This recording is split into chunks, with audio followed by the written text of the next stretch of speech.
Good morning, good morning. What's going on, everybody? Today is Sunday, 7/11/2021. It's now 9:45 almost in the West Coast. Salute to everybody. Salute to Ticket, to Raw for TV. Salute to LVZ Sports Talk, NBA Sports Talk. Salute to Blue Bloods. Y'all can go on, subscribe to their channel, subscribe to my boy, do the Sports Writer Sports, subscribe to him, subscribe to the Will Strong Show, subscribe to him. Salute to my boy Greenleaf X, salute. Salute to the ladies, LeBron is gloat, salute to her. Salute to Shaquita Davis, salute to you. Louisiana was good. Salute to Texas, salute to Georgia, salute to family, friends, Kansas as well, salute to the Midwest, anywhere you are across the globe, salute to y'all, salute to my boy Trey, salute to everybody who comes to this panel every day. I got things to do today, but I am going to get it done before the game come on, of course. So we have about, we probably got about 6 more hours for game time. So we're going to be right here chopping it up. So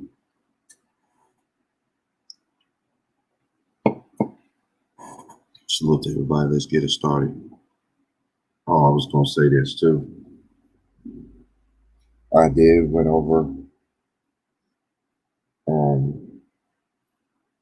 everybody that has wrenches. I know everybody who has wrenches. I know everybody who has wrenches. I'm very disappointed because I don't know who is it. I don't know who. But the people who was blocked, they should never be blocked. And some of them was really, really people who I actually really know in my life. And they was blocked. And they never even mentioned anything in the comments. But I'm just going to say this. If I find out you have a wrench and you're abusing your partners, blocking people, then I don't have to do nothing but strip you and strip your wrench. I don't know, make you earn it in the back again, or just delete you forever for that shit, because it's getting out of hand. Every other day I have to go up here and unblock the same people, y'all. The same people. I always have to unblock Ticket. I see my boy, I see Jacob Dennis in there now, but I seen your name was in there on the block list. I see some women who I honestly know in my lifetime, they are in there, so you are unblocked. So if you know me for real, just let me know. You comment in the comment section.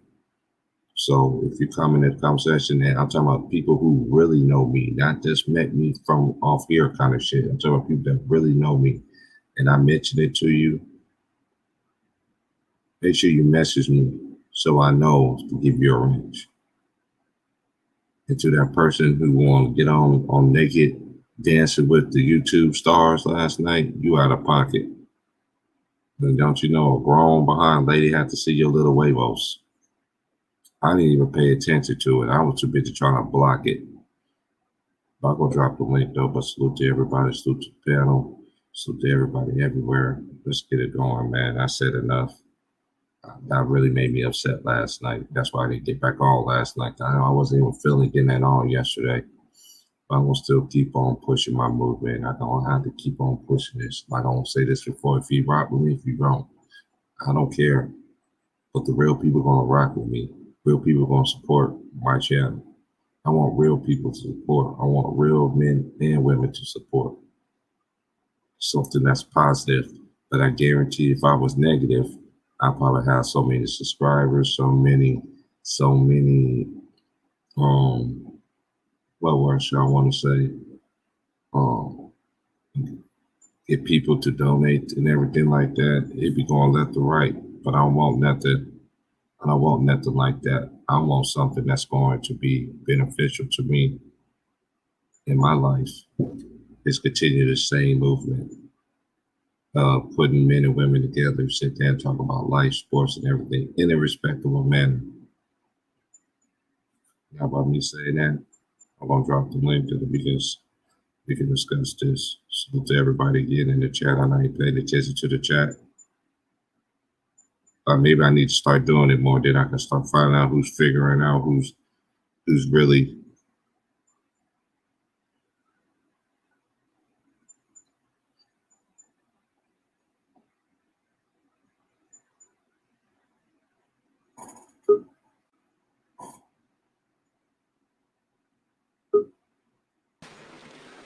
What's good, OGs? What's good, OGs?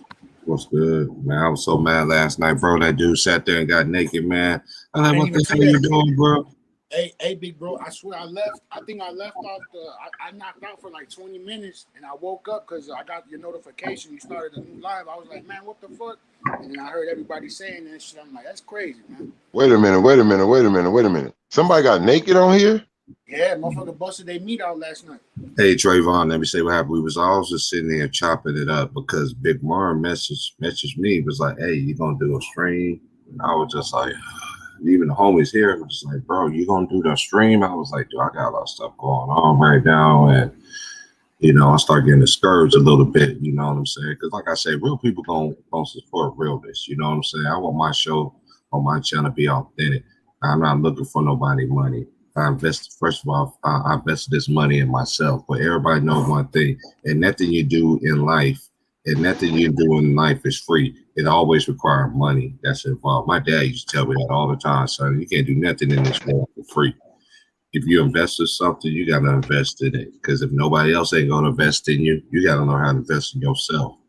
So that's what I'm doing. That's what I'm doing right now, man. I remember when you was getting this shit all together, shit. We was having conversations about the shit when you was like, shit, nigga, I just went and bought this. I was telling you shit, I had bought the shit. I just, like I said, I ain't gonna lie, shit. Right now, I ain't got the time to be doing no. See, I got the this time. nigga getting naked. This nigga getting naked on a nigga. What is wrong with you, bro? Like, whoever the fuck, y'all don't even need to know who you is, bro. But look, you keep your little fucking Vienna sausages to yourself. Don't nobody want to see that shit. Like, don't ever do that shit again. Hey, Trey, it was like this. It was crazy to me, man, because we was all just chilling, bro. We was just having a good conversation. That's a nigga trying to sabotage a nigga channel with that shit, nigga. What you trying to? Hey, when I seen that shit, I just ended the video real quick, bro. And I was like, I'm sitting there trying to figure out how the fuck do I delete this shit? I remember that shit happened to my boy Wilkes. That shit happened to his kid. And Andy K was like, Andy K was like, Andy K had me dying. Andy K was like, you should have reported the nigga to them so they could. I didn't know who the name was. I'm saying if you would have seen it or been able, reported that nigga so that nigga could have got his little bitch out. He would have learned something because the police would have showed up. The police would have showed up to his motherfucking house and cuffed his little nasty ass up. You gotta start putting our names back up on when we pop up on the live. That way you know who's in there. You know what I'm saying? Because we can't see no names on the live, big bro. Blessings, everybody. Blessings for another day. What's good, everybody? I don't know what happened either, my G. But I fucked me up hearing that. I didn't know what was happening. I ain't gonna lie. I do appreciate those who do donate to my channel. Like I really do appreciate it. Because one of my friends was asking me, like, man, you be getting donations and stuff like, dude, I'm just started, man. I ain't like people on here. I don't even try to be like other people. Be here 4 or 5 years to get clout. Man, I just want to be on. I don't want people to donate because consistency. And I give people a chance to talk. I don't cut people off. You know what I mean? I give people opinions, but at the same time, right is right, is wrong is wrong. But at the same time, I'm not going to do anything crazy like that, man. Let's just keep it real. Even when I was on Chicken Channel yesterday, I couldn't even say what I wanted to say because niggas was cutting me off. So I was like, hey, it just felt good to be on Chicken Channel, chopping up with the homies. And it's always the Lions Den over there. But what y'all got on the Bucks game tonight, man? You think the Bucks gonna win? Because I know one thing, gentlemen, I'm tired of rooting for the Bucks. Because every time I root for the Bucks, they lose. I got the Suns. Hey, I already told you where I stand, man. See, MVP, 3 top dollar with the gold free collar. I told you where I'm at with it. Trey, the Bun B of the West Coast. What's up, UGK? Man, what's happening with it, Okay, man? yo, What's happening with hold it? on. Now introducing to everybody my assistant pastor, Jacob Jennings, aka the best impression of Marv, Albert, and Shannon Sharp. I heard what Shannon said too. You know what, Shannon? Don't do it, T. Price. You done already clobbered this nigga over the head so many times. You know that's just him. Y'all know that I'm on the payroll. I'm on the payroll, y'all. I'm on the payroll because if I don't keep it, if I keep it trio, you know what I'm saying? Mm-hmm. You know what I'm talking about, Bun B up there, Trayvon. You know if I don't keep it trio, I ain't real. You already know that. Stop it, Skip. Stop it, Skip. That's how you keep. That's how everybody knows I'm gonna be the Skip to this nigga. Everybody knows Kobe Bryant is better than LeBron James. I'm missing a blunt. What I'm doing? I'm sitting there looking in the front of my face.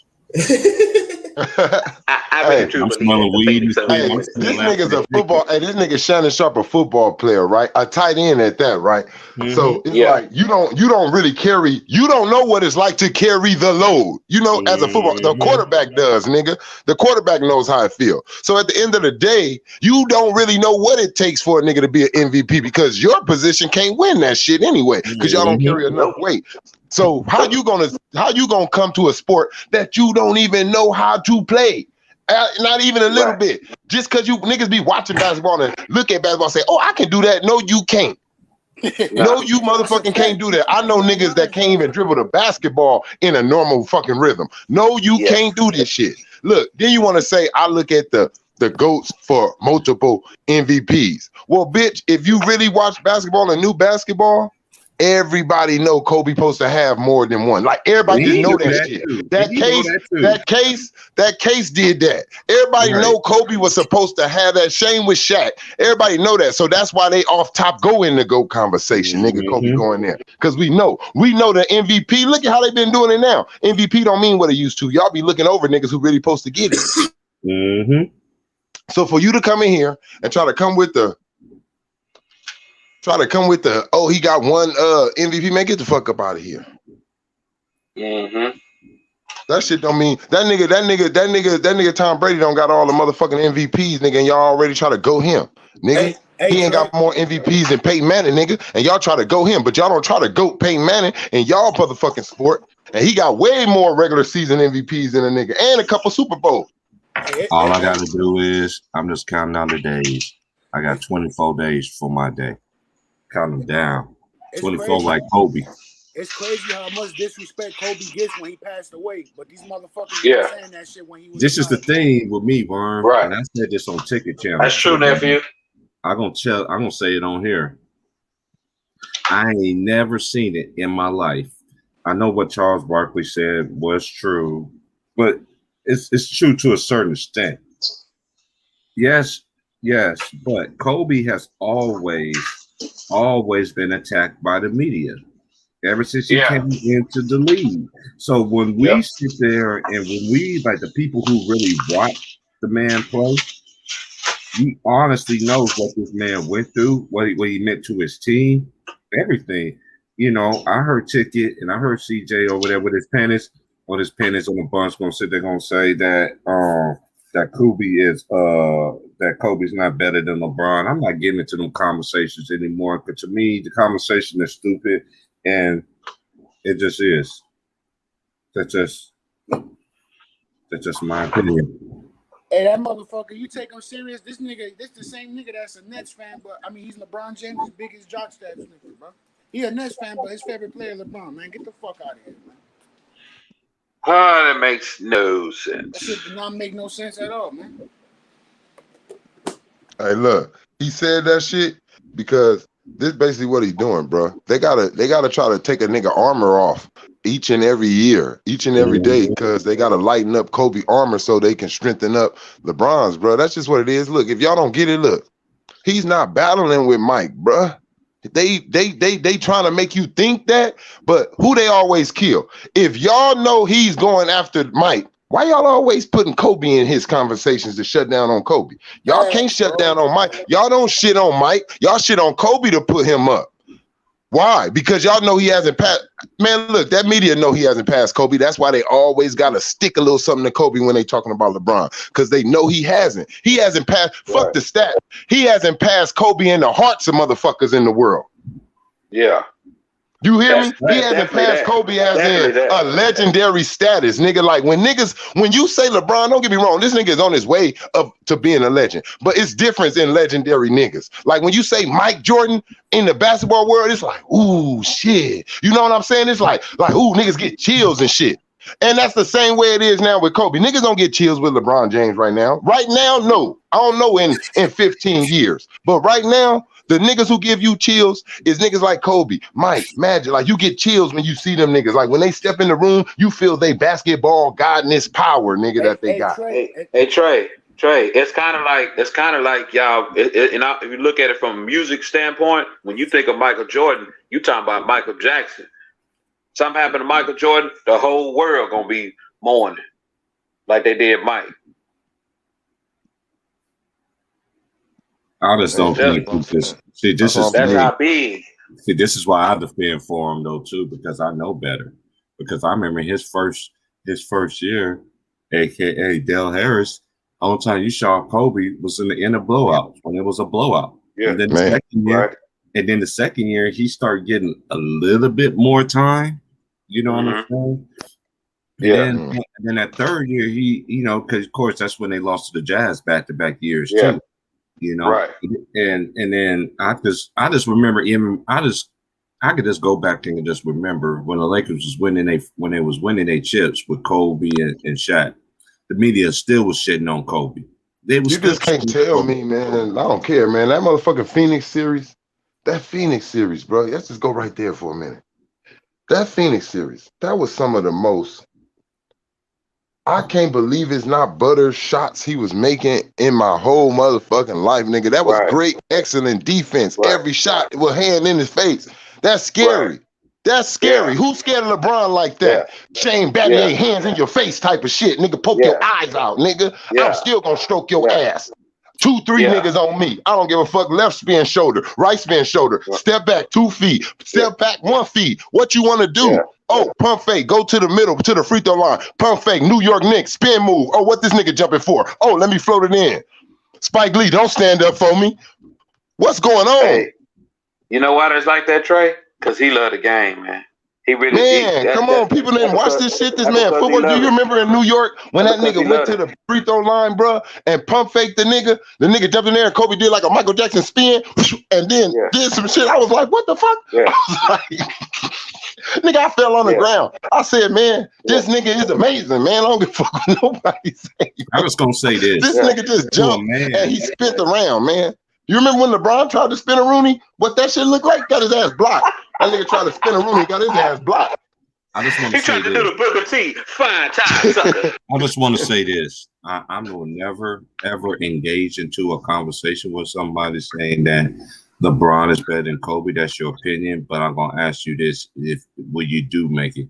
Now, which part of Kobe did you see? You see the end of the career Kobe, or you saw his first Kobe, Kobe? If you saw the late 24 Kobe, if you saw the 24 Kobe, the last 3 or 4 years of them, then you don't know who Kobe Bean Bryant is. And I suggest you go back and watch the game. Because there's no way on this good grade earth, I'm going to constantly say this, and I don't give a fuck about motherfuckers giving me thumbs down on video just because I said that they king, which is only king that I know, is that man upstairs. That's only king I know. I ain't gonna call no man King James, because a lot of people really don't know who King James really is. Do you want to really? Okay, but anyway, I digress. But anyway, I'm just gonna say this: ain't nowhere in the world that man is better than him. There's no way. There is no way. There's no way. There's no fucking way. And I'm gonna say this too: this man have beat way more competition in the playoffs than any NBA player. I'm going to say this one more time. Not LeBron, but not even Magic, not even MJ. Kobe has beat more 50-win teams in the playoffs and Yes. than anybody, any NBA superstar. Y'all king, Yes. y'all so-called king LeBron James ain't never did that. Even the great Mike, even the great Larry Bird, Magic, everybody.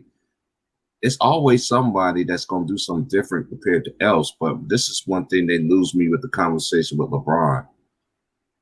20 years, man. 20 years, Mhm. Western Conference.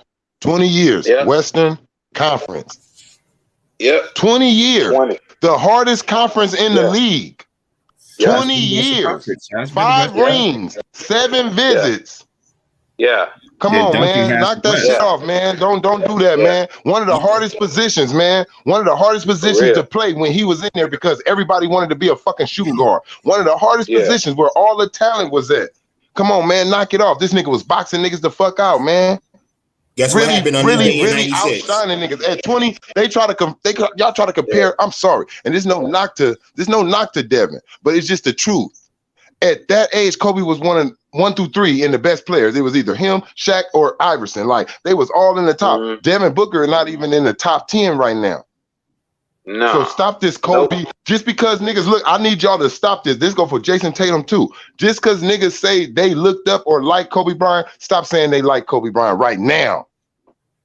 Because I'm gonna be honest, I don't think Jason Tatum or Devin Booker, when their careers are said and done, they ain't gonna reach the heights of Kobe Bryant. Nope. They good, Not even but they close. not gonna be no Kobe Bryant type of nigga. We just gonna be honest. You know those type Not of even players. close, Trey. You can feel that aura, bro. That's why I say you don't need to see no stats.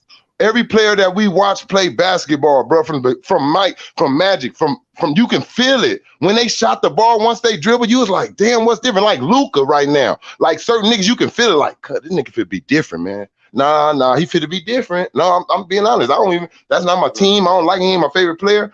But that's like Ja Morant. I could tell when I see a nigga just, hey man, he gonna do some special things up in here. He gonna wow nigga. He gonna be remembered when he play this game. You ain't gonna be able to talk about basketball without saying this person's name. Like it's a different level to that shit. But Devin Booker, I'm sorry. No matter what you do, you ain't gonna be no goddamn Kobe Bryant.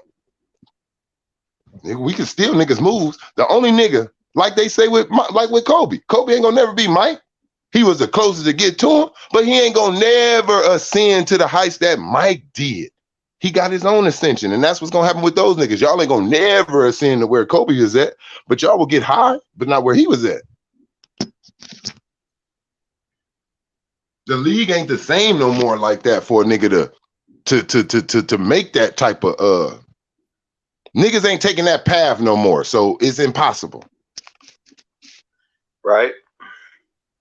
That's sad, man. That's what I'm saying. With all this teaming up and you know, let's be kumbaya buddies and shit for the end of our careers and retire together. Once they start doing that, you start taking away your balance of power. You start taking away your legacy. Like from your legacy, it's about the competition that you face in the finals. You can't be going to the finals just having a for show ass win. Like even though niggas didn't say Chicago was gonna win because I'm gonna be honest, I didn't think Chicago was gonna win because it was the triangle or all that shit. When I was watching them, I was like, they gonna win because they got that motherfucker 23, nigga. That nigga, nigga Michael Jordan. That's why they gonna win, motherfucker. You got he Michael can't be Jordan stopped. playing. Yeah, Michael Jordan playing. That's it, man. Look, only way you gonna be Mike, man, you would have had to break that nigga fucking leg, and he probably would have still played, nigga. You would have had to hire you a nigga like old boy off of that TV show, nigga, to beat a nigga ass or something. Right. But yeah, as long as you had Mike, man, come on, man. Everybody already knew that. You hear these dudes talk right now. Even on the game, nigga, they got the nigga Greg. I forget the nigga rest his name, but the nigga Greg, whatever, he be like, shit, man, our team was kind of when we was with the Knicks, we could have got past them, but they just Greg had Anthony. that. Yeah, Greg Anthony. He was like, they just had that one dude who wore number 23. Like it was no answer for him. It was no answer throughout that whole time in that league. That's what I'm saying. It was not another player like Michael Jordan. It was not another player in the league that could do what he did. Like the moves he did. It was no other player that was able to do that shit until we seen the trickles downs to the Kobe's coming in the league. The niggas who got to watch him more and study him. We didn't see nobody else doing it. That's what I say. Mike didn't. What the fuck? Y'all want to speak about what's his name? That nigga who played for Portland? That other shooting guard? Please fuck that nigga, Clyde Drexler. Hey, look, man, please. Clyde Drexler ain't fucking with Kobe. Yeah, he ain't fucking with Kobe. No offense. He ain't fucking with T-Mac. Like in T-Mac prime, Clyde ain't fucking with T-Mac. So don't try to act like that was competition for Mike. That's why Mike was so mad when y'all try to compare him with Clyde. He like, what the fuck? Hell no, nigga. This nigga can't play basketball like me, not even a little bit, nigga. Yeah. That's what I'm saying. So that's what I'm yeah, Clyde was good, but that's what I'm saying. That's what I say. I ain't said Mike would have lost. I always say Mike never got to face something like himself. Right. And Kobe and you know what? Kobe was Michael's nemesis. That was like if anybody like on a one-on-one tip, we couldn't say nobody on a one-on-one tip. When Mike was actually playing, he was nobody we could find that we could say who could probably beat Mike at those times. Yeah. When did Michael Jordan start getting asked who can beat him one-on-one? When Kobe Bryant popped up. Yeah, when he popped up. But what I was saying, when Kobe Bryant popped up and came of age, they never asked Mike that shit. I can go through all interviews. Nobody ever asked Mike who would beat him one-on-one. Never. All in his young age, all in the 80s. They never asked him about going one-on-one with Magic, going one-on-one with Larry. But once Kobe come in, they said, ooh, this nigga different. Hey, who will win out of you and this motherfucker? Because he looked like he got some of your skills. See, it's a difference. But Mike saw that. He saw that in Kobe though. He saw a lot of him in Kobe though. You see what he said though? See, look, and Mike admitted it. You got niggas that try to steal Kobe moves, but Mike actually admitted like he actually did steal like he got the move down. He stole. He like Kobe probably beat me because he steal every goddamn move I got. My moves are unstoppable. My moves are unstoppable. So if that motherfucker mastered them, he's an unstoppable player. Look, LeBron is already quoted saying, on offense, Kobe is immortal. That's his word. I think he also took Mike's mentality too. Of course, I mean you got to take that. Yeah. I mean, if you don't, I mean, I'm going to come in with that. I don't even need to take that from Mike. If I don't need to meet Mike, I'll try to beat your ass, nigga. That's how I feel already. I'm from where I grew up at. I'm already coming in here with that. So it's a thing on you just got to look at it, man. That nigga Kobe on another level, man. People just they once that Denver shit happened, the media start talking different. So the people who start growing up start hearing different. Yeah, they weren't talking to each other's girlfriends either. Yeah, like come on. I just look at shit like nigga want to say his prime. LeBron prime, he wasted it. LeBron wasted his prime because his prime years was with Miami. You hear what I said, Trayvon? They weren't talking to each other's girlfriends either. Yeah.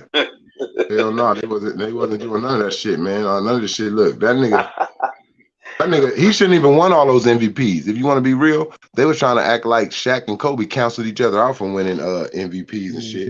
And then now all of a sudden, when LeBron teamed up with D Wade and Chris Bosh, he just winning the motherfuckers 3 in a row, 4 in a row. Hold on. He got a whole lot of help over there for you niggas to be an MVP with 3 Hall of fucking Fame. I mean, with 2 Hall of Famers. Man, get out of here. Right. And y'all act like Miami. See, I look at it like this. This is how I judge the MVP. I'm not judging the MVP off of nigga stats. See, that's what they look at. They look at individual nigga stats. I look at the MVP as the nigga who changed his team from last season the most. That's off top. That's what I go to. Yeah. The first thing I look at, I see if your team was 23 and 60 something, I be like, and then now they 60 something and 23, I be like, he's the MVP. I don't give a fuck. He's the MVP. He deserved that because he has the biggest turnaround. That's why he's the MVP of this season. Because his team had the biggest turnaround. That's how they used to do it, bro. If your team was 8th seed or out the playoffs, and then the next season they was in the playoffs, 1st seed and 3rd seed. If you was 1 through 3 and you was out of the playoffs last year or 8th, you MVP runner up. Like you in that thing off top. That's why I said I don't understand why CP3 didn't win it. CP3, see, Denver, I already know about Joker. I already know about you. Y'all been good. Y'all been 1 through 5, like for the last 2-3 years. So what the fuck you mean? What the fuck you mean he MVP? No, he not. He been doing this same shit. Y'all wanted to give him MVP because he kept the team right there in that spot while Jamal Murray was gone. I know what y'all try to look at and use. That's not enough for me. That's not enough. CP3. CP3 because he took a team that never, for 10 or 11 years, never smelled playoff pussy. And now they did. They all have been in the final. So, yeah, I'm going to give him MVP. I don't care if y'all didn't give him. I've been telling niggas that. They were like, who wants MVP? I'm like, Chris Paul. They just didn't give it to him yet. Yeah, he's been playing on that. He's been playing on that level, too. Yeah. Joker need to go on fucking TV and say, Chris Paul, come pick your MVP up, man. Swept my ass. Yeah, come get your MVP, nigga. I don't want this shit. Like, I don't want this shit because I don't deserve this shit. Like, on some real shit, I don't want shit I don't deserve. Like it.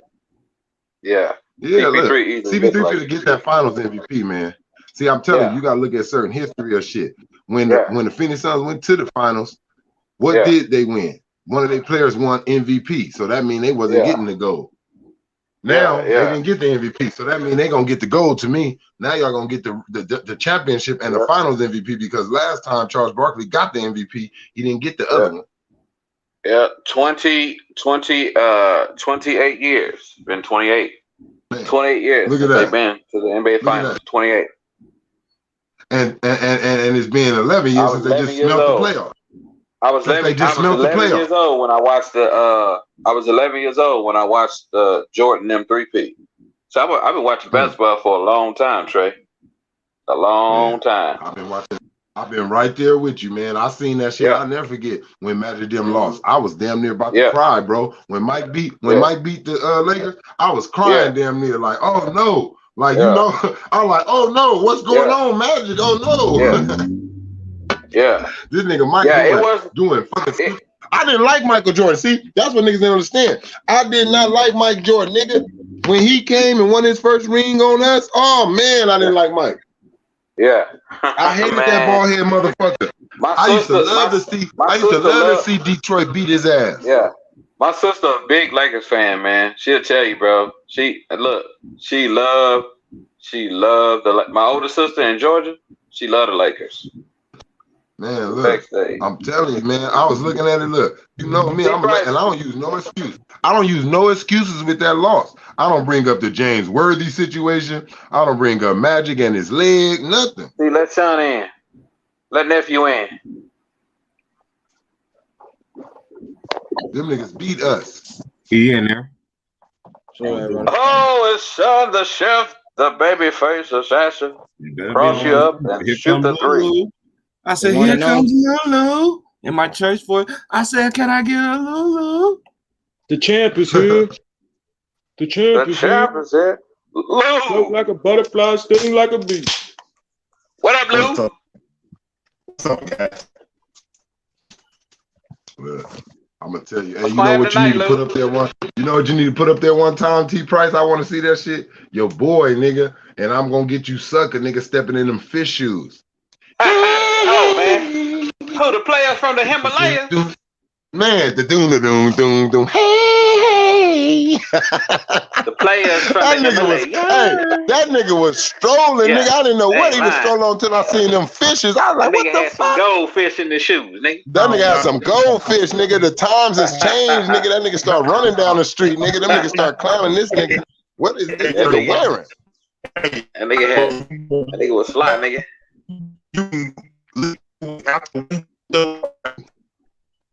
Damn, boy. Hey, nigga can wear that. Hey, look, the crazy thing is, you could wear that shit right now and be called cool. Yeah. Nigga go outside with some goldfishes in the bottom of his motherfucking shoes. They gonna say, wow, that shit gonna be a trendy thing. What they call that shit trendy. Trend. Everything a damn trend now. Imagine somebody on the basketball court wearing fish shoes. Hey, you know what? When a nigga used to say some shit going viral, you used to think you need to put a mask on and get your ass in the house. When a nigga used to hear viral, you used to be scared. Trayvon, man, I'm still gonna call you Harper, man. You always gonna be Harper in my eyes, man. You gonna be Harper. You said Harper? Harper, man, you Harper, your boy, man. huh? I'm Harper, huh? I'm good on Harper, huh? You reckon Holmes, man. That's all right. That's all right. Harper was getting Reckon it. Holmes and Reckon Holmes and Harper was getting it. Hey, look, Harper was getting it. Hey man, and then I'm gonna call you Trey. Hey, and then I'm gonna call you Trey off of Boys in the Hood jumping out the house. What is that I smell up there? Hey, look, call me Trey in the backseat of Joe car talking about let me out, though. Yo, I need to go. I need to go back to my girl house. Let me out, though. This shit ain't right. Let me out. What's your name? Let me out, though. Let me out, though, because you on some bullshit. Yeah. I know why. You niggas ain't even playing. You ain't even playing no music in this motherfucker. Yeah, nigga, don't you ride with me, nigga. I'm locking the door. You ain't getting out. You'll be like on Freddy Krueger. Hey, look. He up here asking nigga, let him out. Nigga, you in a low rider, low top down and everything. Hop out, bitch. That nigga ain't got to pull over. Hop out, motherfucker. When next time he stop, hop out. Hey, look. I would have just hopped out, nigga. Look, I ain't got to explain myself to you niggas. I ain't doing it. Nigga, my daddy gonna kill me. My daddy gonna kill me, nigga, when I get back to the house. I'm out of here. That's fine. I done took my daddy gun and shit. Oh my God. What's up, Lord fellas? have mercy. What's up, fellas? What up? Hey, What's good? T Price, Trayvon, panel. There you go. There you go. That's my big brother right there. JMJ, that's my big brother. Cool than a motherfucker. Dude, you talking about Antonio Fargas. Antonio Fargas. Hey, that nigga was strolling, nigga. Player, nigga. That's original player, nigga. Hey, Sean, you had to see this shit, nigga, when it first came out, Sean. I'm telling you, like, when this shit first came out, boy, this was one of the funniest movies in the world, nigga. Yeah, it was. Without a doubt. Yeah. This nigga was getting shot at. That nigga was like, oh, shit, they shooting. They shooting. Get your ass down. This is Sean. Can I get one rib? A big word. Hey, Trey. That nigga pulled out 1,000. Hey, y'all, check this out. This is Sean telling Mookie who his girl is. Shit. Oh, Scuba Tony. What are you working? Shit. Who would you fuck with though? Gina or Pam? Pam had the biggest ass. On that shit though. Pam, I had to take Pam. Now this is what I want to know. Why did Pam Booty looked way bigger than it do nowadays? Like her booty don't look like it did back then. I know she older, but fuck that, cause she's still. So she got thick, nigga. It's something different. She thick, nigga. Yeah, she Pam was thick. with it, nigga. She was thick in that one. No, she thick back then, bro. Now she ain't thick like that. No, she like more slim. Little slim. She more slim now. Hold up, yeah, I guess she lost weight. In '97. Back in the days, boy, I used to see Pam. I'd be like, look at Pam, thick ass. With that stakeout episode, when I saw her at that stakeout episode, I said, "No, that's not her. That's not her with the big hind part. That's not her with the big hind part like that." Hold up, guys. He can still get it. Hey, look, Pam ass. Hey, I ain't gonna lie though. Nigga did a little bio look at her. Look, these people be cool on TV, but in real life, she a motherfucker. Yeah, you right about that. And another thing, in real life, it's hard to be in a relationship with her, bro. I seen her track record. Woo! Hey, she from New York? Yep, she is from New York. Hey, that's like J-Lo. That's like J-Lo. After a while, you be like, man, look, J-Lo, you a beautiful woman, but it ain't these niggas' fault all the time. You can't keep a man? You mean to tell me these niggas ain't willing to do whatever the fuck you say? Oh, no, it's not them all the time. Because you got... Yeah, she got A-Rod. She with A-Rod. Still with A-Rod. No, she not. No, she not. No, she not, nigga. She left A-Rod, nigga. She back with Ben Affleck, nigga. What? Yeah. For real? Nigga, that's what I'm talking about. Yeah, this bitch, it's something wrong with this bitch. Look, no, excuse me, I ain't trying to say bitch like that, but it's something wrong with her. It's something wrong. Something wrong with you and Mariah Carey. Both of y'all messed up. Look, and we gotta be honest. Hold on, you gotta think about it. I know these niggas are famous too, But at the end of the day, they fantasized about you. When they seen you somewhere, these famous niggas, they like, ooh, J-Lo, I gotta have Man, that. can I Ooh, say something? these niggas I was got willing. something. I got They something. was willing to do whatever you wanted. I'm pretty sure, like, to make you happy. I mean, and not like on some slave shit. I'm just pretty sure they want to make you happy and keep you. So at the end of the day, it's you, I believe, and I think they save you. I think y'all have an agreement to where they don't break up with you. They allow you to break up with them, so it can always look good for you, like, and you won't look like you the fuck up. I just think that's the agreement that they got with J-Lo. Like, she'll be like, let me leave you, so it won't be like all bad on me. But it's her. She been with all these men, and you can't make it work. J-Lo a side bitch. That's why, big bro. That's a bitch you gotta just keep you fuck around with her once in a while. You know what I'm saying? Because it ain't gonna work out if you rocking with her like that. What's the Don't problem tell her with you Holly love Berry? her. What's the problem with Holly Berry then? Same damn thing. Look, All what right, niggas gotta forget, like, I'm gonna tell you what it is. The niggas in the industry, they still caught up on that fantasy shit. You know what I'm gonna be honest. If I was in the industry, I'm not going after no J-Lo. Girl, your ass 50-something years old. Boy, all this young, hot shit out here. I'm gonna let you feel hey, you gonna have to go with an old nigga. See how they gotta do where she gonna humble herself? Where she humble herself, you can't be drooling over this type of woman. You can't drool over J-Lo and all. She knows she got you. She got you now. You the sucker, not her. See, no, you dreaming about me. I'm your little fantasy crush. Bro. Let me ask y'all this, you can't. bro. Would you rather go out with a motherfucker that do squats every day, lifting 500-pound squats, or with motherfuckers that do booty injections? You feel what I'm saying? I'm going with somebody that do squats, bro, because I'm gonna be right there with them doing them. I'm gonna take them squats, bro, because look, I don't want no booty injections, because I may be handling my business one day and going hard in the paint, and that shit may explode back there. I don't need none of that. Yeah, you right about that. Fucking ass juice everywhere. Fucking ass juice everywhere. What is this? That ain't you, Trey. Hey, wait! I just seen K Michelle on her little thing popping and shit, like she wasn't even popping. She was just jumping around, dancing and shit. Just got through having her shit took out. Right, her whole ass dropped, and then she caught it and got out the way of the video. I said, "What the fuck?" Her whole booty fell. Dang. Man, I don't want that shit, bro. You wake up one day and see your girl and her ass is way over here, one cheek way over there, and the other cheek way over there. You like, what the fuck going on? Feeling like, oh girl, I'm gonna get you sucker. Start taking shit off. Anna Marie Johnson. Anna Marie Johnson and shit. Hey, T Price. Hey, salute. Hey, T Price. Hey, salute, T Price. I gotta say, message. Look, that movie let us know what was to come, nigga. Some of these movies be letting you know what's to come. When she was taking off that fake ass, when she said, and this ass is fake, they was letting us know what was to come, bro. In some of these movies, they be letting you know what's to come. I'm talking about all this like this homosexual shit. When they start dropping that in like I'm gonna get you like Low Down Dirty Shame and all that, when they start playing around and start dropping them niggas in the movies more, they was letting us know what they was fit to indoctrinate into this world. The same thing with all this plastic surgery shit. They start letting you know. Basically, remember that song? I'm a Barbie girl in a Barbie world. Barbie's world. Now look at all these Barbies and shit. They call people Barb. Oh, where my Barbs at? What the fuck? You want to be plastic? I bet you if I put this fire in your ass, you gonna melt like a motherfucker.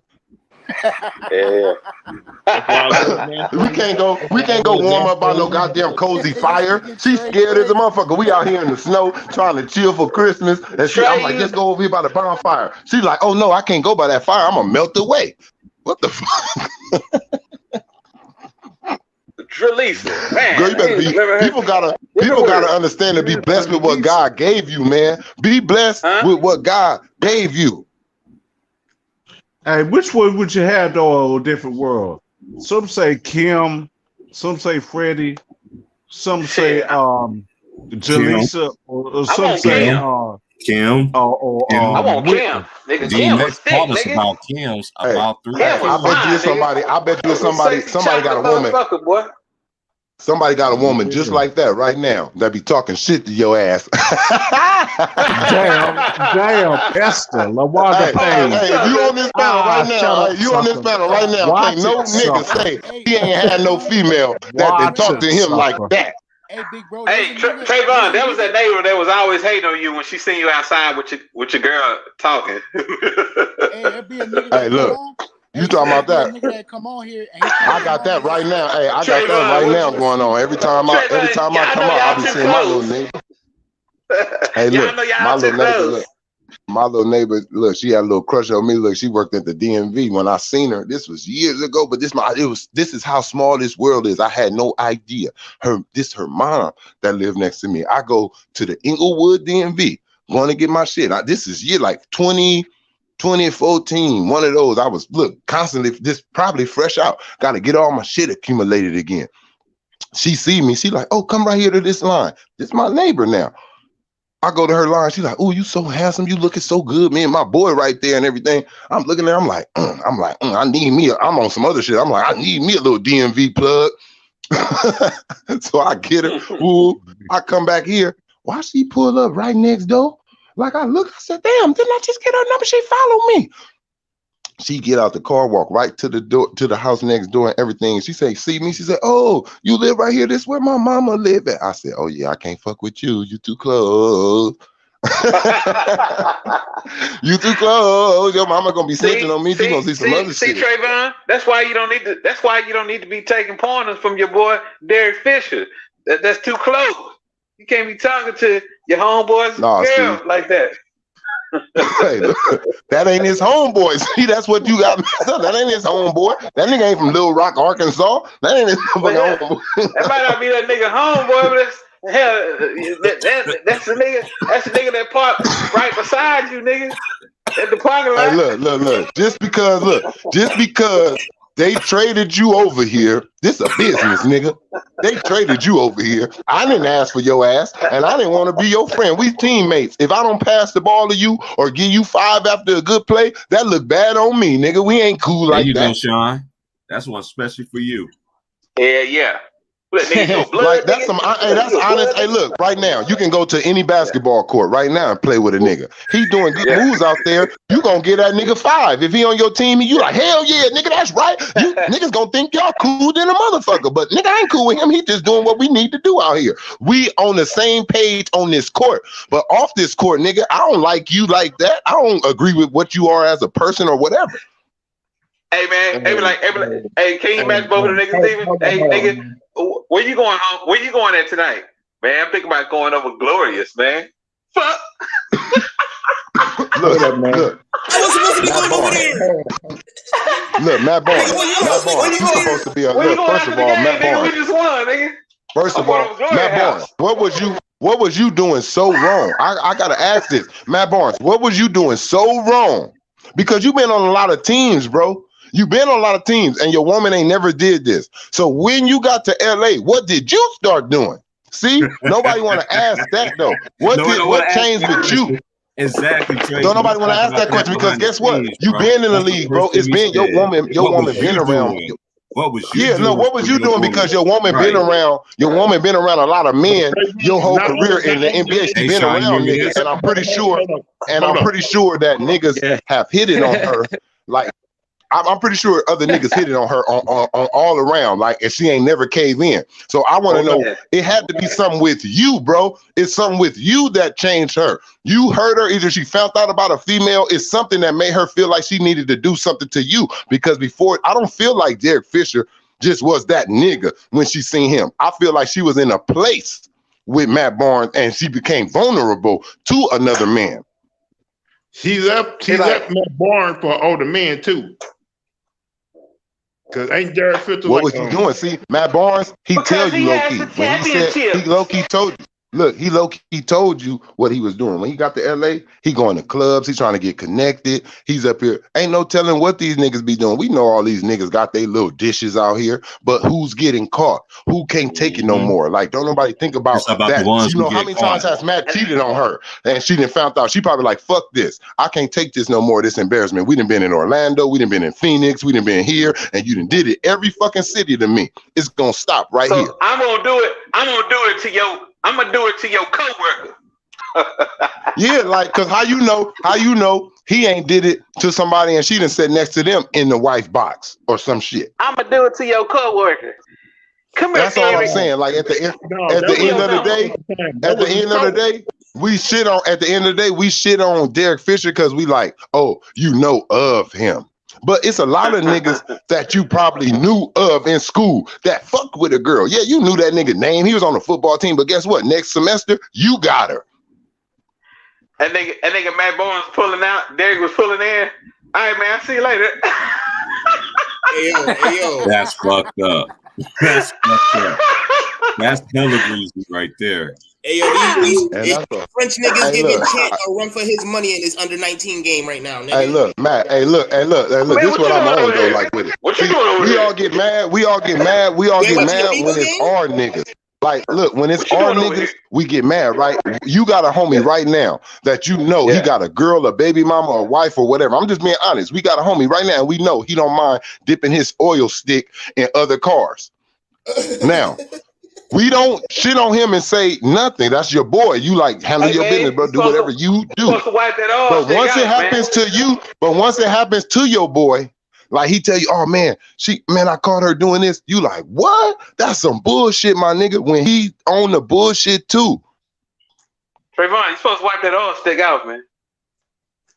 Man, look, you post that. Look, niggas gotta understand something. Let me tell you, like when I used to be on my bullshit, bro. When I used to be on my bullshit and I get myself on a vacation and they gotta sit me down, guess what? I'm not up in here trying to cuff no woman up and be worried about the woman. I gotta do my time and get out because I know what I was out there doing. So I'm not fit to sit up here. See, most niggas who go to jail, they was cheating on their girl. And then when they go to jail, they want to make sure she's faithful and be calling her all the fucking time. Baby, don't do nothing because you know what you was doing. That's why you so nervous about her being out there because what you were doing. Some niggas gotta understand and stop acting like what happens to them is an accident and it's so bad because what your ass was doing when you were free or when you was out there. That's what I'm saying with Matt Barnes. Matt, when you was popping in and you a basketball NBA star, you going to these hotels, these cities, these clubs, you up here doing the Papa Diddy Pop, nigga. She did something one time and she was cool on you. She didn't like cheat and just come back to you. She like, I cheated and I'm cool on your ass.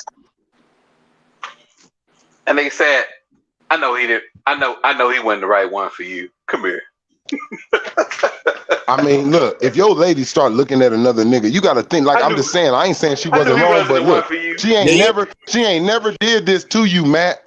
So that's why I said what changed with you. For some reason, she been riding with you all out. I'm pretty sure you done got caught a million times, bro. You never seen that video? They start playing Joe. When he met her, like where they linked up or whatever. They was at like a fashion show or whatever. There was like a sponsored event. They dapped each other up. And then she gave him like a little hug, but the way he was looking at her after she hugged him, he was staring her down. Nigga, I said, "Oh yeah, that's where it started." Yeah, like Russell Wilson did to Sierra. Because think about Sierra Future. At the same time, what she did too, like she had to give him a play. Like ain't no nigga just gonna take no chance with a married woman because she may tell on your ass and you already know what's gonna come. So she had to give him the type of play to where she gave him that feeling like if you come at me, I ain't gonna say shit. Yeah. Derek Fisher just ain't no bold nigga, I think, like that, where he like, fuck this nigga Matt Barnes. I feel like on some Karl Malone shit, like I'm fit to try to whisper in this nigga bitch ear. I think she gave him the signal, like, it is cool. I don't know if they bumped, he rubbed her booty, what happened, but somewhere she made him feel like you can get at me and I ain't gonna tell Matt about nothing. What about your boy Tony Parker, though? That nigga Tony Parker was nailing his teammate wife in season and shit like that. That nigga Tony Parker is something else. Man, I probably would have been trying to I ain't gonna lie. Now look, now that's one nigga on purpose. I would have seen him, I'd be like, I ain't letting this French nigga have Eva. I'm finna get that shit from him. Nigga, I need that, nigga, on the real. Every time your wife come to our practices, you finna see me over there. Home. Evil and gory. Nigga, they ain't got no damn home together. You see how that shit was, nigga, when they shit broke apart. That nigga was never living there, nigga. He was never there. Home. He was never at home on the Desperate Housewives. He was always on the road. If you ever need something fixed on your house, baby, here you get go. Out the way. Hey, look, get out the way, because I'm coming through with these construction balls. Look, watch out. That nigga ain't coming to work on nothing. Hey, look, that's the devil. Look, that's the devil, man. I ain't gonna lie. Sometimes, look, David fell short. Look, let me tell you the story about King David. Yeah, he was looking and gawking at another nigga woman too from the window. Look, and sit that nigga off the ward to die. Look, I'm gonna get your woman. Trayvon had his comment and said, "Damn, who was that?" Hey, remember, the guy he told David, you better not do that, or you gonna end up having some bad luck. He still didn't listen. Look, he did it anyway. David said, "I need that."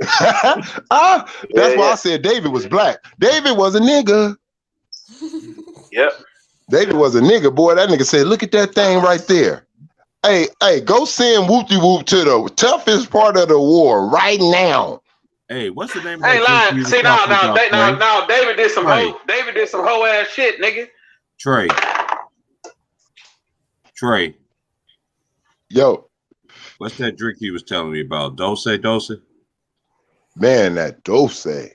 That's what it's called? What the bottle look like? Dose. It's got that cross. It got like a double cross on it. It's gold. And the funnel is different. Like the funnel is different. Like I can't explain it, but it's like a cork in that motherfucker. It look like Trey. They got a small, it's a small. It ain't one of those. It ain't like a fifth. It don't sit up like a fifth. It's like round at the bottom. It's more round and oval at the bottom, and then it got like a little, like a small, like this call it a esophagus. Like it's the esophagus of it is small. That shit look like a Patron bottle. A bigger version of it. Yeah. On the real, it looked like a Patron bottle. Straight up, it looked like a fucking Patron bottle. What is it? It's cognac though. Mm-hmm. Hey, that and it's corked. That shit smooth. All right. Boy, that shit so smooth. Look, before you know it, you done took you about 3 shots of that shit. Boom, you get that little numb feeling, nigga. You be like, ooh, wee. Look, after that, I'll tell you, boy, I'll be chilly mo. Hey, all right. Hey, man, I'll be chilly mo out there, boy, off of that shit. Come on, Trayvon, hit it with the 2020. I had that numb feeling. Look, a little bit of that. Look, a little bit. About a couple shots of that. A couple of the backwoods. Ooh wee! Don't mess with me. I had that numb feeling last night watching Conor McGregor break his ankle like that. That shit was crazy last night. That shit was ugly, dog. I watched it. I watched it, Luke. Hey, it's over with. Hey, look, when you make that much money in boxing. Hey, look, he might as well go into wrestling. I'm gonna be honest. He might as well go join the WWE and make his money, because what it is, bro, he don't want to hurt himself no more. He don't want to hurt himself no more. He ain't hungry. He got that money with Floyd. He ain't hungry for no UFC shit no more. He said, look, he got that injury from that fight last night. From the last fight he fought against that nigga. The nigga just got that boxing money. Look, what's more dangerous? Honestly, what's more dangerous? Boxing or fucking UFC shit? I think UFC, ain't it? Yeah, because they can break your shit. They can break your shit, and they ain't got the type of blood. They really can break your body. Like niggas kicking you. Yeah, and if you don't tap out, they gonna break your shit. In boxing, the referee is there to. The referee gonna stop it. If he can't get on top of you if you fall. None of that shit. Like it's kind of like it ain't dangerous. So Conor looking at that shit, I think he like, I just made like 300 fucking million, and I didn't have to get. I ain't get busted open, nothing broke. And then I got to go back to the UFC where these niggas is just as dangerous as me and can break my fucking face off or change something on me. I don't know if I want to do this shit. Why Dana White don't be pushing John Bones Jones, Israel Adesanya, and all them like he pushed? He don't push John Bones Jones. He don't push John Bones Jones right now because they at war, bro. They at war right now. John Bones Jones on his money. Not like he did Ronda Rousey. Not like how he doing Conor. Not like how he did. But you know why? Look, you know why? I'm gonna be honest. Look, he did. Hey, look, he do. he do want to push John Bones, Joe, but that little testing shit with the people. Look, it ain't with him. It's the people, bro. Because at the end of the day, they got to make money. And when people kind of think you a cheater, they don't want to buy your tickets. You feel me? Because they don't feel like they getting they earned just. I'm not saying that he did it. It ain't no performing enhancing drugs in John Bone Jones' system. It's cocaine. I already know it ain't that. I'm just saying off of the casual fan, bro, who is buying these tickets and want to get entertained, you don't want to hear anything about something being like a cheat. You don't want to hear that. You don't want that controversy on that. Yeah, I understand what you're saying. But I don't think he pushed them niggas as hard as he pushed Ronda Rousey for her to have them handful of fights and then start getting hurt, got her ass beat, and then she just somehow just disappear out of the UFC. They doing the same thing with Conor McGregor. Like, hey, was they cashed out? I'm gonna tell y'all another mofo that's in the MMA now. That's Clarissa Shields. I'm very concerned. I'm very concerned about Clarissa Shields in that element. You know what I'm saying? Whatever she do, stay away from Amanda Nunes. Nah, I think she could give her a run for her money, even though she ain't got any. They both strikers. Don't do that. Don't do that. No. Are you crazy? My nigga, Clarissa Shields a fighter, my nigga. She been fighting her whole life, my nigga. I know she's a fighter. She's not gonna sit there and just let Amanda Nunes beat her ass. Amanda Nunes, listen. Amanda Nunes kick you. Who y'all talking about? She kicks you or gets you to the ground. It's over. Clarissa, she just need a couple years of training. Yeah, I thought you were talking about somebody else. My bad, y'all. But yeah, Clarissa, man, she just needs some years of training because she knew at that MMA shit. But I think she could still go. I know she knew, but whatever. Like I said, stay away from her.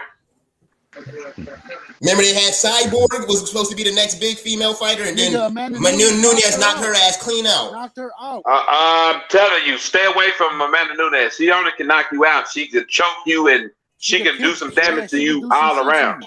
Yep. The last fight she fought, she baited the girl into thinking that she was gonna wrestle her, and then put her ass to sleep. That's what I'm talking about. Nunez is a monster. Yeah. Man.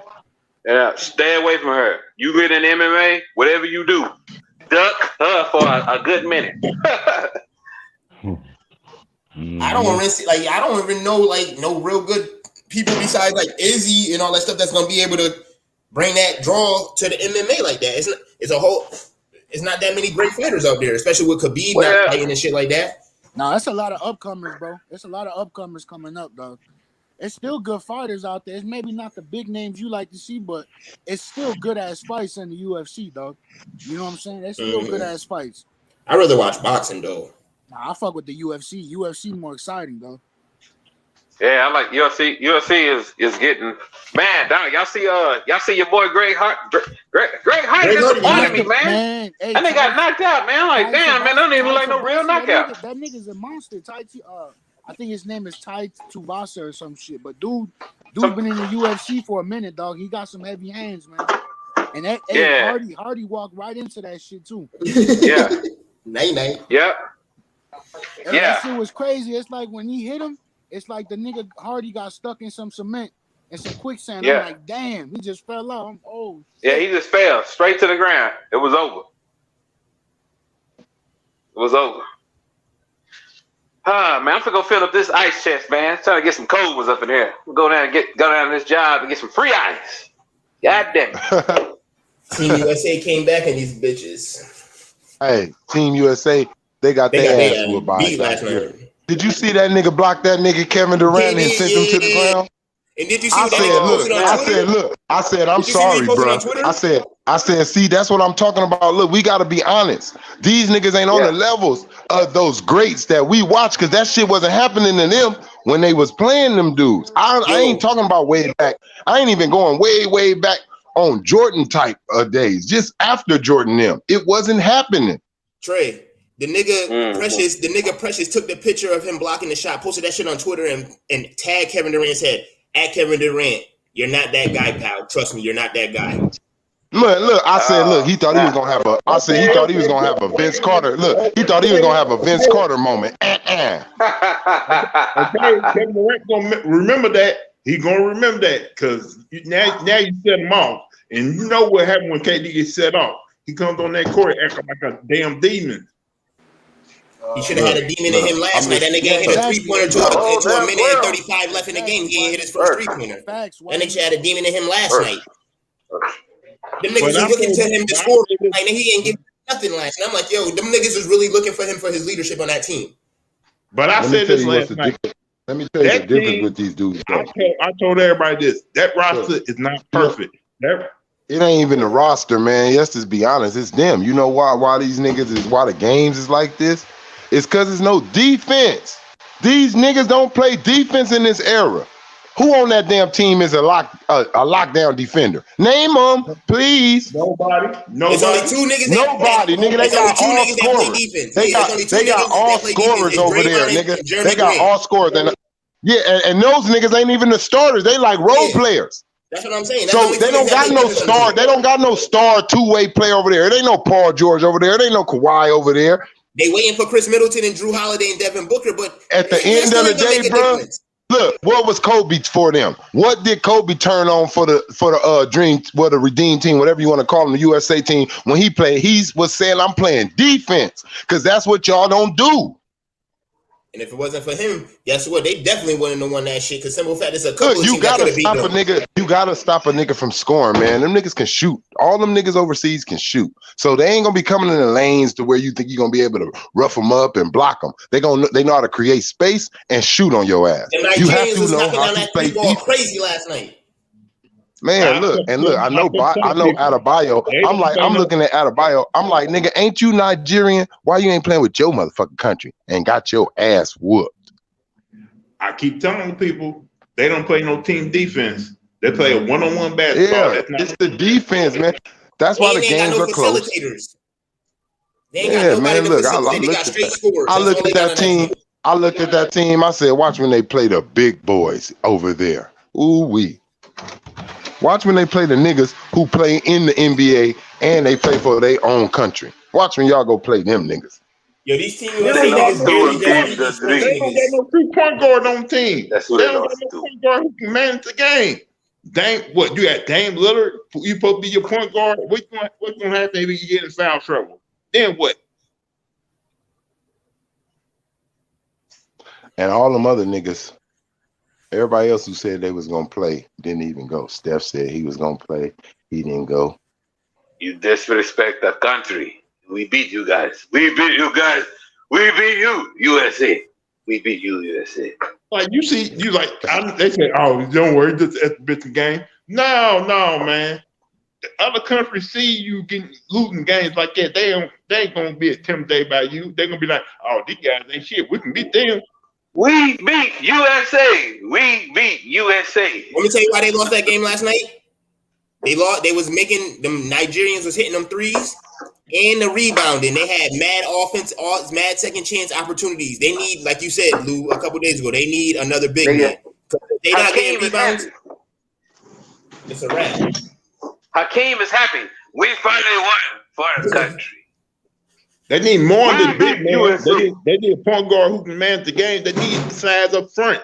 Like you only got Bam out of value. Come on, man. You need more than that. I ain't gonna take that. I'm gonna keep that over here. This shit crazy. We beat USA. We beat USA. It's only 1 o'clock or 2 o'clock. God damn, that's late. It's late as a bitch. I got all my shit done early today. Yeah, man, it's almost 2. No, it's almost 1 in the Central. Yeah, I woke up this morning. I woke up at 8 o'clock. Woke up, cleaned my crib up, did all the laundry, did all that shit. Nigga, get all that shit done today. I felt like I did. Shit, I felt like it was like 5 o'clock. Hell no, it's only 2 o'clock. It's 2 o'clock here. This shit crazy. Yo, these Team USA niggas really happy they barely just beat the French team, my nigga. These 19 and under niggas. This French nigga was giving that kid Chet, the number 1 draft prospect or whatever, that number 1 high school recruit or whatever, going to Gonzaga next year. This French nigga was working that nigga. Well, it looks like the U.S. ain't gonna win no gold this year. They might not medal. Hey, check this out, fellas. What you think about the Australia team with them niggas got a squad? Yeah, Australia team with Mills, Mills, English, and doggone. What's the other boy? I forgot the other boy name. He was up there the other day. I see that shit last night. I said Ingles. Oh, Matthew Della, Matt Dell. Della. Yeah. Whoa. Right here a little bit. Just what's it called?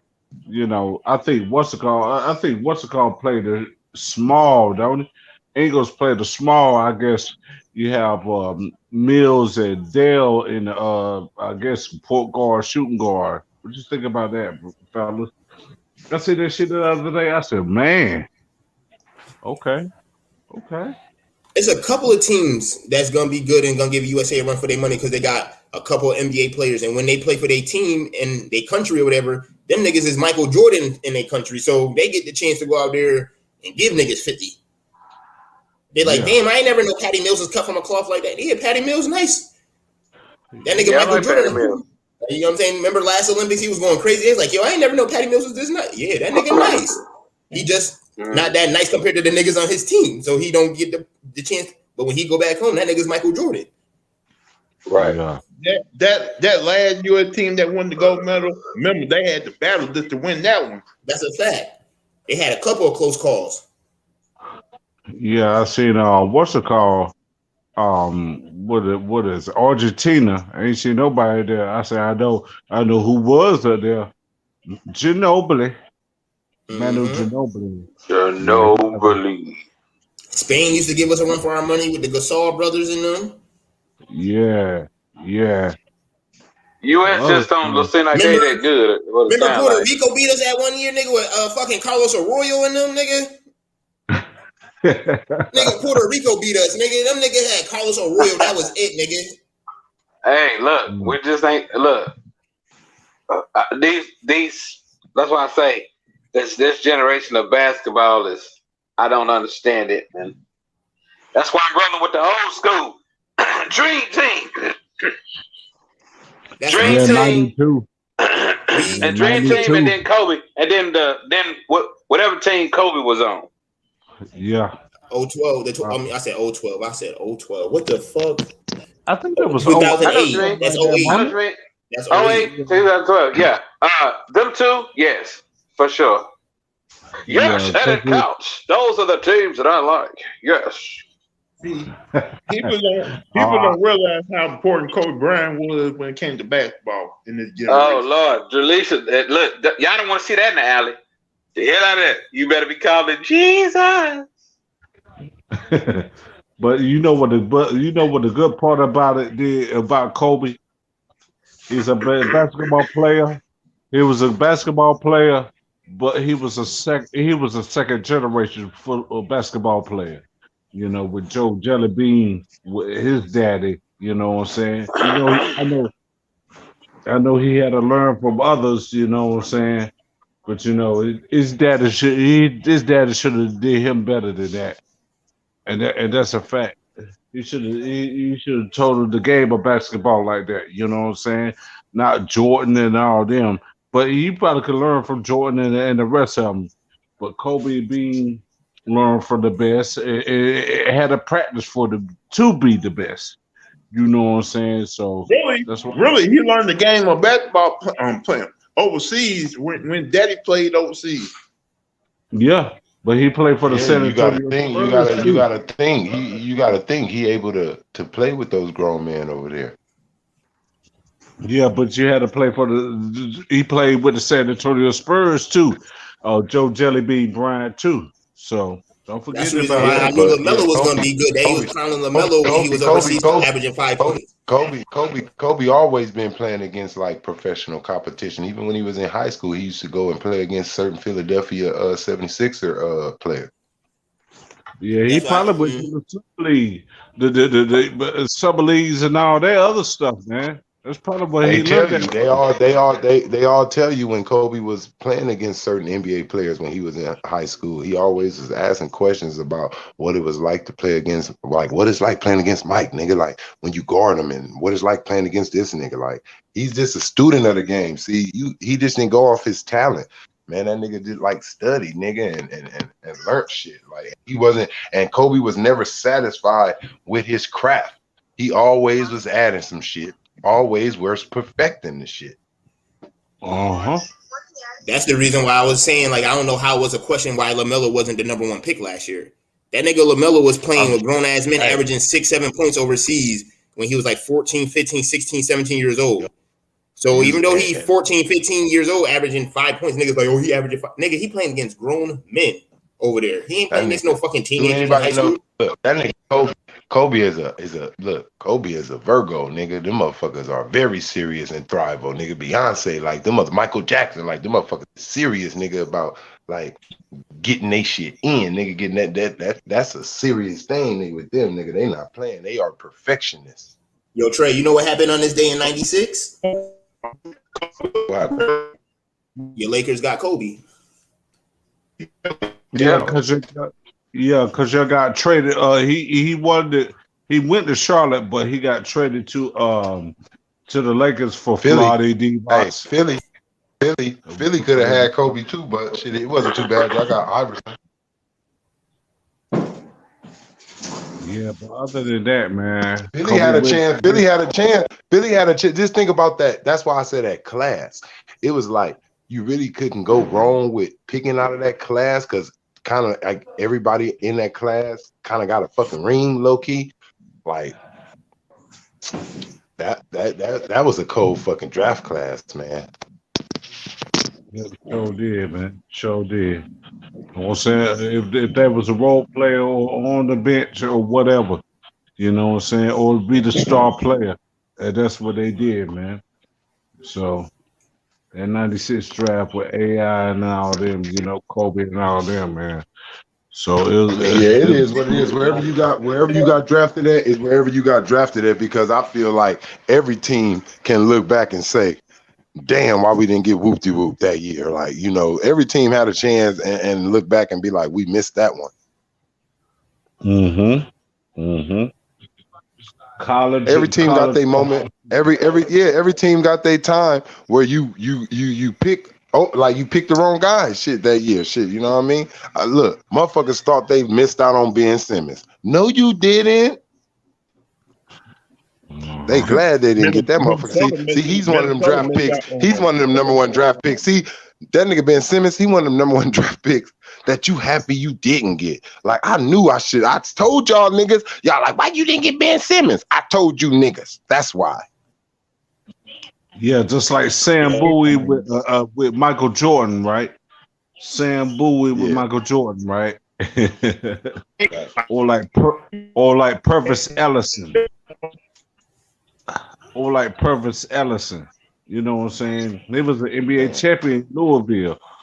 You know what I'm saying? Then when he got to the NBA, I done got me a ring around here. I'm gonna still handle my business in the try to handle my business in the NBA, but you still didn't do shit though.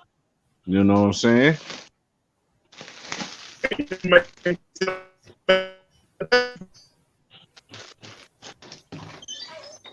Yeah.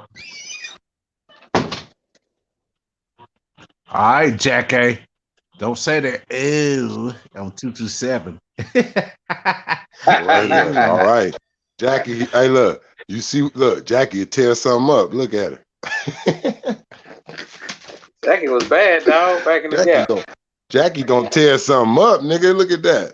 Whiplash. Sugar, come out here and say hi to my nephew.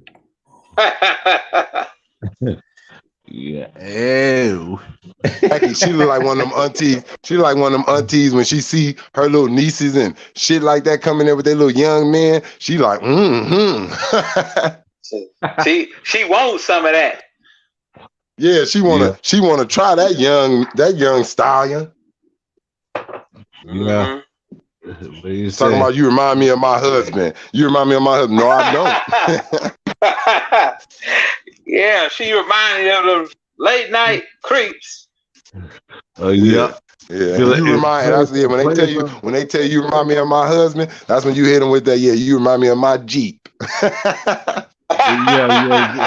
You remind me of my I wanna ride Like my banger. They be playing that Something song about by the Luther. sound. I wanna fuck you, baby. They be playing that Luther Vandross. I'm going quick. Hey man, hey, I'll be looking at it. I Yep. said, damn man, if you just look how the generations and change, right? If you can really bring an older person back from like time who passed away and they used to all that doo-wop music and not no cussing, and you bring them into this day and age and they go listen to some R&B where a motherfucker be like saying them words, nigga, that D word, that P word, and motherfucker all through the song, they gonna be like, what the fuck?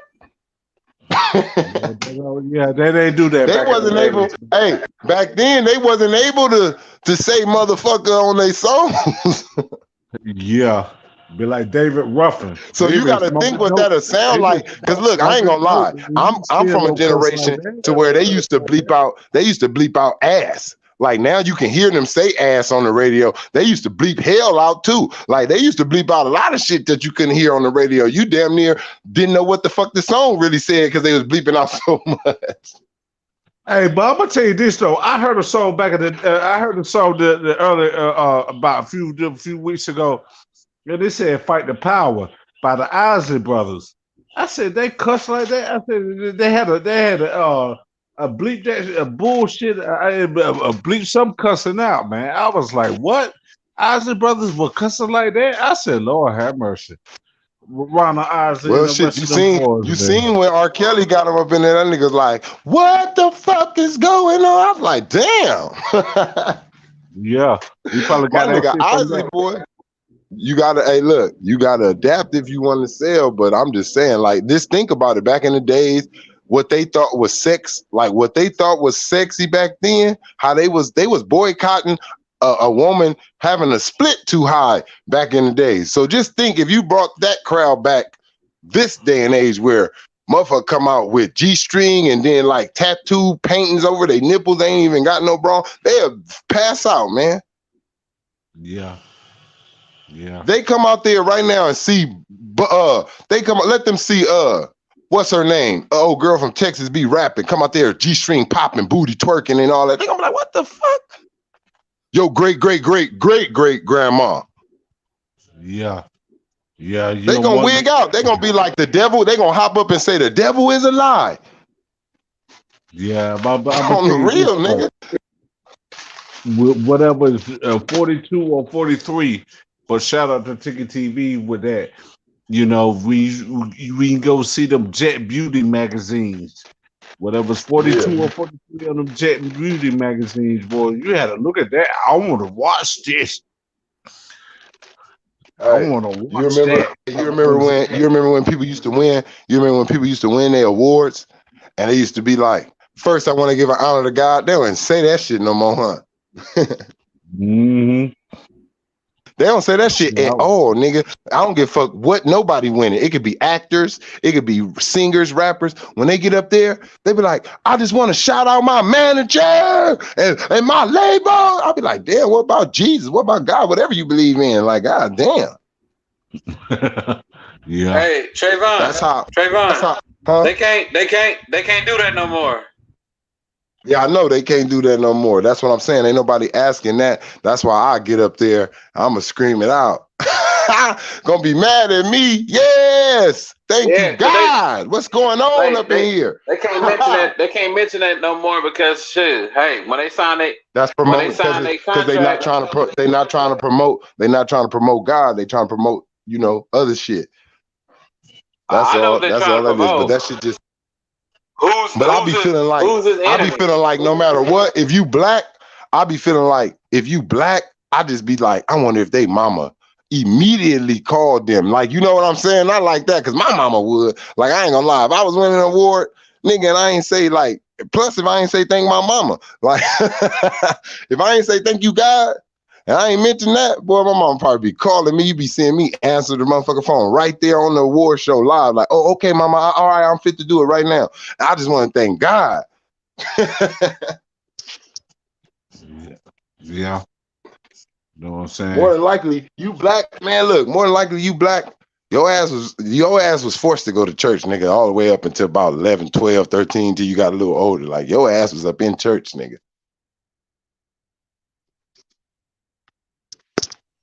Yeah, I remember them days. I grew up in it. Yeah, man. Look, Mike, all them niggas used to be like, first I wanted this, thank God. Whitney Houston, all of them. Now they just can't say that shit no more. Hey, Trayvon. See Dwayne Wayne right there? See Dwayne Wayne right there? That's Matt Barnes begging Gloria back. Baby, please. Oh, man. Oh, like, you trying to marry my woman? Huh? I'm coming after you, nigga.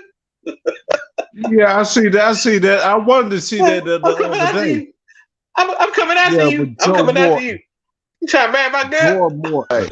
Hey, it's crazy. Hey, it's crazy too, because back in the days, people really used to have to tune in to TV. Like, it was no YouTube. You couldn't like really watch it. If you missed it, you missed it. Like, you know, they wouldn't show that shit again. Like, it wasn't none of that season shit. You can catch it and go buy it. Like, they wasn't doing that shit really like that, where you can go get the Different World season package. Like, if you missed that episode or something that was, you missed that shit. But I'm gonna tell you this though, fellas. I'm gonna tell you this, fellas. You know, she played in School Days. She played in School Days. I think first. Then she played in Different World. You know, for what, Jasmine. 5 seasons? Yeah, Jasmine Guy. Oh, Whitney right there. Yeah, that's she played crazy, on man. That's Harlem my girl. Nights too. That's my girl. That's my girl name, man. Jasmine, boy, she's a bad thing, boy. I never forget when she first. I'm talking about the real Arsenio Hall show, when she came out there and was twisting them hips and spinning it. My little young ass was like, "Good God Almighty, I want me a real woman like that." You know, you was really in those fantasy world when you was young, and the women like that was growing up in my day and age, boy, you really used to want them shit. I don't know, man. You really used to be like, shit, that wasn't fake. They wasn't fake. They didn't have no balloon shots in their booty. That was their booty. Yeah, that's right. They probably had to do squats. Well, I'm just saying, like, I didn't fantasize over no Barbie dolls. The shit I grew up watching, that shit was real. I know you ain't talking about that. Yeah. I see you with it. Is that Gladys Knight? 5, yeah, her old ass. 3, 2, 1.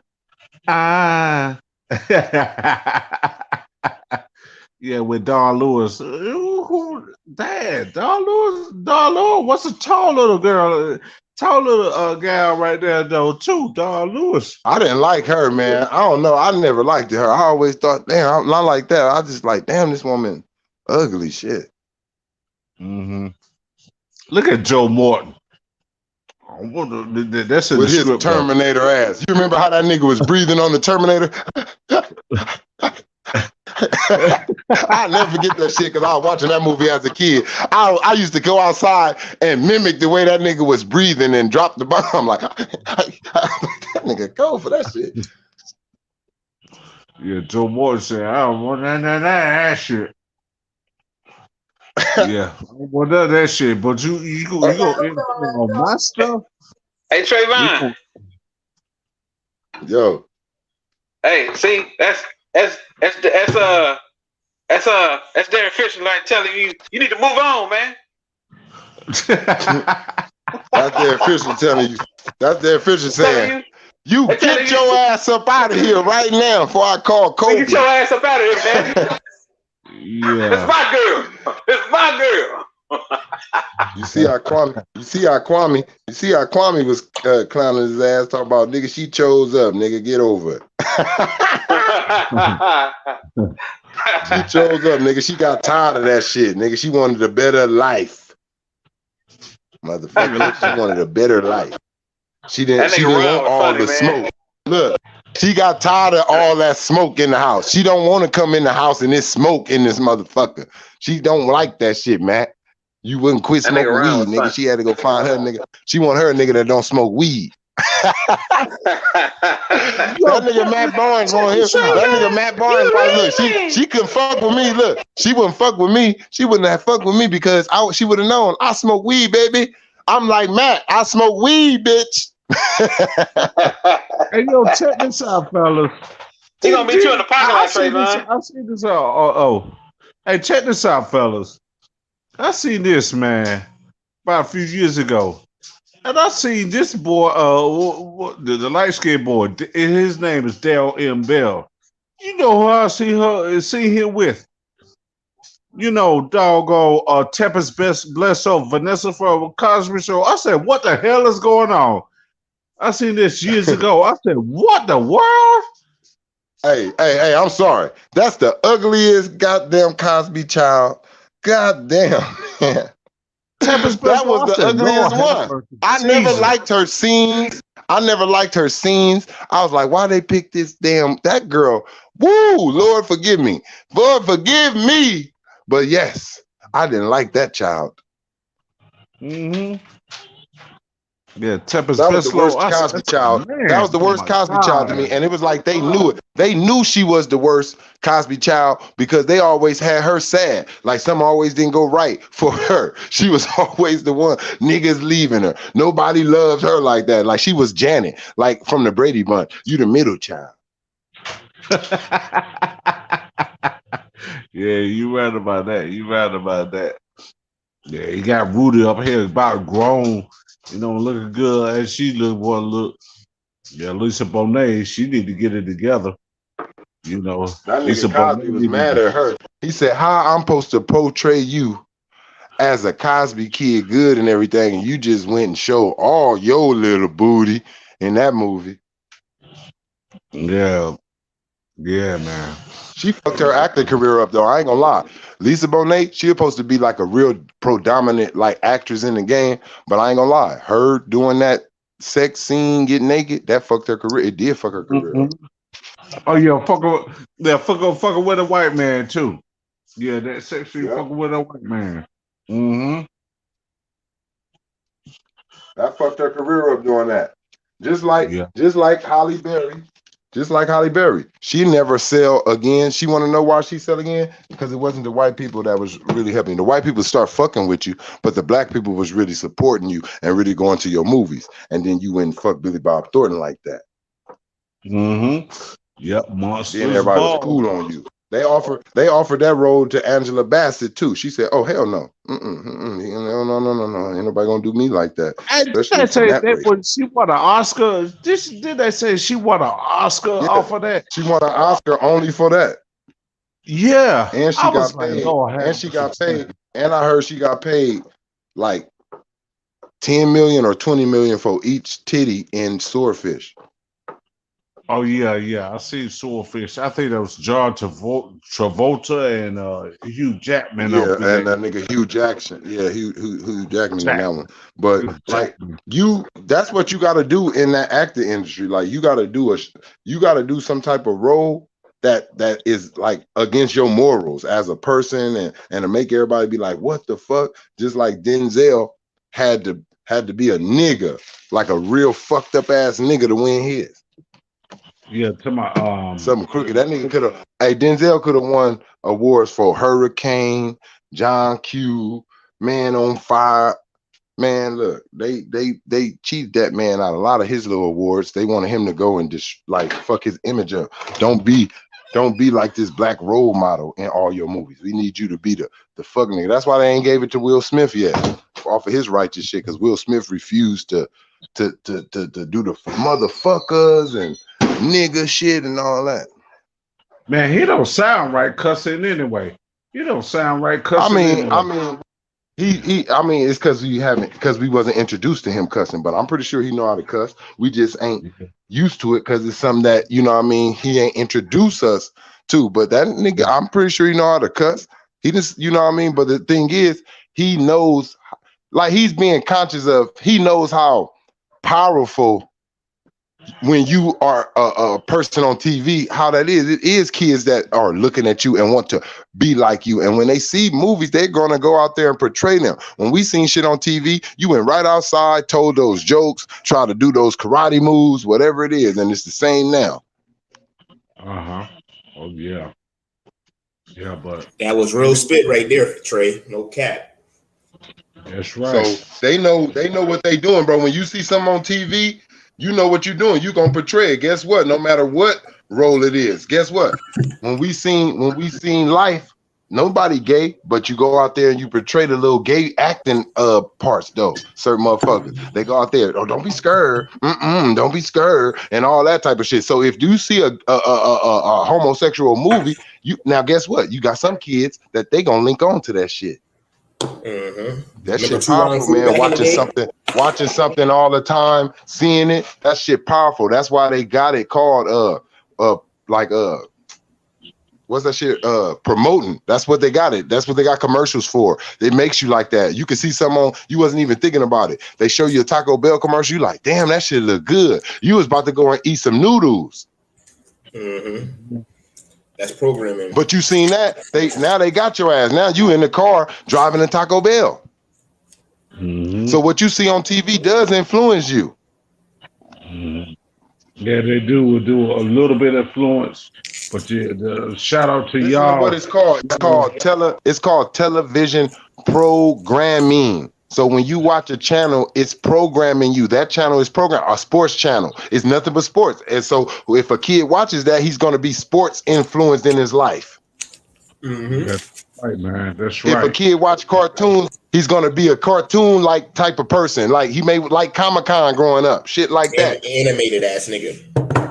If you watch boxing growing up, you're going to probably want to be a fighter. If you watch a fireman TV show, you're going to want to do that. If you watch a scientist thing, you're going to want to do that. It's interesting. You know what I mean? So they know how important putting shit in your face is. Yeah. That's why it's important for the parents at the home to make sure you control what's in the face, no matter what the fuck they got on TV. No, let me show you what you're going to watch, not this. But, you know something too, they had some cartoons banned. Just like some people said, Pepe Le Pew, when he messed with that other girl skunk. He talking about we don't want to watch that. They don't want to show that no more because of the sexual Me Too movement, whatever harassment off that joint. You know what I'm saying? When they were to that skunk, you know what I'm saying? And I was like, well, it is what it is. Like for instance, when I grew up, I never heard about the fucking Green Lantern being gay. But now all of a sudden, I'm hearing about some rumor about they thinking about making a gay Green Lantern or some shit. I'm like, see, why do you change what a hero's been when you already got, like, you know what I mean? It's already female. Like, you don't have to force. Stop forcing shit on people, man. That's what I be saying. And that's what they do in sports. They force heroes in sports on you. And they've been doing that shit. They try to force all type of shit on you. They force even the clothes, bruh. They force our clothes on us, even though we program to it. And that's just how it is. But they force, what's the Nike? All right, I can go get some regular sweats. And guess what? I'm gonna be able to jump, run, hop, gates, all that shit. And guess what? And if I get hooked on something, the same shit gonna happen to them Nike sweats. But why do I need to go get the Nike sweats over the regular fucking sweats? Yeah, and they cost about $5. And why? Yeah, like think about it. Why do we let them do us like that? Why do we let them push it out there and put a high ass price on it because of nigga name? When we know at the end of the day, bro, we don't give a fuck about your name. Fuck you. Like nigga, we niggas just gotta buy clothes. They know you have to buy clothes, but it's a reason. It's a reason. We're stupid. We show that we are stupid, if you ask me, because they got clothes that are cheaper than that shit, and we rather go buy the shit that we really know we shouldn't be buying because we ain't got the billionaire jobs, but it's so important on TV. Like I said, what you see niggas on TV wearing that. So you gotta have it. Because if you wearing what a nigga on TV wearing, you like a TV nigga yourself. That's what you think. Yeah, man. You know something, man. You know something, you could wear. What the fuck you got 5 chains on for? Look, just tell me this. Niggas on the streets, I tell the homies this. I only got one chain. I probably don't even need that, but I got one chain. But this is what I say. What you got 5 chains on for? What red carpet are your ass walking down? Yeah, you not walking down one, but that nigga on that TV influenced you to break yourself for all those chains. Yeah, you can buy J's all you want. He's not buying his chain. See, the difference is why I say we stupid is because we really out here working to get that shit. However you do it, you taking a more chance than him because he's just rapping, rhyming, making millions, and that shit ain't nothing for him to get. He ain't taking no chances. And whatever you talking about shooting up, he don't do that. Not no more. If he ever have, he don't do that no more. His cameras follow him all the time. He can't shoot shit. Mm-hmm. But I'm gonna tell you this: you So rather have $5 sweatshirt, a sweatsuit. You know what I'm saying? But against what's it called? You know, you could buy one of them Jordan or Kobe, what's it called too? You know, and people try to. You can work your way up off of that. You can work your way up off of that. You know what I'm saying? You can wear some. It ain't nothing wrong. I ain't saying there's something wrong with buying it. It's cool sometimes, but see, I'm just saying our demeanor is like, don't buy that other shit at all. Clown that person if they do. Talk about them. Oh, damn, this nigga went and bought some $20 shoes. Is he stupid or is he smart? Yeah.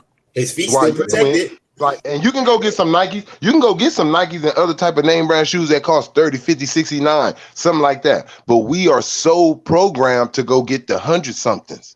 If you don't get the 100-somethings, damn near 2-somethings, you ain't really bought no shoe. Yeah. That's how they got you programmed. Oh, I'm going to the club. If you ain't got the Versace on, the Gucci, the Coogee, the ooh, if you ain't got the Yeezys on, you a loser. Yeah, you's a loser. So you mean my Reebok? So you mean these Reeboks ain't good enough? Like that's, you feel me? Who's stupid? If I had the money like that, maybe I would look at it like that. But that's what I'm saying. It's the wrong people. It's the wrong people programmed like that, bro. Yeah, look at the billionaires. The billionaires do not wear that shit. Billionaires don't wear their own shit. They out there with regular fucking t-shirt. Look at Bill Gates. Bill Gates look like he bought that shit from the Dick store, like from Dickies, nigga. Yeah. That's how he look like. He come out dressed every day like he got on Dickies and a fucking collar t-shirt. That shit don't cost no $100, $200 and shit. That t-shirt probably costs fucking $15. That nigga Adam Sandler be walking around looking like a homeless basketball player, nigga. That nigga be out here looking Look at the crazy. Clippers. Look at the Clippers owner. You know they show him a lot. Look at the Clippers owner. Even look at Dallas owner. Them niggas don't be over there and they can outflashy anybody. If they wanted to, they don't even, if you look at it, white people don't even look at gold like black people do. They don't buy that shit like that. We do though, by the bundles. 15 earrings all up and down your fucking earlobe. Fucking 5, 10 chains all around your neck. You know what they see when you do that? This motherfucker wasting his money. I would have invested my shit in something. Yeah, you might as well be Mick Foley. He'll wear all the flannel shirts. He'll wear all the flannel shirts, couldn't find out he a doggone millionaire, trillionaire, billionaire. You know, Mick Foley, he don't dress like that. You know what I'm saying? Just like Mick Foley, he the wrestler, man. Fucked up in barbed wire and all that shit. Fucked up in barbed wire and explosive wrestling matches, you know what I'm saying? Be busted over this shit. CZW type shit. You know what I'm saying? ECW type shit. But he don't motherfucker fuck up his money like that. You know what I'm saying? Smart. That nigga Marshawn Lynch said he ain't never touched none of his money. He said the only thing he ever touched was his endorsement money. He said he ain't never touched none of his contract money ever yet since he been in the NFL or since he been out. But he donated a whole lot of money to build them houses over there in Haiti. Yeah. Yeah. You see Bill Gates or something like that, or anybody, they don't wear them old school alligator shirts with the hat on it, or some. They probably have some members only back in the days. The members only jackets. Them niggas be wearing buddies and shit like that. Them niggas be wearing them buddy sneakers and all that shit, my nigga. Them niggas be wearing them sneakers that Bill Gates and them used to wear and all that shit. The only thing they did was Kanye took them shits and the designers, they made them ugly ass sneakers profitable now. All of a sudden you're charging $500 for them ugly ass sneakers that Bill Gates and them used to wear. Them big ass thick sole bottoms and orthopedic looking ass shoes. Yeah. Them now that's in style now. Them heavy ass shoes now that Gucci, all them niggas making them shits now. Everything always comes back. Style always comes back. Yeah, the penny loafers and all that shit. Shit, they don't have to dress. They could dress cheap. They ain't cheap. They could dress cheap. Ain't nothing new under the sun, man. Shit just come back around. It just be going in long enough, and then somebody bring that shit back. Just like all these niggas with these Gumby haircuts and shit like that. Yeah, just like Father MC. Just like Father MC with the Gumby with the motherfucking with the dye across his Gumby, Gumby and shit. You know what I'm saying? Just like Kwame, they could do that shit now. Just like Kwame with his gold on his head, with doing that shit, wearing polka dot shirts. But they might do that now. Y'all remember the Gold Lords from motherfucking Meteor Man? What I tell you, look, what I tell you, that's what I said. Dennis Struder and that nigga, what's the name, Clint Capella look like. I said these old Meteor Man motherfuckers. No, that's that movie hilarious. No, that's Kwame. That was my little movie to see on that. They said they was making fun of Kwame in that. They said they was making fun of his haircut in that movie. That's where they got that haircut from. Kwame? Yeah, they said they was making fun of him in that. Oh, okay. Remember, that's the reason why they made them haircuts like that and all that. But you got Cisco out here doing that same shit, looking like he motherfucker on the switch the batter. Yeah, remember that shit? Niggas used to think Cisco was because he dyed his hair. Niggas used to try to talk about my nigga Mike and his tight ass pants. Look at what these niggas wearing now. Yeah. They might bring back the motherfucking red leather jacket with the zippers on it. You feel what I'm saying? Shit, they already got motherfuckers doing that shit. Look, these motherfuckers these days, they just like Little Richard and Liberace, man. Yeah. You seen the shit the Isley brothers and all them, and like the Earth, Wind and Fire and them was wearing back in the day? And them niggas was looking suspect as fuck, but that was the style. That's what I'm saying. That's what I'm saying. These people wear that shit now. Mm-hmm. All that shit coming back now. Like the niggas that created that shit. Like that back in the day. They created that shit. Boy, look, go back and look at Dr. Dre ass, what he was wearing. Yeah, them platform shoes too. I was like, damn, no. I seen that shit. I said, look at Dr. Dre. Dr. Dre got finger waves and shit going backwards in his head and shit, man. Fucking perm doo-wop shit. Yeah, with the what they call it, the Jerry Curl activator. Yeah, man. Activator, man. Yeah. I ain't never had no. Now I didn't have no curl like that. I ain't had none of that juicy drip ass curl over my ears and shit. I had an S curl where we used to go get a flat top and you curl the top of your shit. Yeah. It'd be like Old Town 357 song. Juicy. We used to put that hard ass. We used to put that hard ass. We used to put that hard ass pro style in our shit. Yeah. Whatever. So dark and mix that shit with a little water. Mix that shit with a little water, boy. By the time 12 o'clock came, boy, your shit was hard as a rock up there. You can cut somebody. That young pro Steezy. Nigga, I used to be stealing my sister shit. Let me get some of this pro style for my shit. I ran out. You remember that blue shit? Remember that blue magic shit? That blue magic shit? Hell yeah. My sister, used to have that shit. Every nigga was in his house. Hey, look, I had to go for like 30 or 40 minutes because my shit was coarse hair. Yo,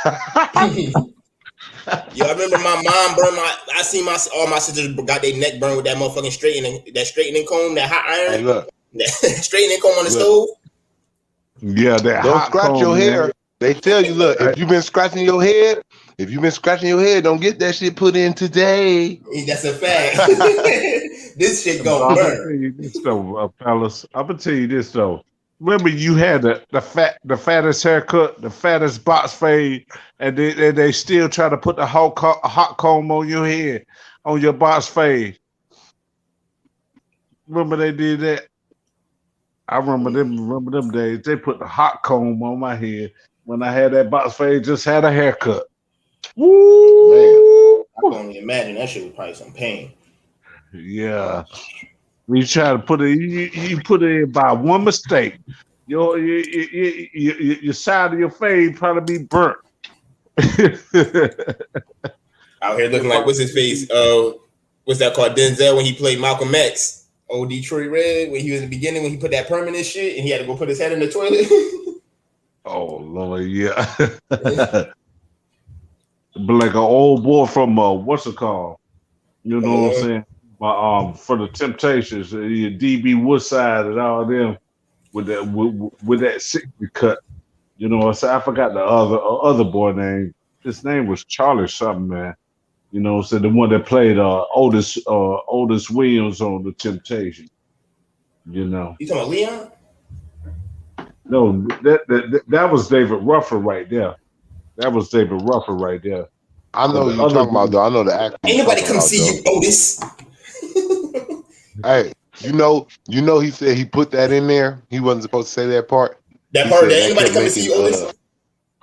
Yeah, that wasn't what he never said that. They said Dave Ruffin never said that. Leon said he just put that in there. He felt like that's some shit David Ruffin would have said. And he said that made the other actor who was playing Otis mad. That's why he really looked angry in that scene when he says that. That's my favorite part of the whole movie. That nigga told him that's the one scene I remember. I used to, nigga, we used to do theater in school, nigga. I remember they used to be like, "What are you gonna do, Shakespeare?" No, nigga, I'm about to do the 5 heartbeats. No, I'm about to do the Temptations. When they come to that nigga house, that nigga said, "I know you want to leave, man." That nigga was hot. He said, "But I refuse to let you go." That nigga said, "Look at you begging me to stay, begging." Hey, you see how he did that little kid run back to when they fired his ass? How he did that little kid run back to his car? I said, "Oh damn, they hurt that nigga feelings for real. When you run like that, your feelings hurt." He ran in that car, man. Y'all ain't nothing without me. You ain't nothing. You sons of bitches. Me. You ungrateful sons of bitches. Yeah. But I'm gonna tell you what they were scared to do. I'm sorry. I'm just from a different generation. Because if I see like one of my close buddies doing some shit like that, yeah, I'm gonna come over there and talk to you. But if I see you ain't listening, I'm gonna come over there and touch your ass. You gonna stop this shit? I'm about to knock it out your ass right now today. I'm gonna beat you up in here until you throw up. Yeah.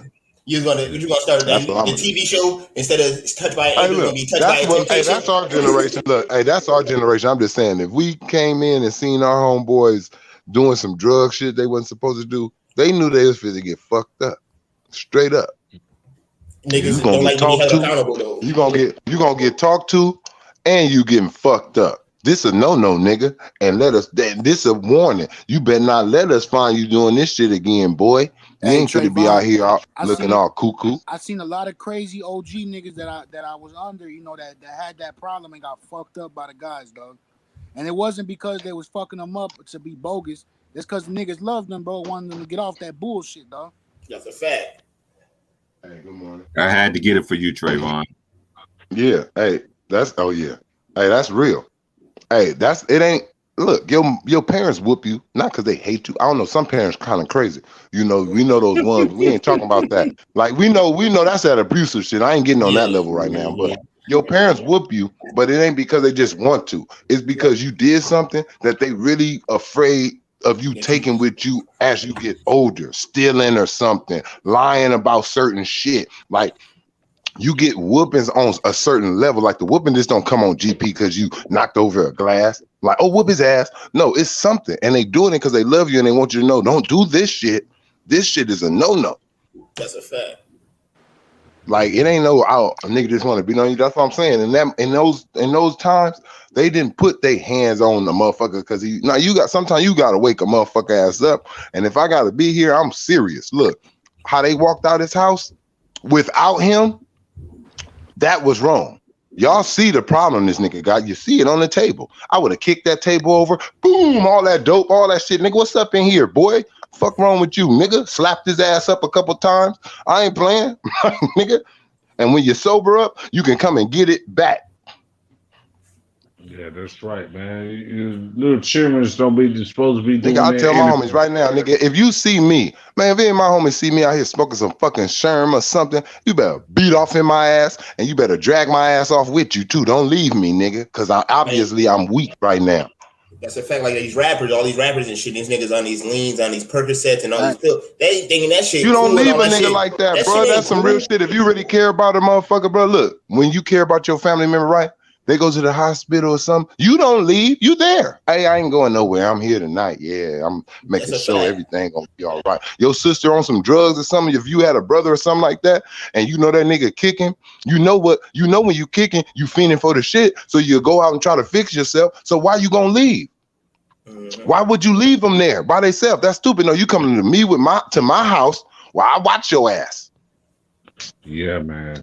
You know what I'm saying? That's what they should have did to him. If they really cared about David Ruffin, they would have put that nigga in program, drug his ass up out of there. And if he wanted to fight back, we're gonna have to knock this nigga out.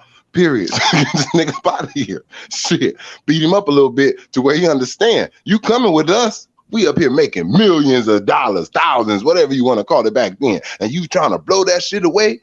You the voice, like you keep saying, you fucking the voice up. So let me save the voice since you can't. Same thing with Bobby and Whitney, anything. Like, look, I ain't doing this shit with you. It's a time where you got to stop a person, man. Like, and you got to let them know, like, that shit bother you, nigga. We had an auntie.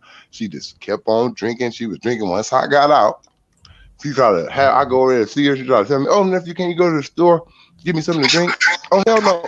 Oh, hell no, auntie. I'm not like everybody else. I'm not like all the other nephews. Yeah, I'm not the other nieces and nephews and all that. I'm not doing that. Yeah, she try to cuss me out, get mad and all that. Look, okay, auntie, I love you. Gave her a hug, kiss. Look, went right back out there, called everybody. Look, I'm just letting y'all know, I'm not tripping. Do whatever you do.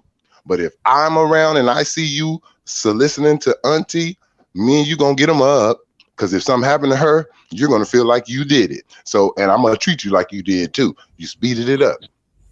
So, period. So, and she stopped. She stopped because I made everybody stop because we were going to get down. Yeah, go ahead. Go over there and buy her some drink. Go over there and take some drink over there. I'm going to find out and I'm going to come and see about you. That's my mama's sister. My mama over here crying, worried about I'm going to do something to you. Big facts. Right about that, man. People got to learn. People too much of saying now, oh, they've been like right now, your friends, right? And I'm talking about men and women, your friends. When back in the days, when people used to get into it with their wife, husband, it don't matter if they was even married. That was your girl and y'all was together for a long time and people knew you. They didn't say, leave his ass, girl, or leave that bitch, my nigga. They like, oh, hell no, man. Y'all got to get back together. They trying to throw a party, nigga, and make y'all meet up. That's the difference in generation.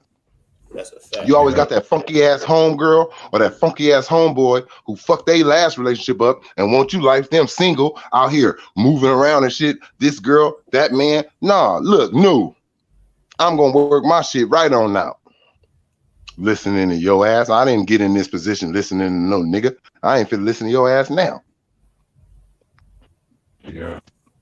You got different people around. You gotta know who you around. I wish a nigga would tell me, leave my girl. Nigga, bye. Nigga, what you trying to do?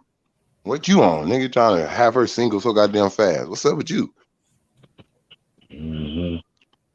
Those ain't no right friends. A motherfucker, you come vent to them, talking about you going through something in your relationship, and they just say, leave the motherfucker. But when before you came and told them your problems, they used to like your girlfriend or your boyfriend. But once you said, I never liked that motherfucker. Damn. Yeah. You never liked it. I changed my mind.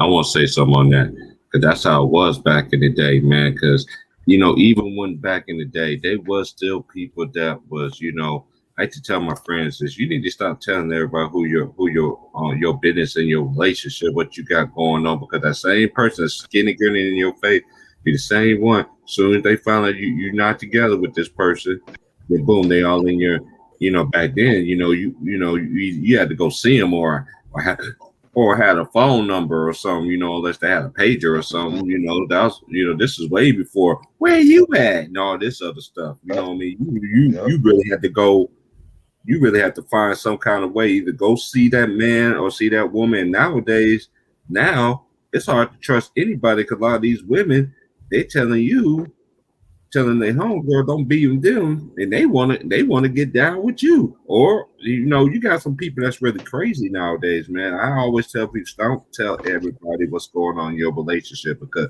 the same people that's in your relationship, and as soon as you got your back turned, they all in their face. You never understood why. Then you want to get mad at them. You should have told them everything. I tell people this all the time when they talk to me about their relationship. I don't want to know nothing about it. I don't want nothing. I'm still gonna be your friend and everything like that. And then I'm the type person anyway. Yeah, I know how you are because you're my friend, but I'm always gonna hear that other person's side though too, and then figure out from there who's giving me bullshit, who's not giving me bullshit. Mm-hmm. And the different thing is too. When a person worst come and part- telling you something, man, about their relationship, you shouldn't be putting in no information like leave somebody. The only thing you supposed to do is be the good friend and be understanding and listen. Say, oh yeah, wow, man, damn, that's a shame. Like that's all you need to be saying. You don't need to be talking about what they need to do. Just be an ear to hear. That's what they really come and vent. But when you catch them in that emotional state, and they all emotional, and you be like, fuck that shit, nigga, you need to go over there, nigga, right now. They may do it because they so fucked up right now. You just need to listen to them. Hey man, look, hit this weed, nigga, look, yeah, hit that shit. No, hit that shit again, don't pass it back. Yeah, there you go. Yeah, pour that drink and let them vent, man. Sometimes motherfuckers just want to talk and they want you to listen. They don't need no crazy ass ideas, man. I'm just gonna say this too. And I'm going to say this too, since we harping on this, because this is kind of stuff I like to talk about. When it comes to, let's just say, for instance, fellas, I'm just going to tell you on some real G shit, real grown man shit. They was talking about, and the stuff that they talking about, I'm about to talk about right now, is stuff that was starting to transpire back then when I was in the 90s. Women was making more than the guys. You know, I never forget this in my life. There was this woman who came out with a book, said all men are dogs, right? So I ended up going to at that particular time, before it was the Big 12, it was the Big 8, all Big 8.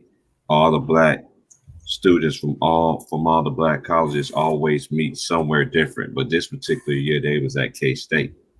So I ended up going and seeing and talking to young, educated. They was older than me though. You know what I'm saying? Because I was sitting there just watching, us admiring them. And this was back this is like mid 90s. You know what I'm saying? And I know women make more money than guys. I know some, but the ones I know, they don't put them down or anything. You know, you just got some women. And I tell people this also. You got some men, you got some women. You're stronger. She might be stronger in this area. She might be stronger than financially than you, but that don't make her the man in the relationship. That's all because all this becomes of the world. So this world has been lying to people for years, just like the devil. They still kill and destroy. I never seen so many people base their relationships off of what society says or what society should think. It's just like when I came up here, friends with benefits. This girl wanted me. She wanted to talk to me. She was just like, "Hey, you want friends with benefits? I want a friend with benefits." I said, "What kind of friend with benefit you want?" She said, "You know what I mean." I'm like, "No, I do not."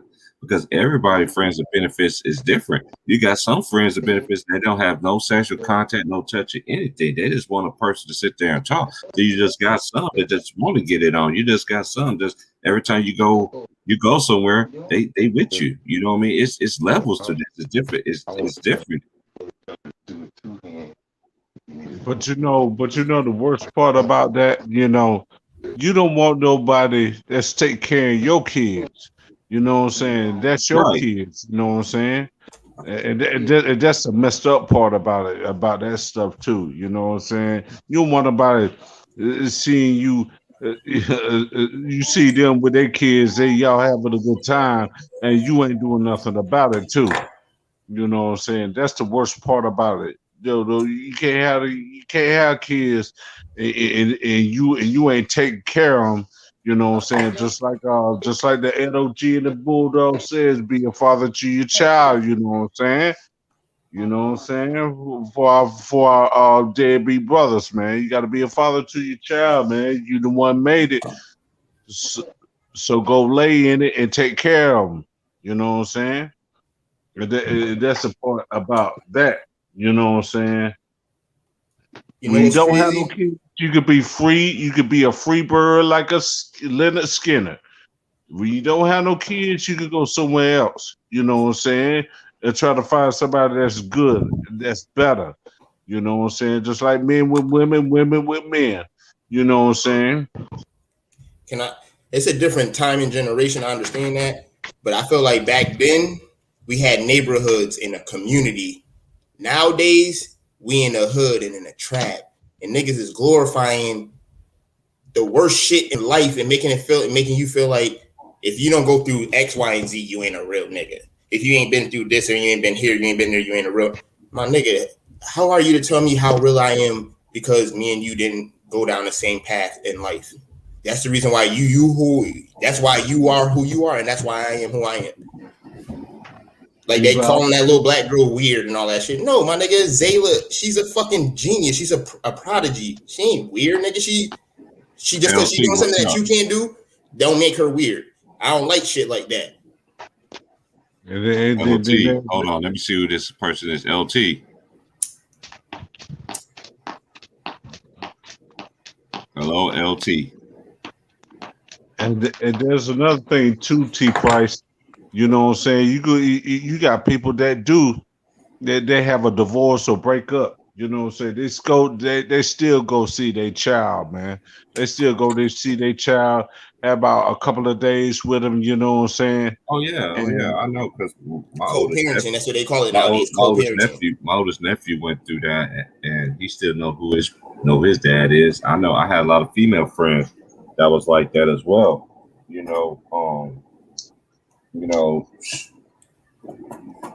I tell them all the time, still keep that communication across. You got to keep that communication. Like you have to keep that communication. You still got to tell that. I just tell my friends down south that all the time. I used to be like, hey, don't be talking negative about your child's father to your kids. I was like, you can't do that. I can do whatever I want. You don't have no kids. I'm like, okay, yep, you're right. I don't have any kids. But one thing you're doing, and the biggest thing you're doing, taking your anger and your frustration out, what you got against that man, and telling these kids, because sooner or later, these kids going to grow up. And I'm gonna tell you this, I've been seeing too many Maury Povich videos about that's their kid, and then they talking about what's it called? You ain't the father, but you still take care of them, man. You got single brothers out here. They're trying to take care of them. Because there's a lot of ones I've seen that they're gonna say, this man, which I know is a woman, acting like it's a guy. Man, come on, man. It's like there's something.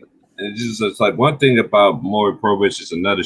It's another one, just like Jerry Springer, all these other sitcoms. They always invite these people and everything. I know people that really went on them shows, and then they'll sit there and tell you they had to put on a front in the show and all that. They had problems, but it wasn't nothing like to the stream because it was TV. They were trying to sell that content. You go in there with some cheating accusations. Now all of a sudden they know that he was cheating. So now let's make a storyline behind him cheating. Mm-hmm. Yeah, that Jerry. They profiting off of people paying that shit crazy. That's crazy, man. That's crazy, man. There's a lot of people profiting off of other people paying. Mm-hmm. But that's crazy though, Jerry Springer. You don't put it out there. You gotta live for another 20, 25 years and try to put these brothers and white folks and others that's around putting it out there. Boy, it's crazy, man. It's crazy. Damn. Real crazy. Niggas just jumping rope, boy. Ooh, shit. I seen my. Oh, hold on. Was this the person you saying that showed his little huevos on my channel last night? Is that what you're saying? The one I got up out of here? I didn't think I kicked him off. I know how to turn down the stream. So that's why he's quiet right now. But you know what? I ain't gonna put you on because just in case you do some stupid shit again. But I'm personally gonna ban you from this channel. So. But let me let you. Don't forget, there ain't no hot water. I gotta call the gas company tomorrow. T-Price, who did that? Kick that earthquake down. Before you spread, who you got tonight? Who you taking tonight? Milwaukee, right? Yeah. Who? I thought somebody was saying somebody was sounding like it was about to leave. Nah, I ain't. I'm not rooting that. I picked the Suns to win the series, so I'm not getting into the games. But I got the Suns. You think you're taking the Suns tonight? I'm not rooting for. Every time I root for the Bucks, they always lose. So I understand what you mean by that. Yeah, I just got the Suns for the total for the series. You know, like for the whole series. I know. You know. Yeah, but I'm gonna tell you this though, brothers and sisters. You know, in the panel and live chat. You know what I'm saying? At least give me one. At least give me one or something, man. At least give me one. At least win both of them. At least give me one or both of them. You know what I'm saying? Because I'm tired of seeing Giannis Antetokounmpo doing his thing, and what's it called? And they still lose. You know what I'm saying? Shoot, if you go do all that, you might as well bring some other bench players up there. You know what I'm saying? You got Bobby Porter's play about 5 or 10 minutes, and he gone. You know what I'm saying? Shit. At least bring me Justin Jackson over there off my Tar Heels up at that joint. You know what I'm saying? I want to see some other people that could change the series. You know what I'm saying? I was arguing with my barber yesterday about this. He gonna tell me Giannis got to pass the ball more. Okay, he went for 40 something. I said, bro, did you not see Giannis? I said, them niggas haven't been scoring buckets. I said, with that, I said, if Giannis don't score the points that he scored, them niggas losing by 50.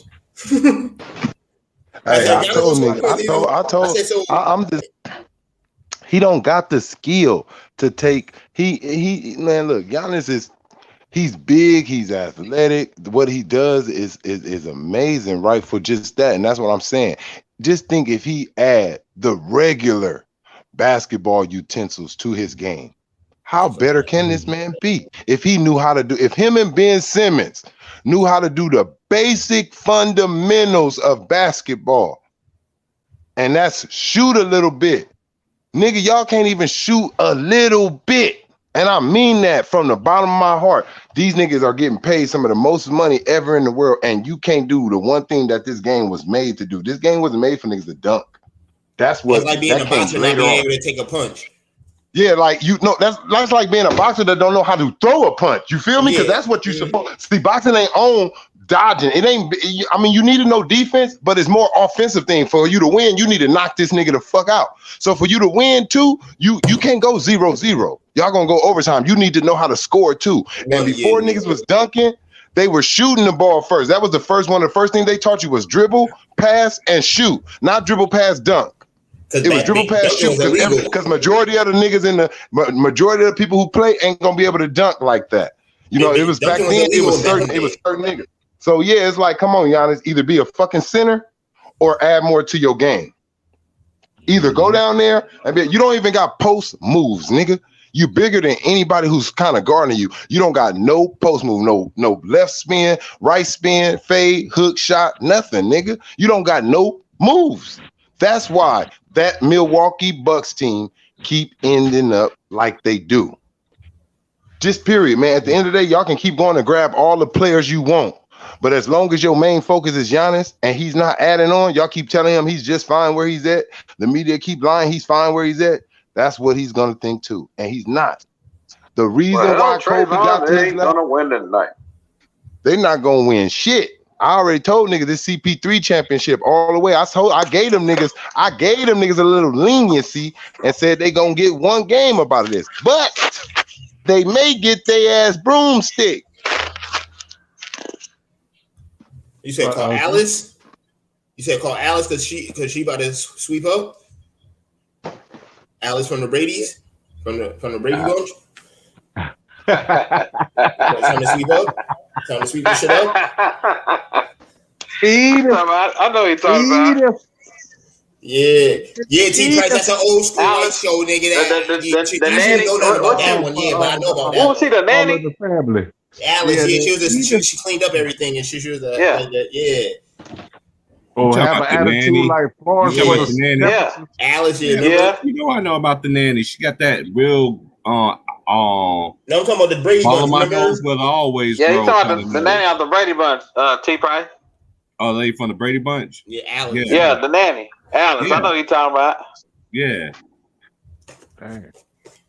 Yeah. Nah, but that's a fact, Trayvon. I said the same thing. I said it was going to be a 6-game series, but at this point, if they don't win tonight, this shit is over in 4. Well, look at this, guys. The first 2 games of the way I see it, and watching finals. Well, at least my account of watching finals. To me, in this scenario, like I picked Phoenix, but I still feel like the pressure is on Phoenix. It's not quite on Milwaukee just yet. If Phoenix by chance wins 1 game in Milwaukee, then I can see the series possibly either ending in 5, in my opinion. Now, if Milwaukee wins tonight and if they win at home, period, or at least both games at home, if they win at home, both games at home, then I feel like the pressure is back on Phoenix. And that's in that perspective. But I always say this: in crucial series, Game 5 is the most pivotal game of the series because just under those circumstances, sometimes it turns out to me Milwaukee does play better at home. So we all can at least agree that Milwaukee do play well at home. So I kind of feel like the pressure is not on Milwaukee just yet because, like I said, their track record has proven that they tend to turn around. They tend to turn around their series play when they're back at home. So I just think if that happens, if one of those scenarios happens, that's how the series is gonna either end. I agree with you because it's all about the first team that steals on somebody's home court. So if Phoenix beat them in Milwaukee, they snatch their heart. Yeah, they take away the confidence that they have at home. You niggas can't beat us on no motherfucking basketball court on earth right now. That's basically what they make you feel like. Like, we don't give a fuck where we play at. Phoenix, Milwaukee, we can go use one of these other niggas' gym and we both be visitors. If you want to, we gonna beat y'all. So once they do that, like once they beat them, because see, Milwaukee didn't beat them at their home, so they still got the confidence. Like, oh, you niggas can't win in Phoenix. But if we come and win this first game, Milwaukee damn sure better. See, you don't want to play that last ass game. Like, even if they try to win the game 4, it's over. I already called. That's the one game y'all gonna win. Like the last in y'all home. Like, other than that, y'all go back to Phoenix, they gonna put y'all out. Like it's gonna be over. Y'all not gonna win because y'all haven't done Chris, that damn weasel, Chris. Where's that weasel mouth Middleton? He better show up, hell. Because if he don't, I'm gonna pull those two teeth. Yo, everybody looking at this series. Everybody looking at this series like Giannis should be dominating. Who can stop him? Giannis should be dominating. But that only works from what I've seen with Giannis when he's dominating. That's that season shit. That's that season shit. Like they be winning all the time when he be having them stupid ass numbers in the season. But in the playoffs, when he be coming out with those stupid ass numbers, they always lose. You know why? And stop trying to shoot like when come on, man. That ain't your bread and butter. He has to. I understand he has, but this is my thing. Giannis, you really, really, really gotta focus on that shit on the off season. Like, you really gotta focus on adding off season, No, you're right. He really got to, bro. He really got to, and I'm not trying to be shitty on him, but he really has to add more. Because I've only seen four, I'll say maybe 4, maybe 5. I don't know. I'm gonna just say 4 seasons of the same shit. I saw 4 seasons of the same player. That's bad. That's bad. This is your ceiling. If this your ceiling, you're not going to be too much to me.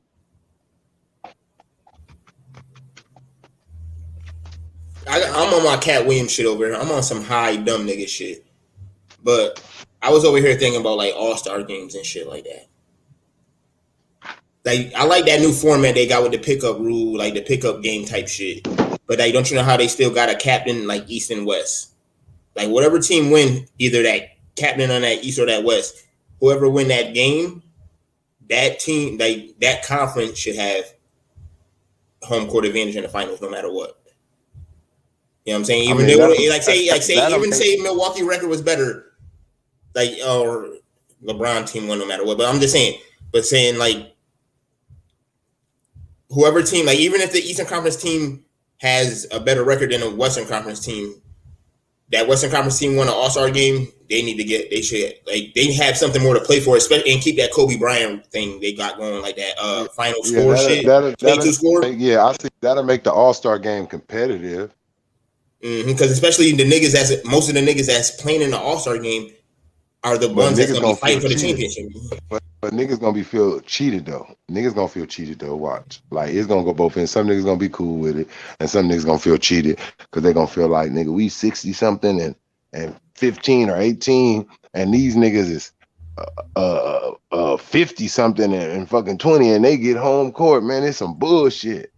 Mm-hmm. But I think it'll make it more competitive, and like they keep that Kobe Bryant play 2 rule or whatever, like the 24 points added to the finals, like to the scores that's going into the fourth quarter, So like I think that should be fire. Because even this year, even though there was a blowout, still that game was still a fun game to see, especially in the circumstances that we had. That was the worst All-Star game I ever seen in my life. It was just a shooting display for me. That's the only reason why I was happy to see it. I looked at that shit. I was like, man, this shit is. I ain't never seen one-sided ass All-Star game in my life. That was a whole one-sided All-Star game. Like them niggas didn't win no quarters, nigga. Mm-hmm. And then because there's nobody playing defense, so like if you give them niggas a reason to play for, especially like them top dog niggas like KD and LeBron was the captains. Them niggas had expectations of being in the finals this year. They thought they was going to the finals this year. Even though they're not there, you know what I'm saying? They're going to be on their ass like, yo, even though KD wasn't playing, I need you niggas to stop. Niggas going to be holding niggas more accountable instead of just being just a lackadaisical atmosphere. Because back in the day, them niggas used to be putting on a show, but at the same time, it used to be a basketball game. You know what I'm saying? Yeah. And it was just playing just to play it, but them niggas had, I don't know what it is. Is it like, because niggas is friends and all that shit nowadays, and niggas don't want to look bad? But back in the day, niggas was out there balling and trying to go for, like, niggas was trying to bust niggas' ass and trying to make niggas look bad and all that shit they had to in the process. Yeah, let me let y'all go, man. I'm finna feed these dogs for a minute, man. Salute to y'all, T. Price, Trayvon. Homie, always chat, OG. Man. Salute to you. Always old school. Old school, always. Have a blessed Sunday, man. OG, but I'm OP, old person. Yeah. What kind of dog is that on your profile? A beagle? No, that's American Bully. A bully? That's what I can't even see it really. I thought it was ears, but from like how it's cut off, I thought like where the circle ended, I thought that was some ears. But now I can see. What you're saying. I need to do better on my picture, like I'm a paparazzi or something like that. But other than that, man, salute to y'all, fellas, man. It was a good chat, man. Good chat, man. So other than that, man, let me let y'all go, fellas and ladies. And a panel and live chat, you know what I'm saying? So other than that, man, y'all have a good one, man. Probably hear y'all on the game call tonight if y'all still here. All right? Yes, sir. Have a blessed one. Be safe. All right, JMJ, big bro. Yeah, you the man though, T. Price and Trayvon, whoever's on that panel. All right. Y'all have a good Jacob, one. man. Don't forget your little brother, man. Don't forget Titties, man. Big your little brother, Marv Alberts. Damn it. Yeah, I'm a suplex you now. I'm a suplex your name. Hold on, hell. Hold on, hell. Y'all have a good one, fellas and ladies. Yes, Panel live chat. All right, bro. Is that showing the chef? Is that my nephew? Yes, sir. Oh, it's Sean the chef, the babyface assassin. Cross you up, step back, and hit a 3-pointer. Damn it. Thank you, sir. From downtown. Thank you. Appreciate that. Thank you, sir. The one and only. Hometown. Hey, you sound Champ like is that here. nigga Trevor. You sound like that nigga Trevor off of Fresh Prince of Bel-Air. Hillary, will you marry? Thank you. Will Thank you you. marry? Thank you. Thank That you very nigga much. said, I ain't no bungee expert, but I don't think I he's don't supposed think to he's hit the gonna hit ground the like ground like that. Hell no, he don't. Hey, hell no, he don't. Hey, T Price, I'm watching that right now. I'm watching. I'm gonna get you sucker right now, man. I've been putting it on. I've been putting it on mute, man. Yo, Shawn Wayans was a trip in this movie, bro. That nigga hilarious, B. I'm about to go. I got a show on September 11th. Well, it's the Damian Wayne Jr. show, and never his son's gonna be know opening for me. The Burger Dog.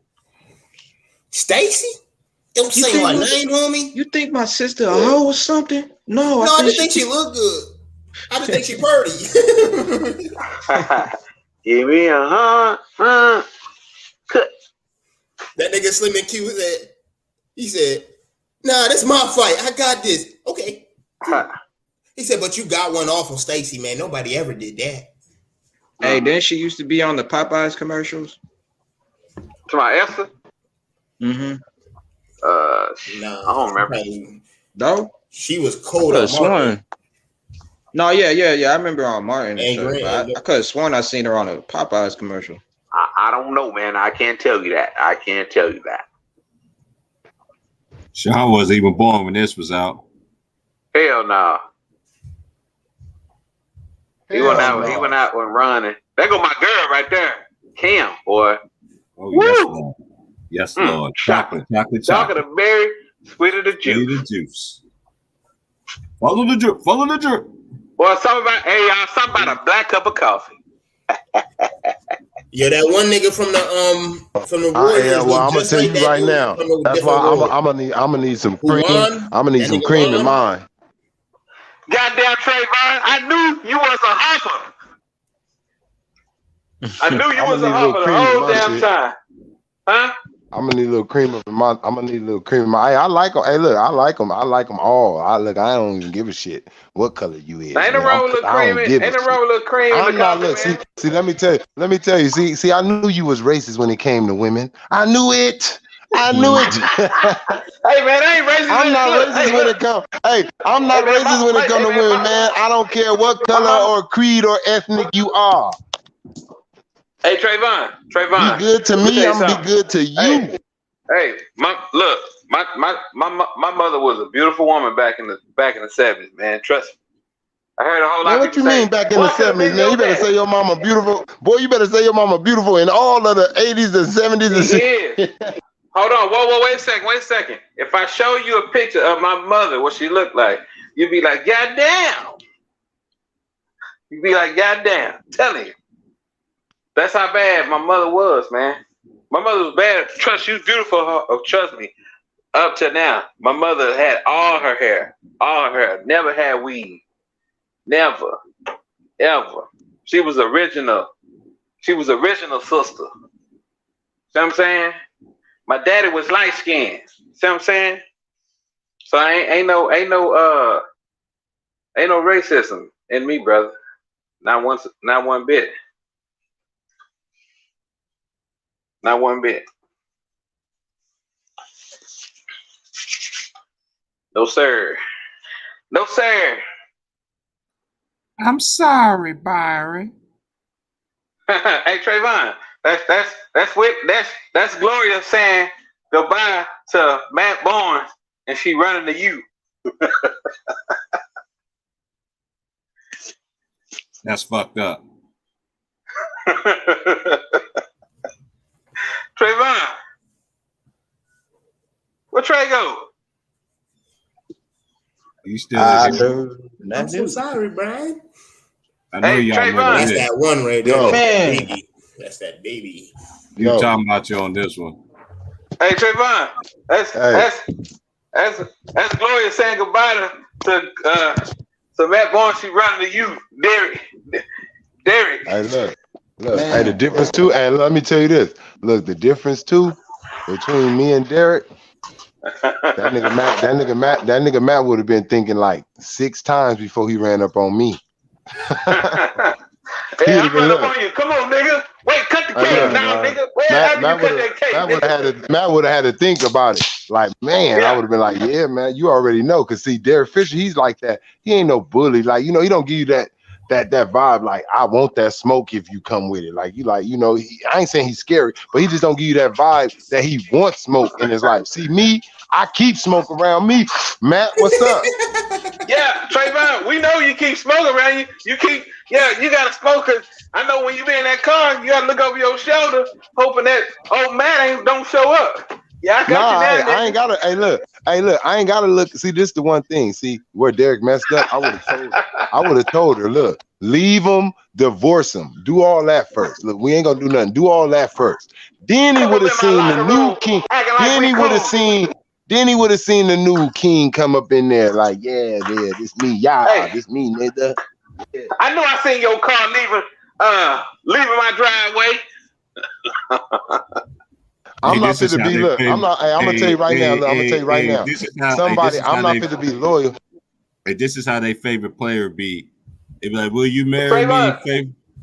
Trayvon, that's you showing up. This is the Slovenians and all these other people in the world. Trayvon, that's you showing up talking about, hey, I'm the one that really care about you. I don't care what that nigga do. I'm not even showing up. Look, I'm not even showing up at the wedding. I'm not even showing up at the wedding. She didn't show up at the wedding. She with me. She ain't even going to the wedding. Now she was gonna get married. She was gonna get married to Matt Barnes, and you came with the Derek Fisher, look, man. I'm gonna just be honest. Look, I'm gonna be honest. Look, Matt Barnes, I could just look them. Yeah, you niggas. You should watch this, Sean. Y'all are sports. That's one right there. That's one. That's one. That's one. I will say this. Don't that nigga look like one from the Warriors? I do not think Matt Barnes got a damn thing on me as a man. Period. Like, you just got the money. Like, but as a man, you ain't got shit on me. Like, and if another day, and that's what it was. Probably. Hey, that nigga was gonna check him though. Hey, look, that nigga. Look, Matt. Too bad. That nigga was like, "What the hell are you doing here?" Hey, Matt, you already on. Matt already on. Look, while you up here support Matt, this nigga that almost got sued by Rihanna trying to act like he was dating her and all that. Nigga, yeah, nigga, I know you. Hey, man, I ain't supporting that nigga, man. I'm just saying, man. Man, feel like, man. Hey, man. Hey, Jacob, that's the grown woman right there. She got grown and shit. Hold on, man. I can't even see it. Hold on. Let me. She aged horribly though. That shit was crazy. I know. She aged like milk, nigga. That shit was sickening. Oh, so she like that meme for granddad? Yeah, she aged like milk, nigga, instead of wine. Yeah, Willie was bad thoh. Mm-hmm. Yeah, that's a fact for her day. Yeah. Willie was bad, but man, I'm rolling with Kim though, man. Yeah, Kim. Yeah, I got one with Kim too. Not me. Huh? I'm rolling with Jada Pinkett. Come on, yeah, big man. Nigga forgot Jada was on there, huh? Yeah, you did. See, Trayvon, that's you saying. You got something to say to me now? That's how they be, Sean. They be like, baby, please. Hey, T Price, you got Corey, I love you more than that nigga. T Price, you got refrigerator etiquette. You know what I'm saying? God damn. That cat straight got rootless. Y'all got refrigerator etiquette, right? Like, if somebody leave the Kool-Aid in the fridge, like, leave the last drop, but keep that bitch in there. You know what I'm saying? Oh, like a little bit? You talking about a little bit in the Yeah, I don't like that. You already see my reaction. Hey, son, man, you been watching Baby Boy? Of course. I mean, he come up in here drinking a bottle of Kool-Aid and shit. Yeah. Oh, Lord, bro. Making scrambled eggs and shit. That's where that saying came from. That nigga cooking some breakfast, Sean. That's where the saying came from, Sean. Uh-huh. Cooking some breakfast, Sean? Am I? I have some earlier. I thought you asked me. That nigga cooking some breakfast. Nigga drinking a bottle of Kool-Aid and shit. Nigga drank the whole red Kool-Aid. Hey, this is how girls is now. My eyes are really green now. I'm watching that shit right now. Oh shit. He crying. Don't cry now, nigga. Hell no. Don't you cry.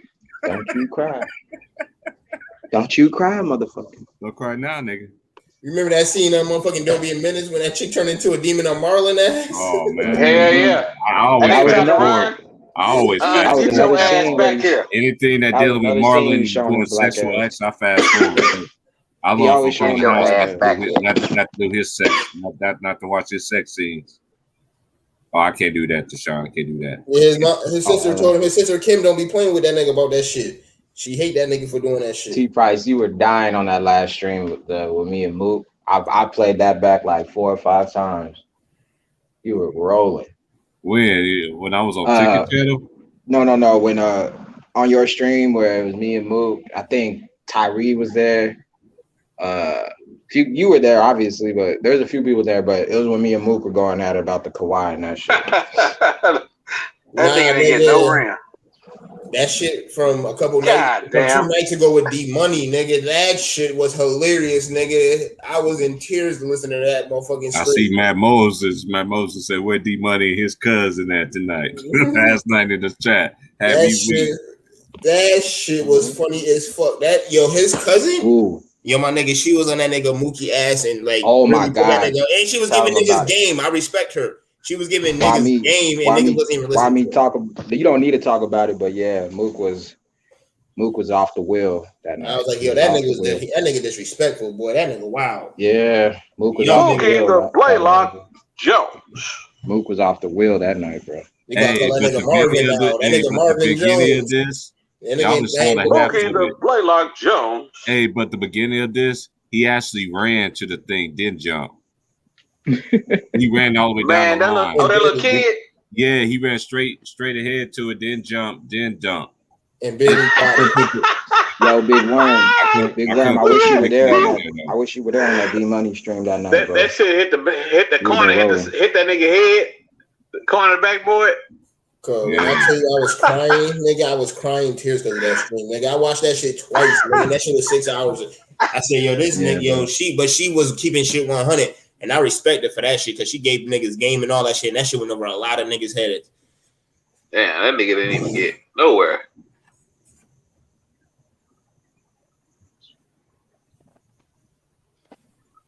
Look at Durant. That nigga Mooney was mad. Why I gotta go out? Kavon Mooney. That nigga like. Hey, Trayvon, you remember this? Oh yeah, I remember that. That ain't happening to me. That nigga like, nah, we've been fighting like a mud. I told you, not fight. No, I would have played dead. I'm finna get some money. Oh, yeah, finna get paid. Yeah.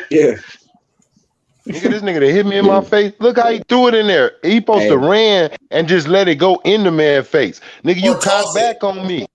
Yeah, or toss it. Trayvon be like Ezel off Friday. My neck in my back. All right, look.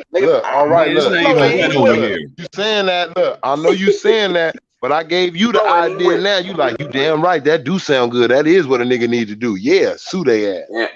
Oh, yeah, nigga. Trayvon, you gonna come up with 10 million in a minute? I want 150,000, and we can settle it right now for $20. Man, get your wet. It ain't wet over here. Flow ain't even wet. Right now. He said, "Give me $1. I won't say nothing."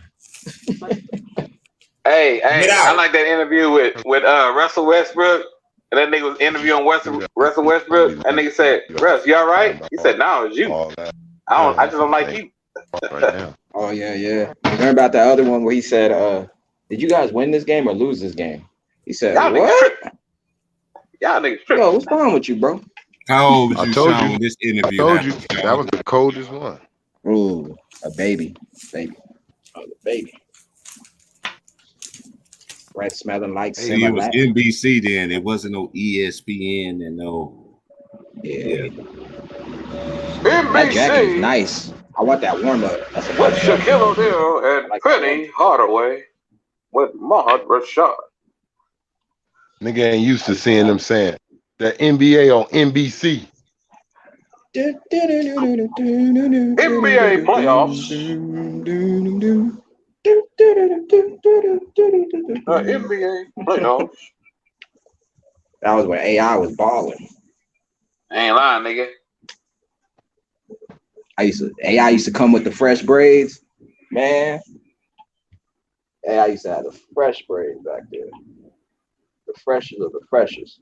I think Melo had the fresh braids too. It was between him and Melo. But AI had, man. I used to tell my auntie to do my hair just like AI. I want my shit just like his. I want the jersey and everything, the shoes. I want all that. Needed that, huh? Yeah, I thought I was. Hey Trayvon, I was at a practice in Philly one time. Dude, the coach said, "Yo, you need to take that do-rag off. Ain't no AIs in here." Yeah, you know what? Hey, look, everybody gonna get that because I swear, everybody told me when I used to go play basketball and they seen that afro, you had them niggas who like, oh yeah, this nigga think he Kobe. Yeah, but you know the difference though? I really know how to play. I wasn't Kobe, but I really knew how to just play basketball, bitch. I'm about to dog your ass though. I know that. You can talk about this afro on my head all you want to. You better pay attention to this ball in my hand. Shoot, they need a Bun B on the team. Come on, man. Oh, you call Trayvon Bun B. Yeah, he Bun B, man. He the Bun B of West Coast. Let me hit you with the twin and twin. Let me hit you with the twin and twin. Don't get your back bent. We trying to get. You done small niggas. Oh man, I'm weak. Oh man. Look at Chris Cross. This nigga said the Bun B. Bun B don't look a damn thing like me. Y'all sound alike. Sound and look, you don't look. We don't say niggas look like niggas off they sounds. We say niggas look like niggas off they look. Man, Trayvon, you sound like real the talk, nigga man. from San You Andreas, can go for it. You can sound like a Bun B for real talk, man. Yeah, man, I got that type of follow me voice. For real, man. When I hear Bun B, I hear you, man. I'm sorry, man. It's all right. Ain't nothing wrong with Bun B. Damn, what's up with my nigga Buster? Yeah. Y'all. Got you all in check. One time, y'all. Throw your Which one of y'all stole my flow? Any, many, mighty, mo. Hey, who was that dude he used to roll with? The light skinned dude. The light skinned dude. That's his producer. Yeah. What was his name? I forgot his name, but I know you're talking about. Still around? Yeah. Oh, okay. Yeah, he used to get turned up in Buster's videos. Yeah, that nigga. He was like a hype man. He was like a hype man. He was a hype man. Just give me the word. This one goes out to my soldiers that be flipping them birds. Hey, that Buster song, that break your neck. Break your fucking neck, nigga. Just make it clap. Wah. Just make it clap. Go now. Give it away. Give it away. Give it away now. Just give it away. Give it away. That nigga was spitting. Buster was cold, bro. He's still cold. That nigga out rap anybody right now. Make it clap, nigga. That was Buster shit. if you want to. I want to see Buster, Redman, and Method Man in a cipher one day. See what that real hip hop about. Niggas ain't really trying to battle. Niggas ain't really trying to battle that nigga Buster, man. He really can rap, man. Fuck the bullshit. Oh man. Hey, you know who else got bars like that? Is Ludacris, dude. Yeah. Well, I don't know if he used to. He just said some weird catchy shit. I was saying the same thing too, Sean. He would just say weird catchy shit that make you be like, what the fuck? Hey, Sean, I'm saying the same thing too. That nigga underrated. Yeah, I remember him and T.I. went at it. Man, T.I. ain't on Luda level, bro. I like T.I.'s I'm Illy. I think it was on what was it? Paper. What was his album, bro? I don't know if y'all know that song. It was called I'm Illy though. Yeah. Rapping for the hell of rich. The intro. Yeah. Never had to sell up again. Must I tell up again?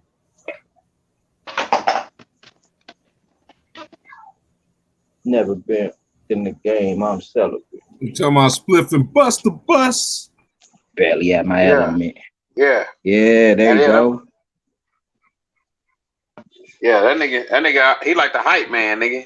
Hey, look at the New York. Hey, look at the New York jewels that he got on his neck. Man, that look fresh. Look at that, bro. You don't see nobody rocking that like that no more. I mean, you do, but it might get snatched and stolen. But you ain't gonna try to steal a chain from Buster. See what happens to you. Try to steal a chain from me, nigga. See what happens. Shit. Nigga don't know about my nigga right here, though. That my nigga look fake. The fat.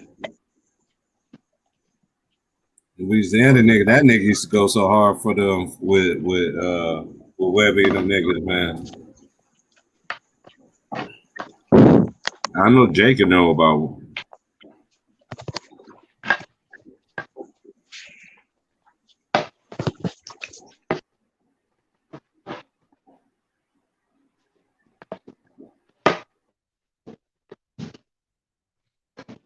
Come together. Come together. Come together. Come together. Nate Dogg. Man, I miss Nate Dogg, boy. Me too, bro. Man. That nigga knows when you put that Nate Dogg on, nigga, I'm immediately trying to fire it up. That nigga Nate Dogg on, nigga, fire that shit up, nigga. Take me there. It's just me and Warren G on the L. I also like listening to that. I used to like listening to that Latoya Williams lady, boy. That voice, goddamn. And I believe in you. Oh, I believe in you. And I believe in you too, because you my one and only boo. And I believe in you too. Can't tell me she ain't got that smoke some weed voice. I'll take Michelle A over any of them. Man, I mean, yeah, she got that voice too. Like she got that voice. You can smoke some pot too. You said let's smoke some pot too. Yeah, that's what I was talking about. Right, That's what I was talking about. That's what I'm talking about too. That's what I'm talking about too. They got that voice. They got that voice. You can put it in there. And Sade. Mm-hmm. Yep, Sade. Yep. You give me the sweetest sweetest taboo. Nigga be smoking, listen to that, boy. Nigga be up in that motherfucker. Next thing you know, you up in there doing a little island dance with the shoulders. Mm-hmm. The sweetest taboo. That nigga Sean don't know a damn thing about taboo. Shit. That nigga like, what the fuck? Hey, look, if I told him the name of what's the name of that song? He wouldn't even know it was taboo. I'm up here singing it, the sweetest taboo. He would be like, it's called the sweetest. I'm listening to you like I ain't never heard it before too. That's some funny shit. No, I know you ain't never heard that shit before. I'm all silent and shit. I got a Trey. I got a Trey. Hey Sean. I got him. Hey Sean. Have you watched Dysfunctional Friends yet? Man, you know my schedule been tight. You know what I mean? My schedule been worked up. I see why. Man. I've been on the road, man. I've been on the road. No, I'm gonna get to it though, T Price. I'm gonna get to it. You know. Sean wasn't even born when this nigga said this. Nope.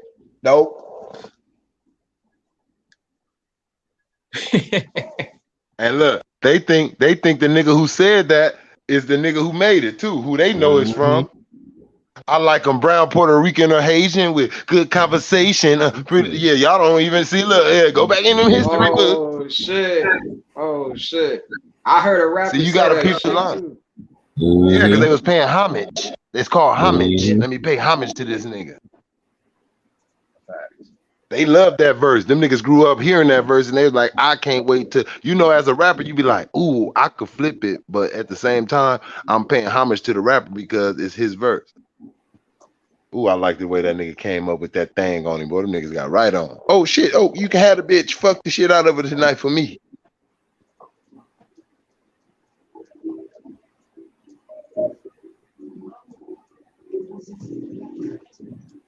Shout out to the legend, DJ Screw. Rest in peace. That's that nigga.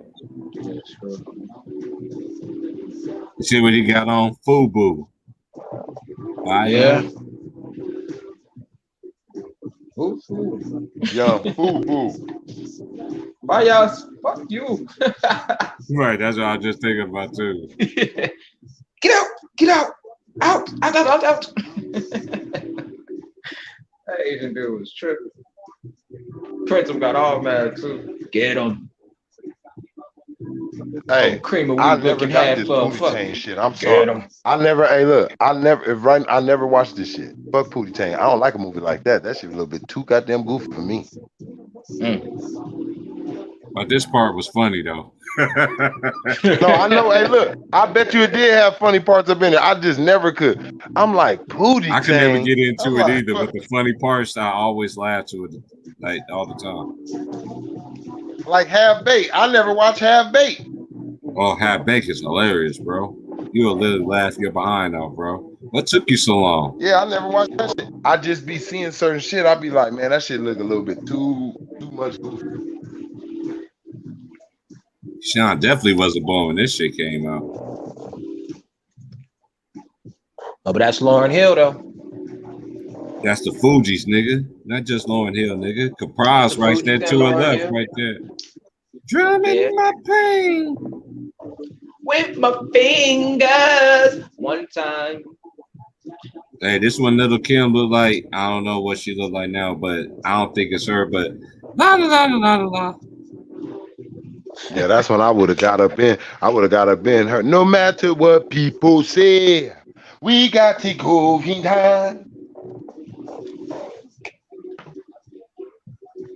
She fucked herself up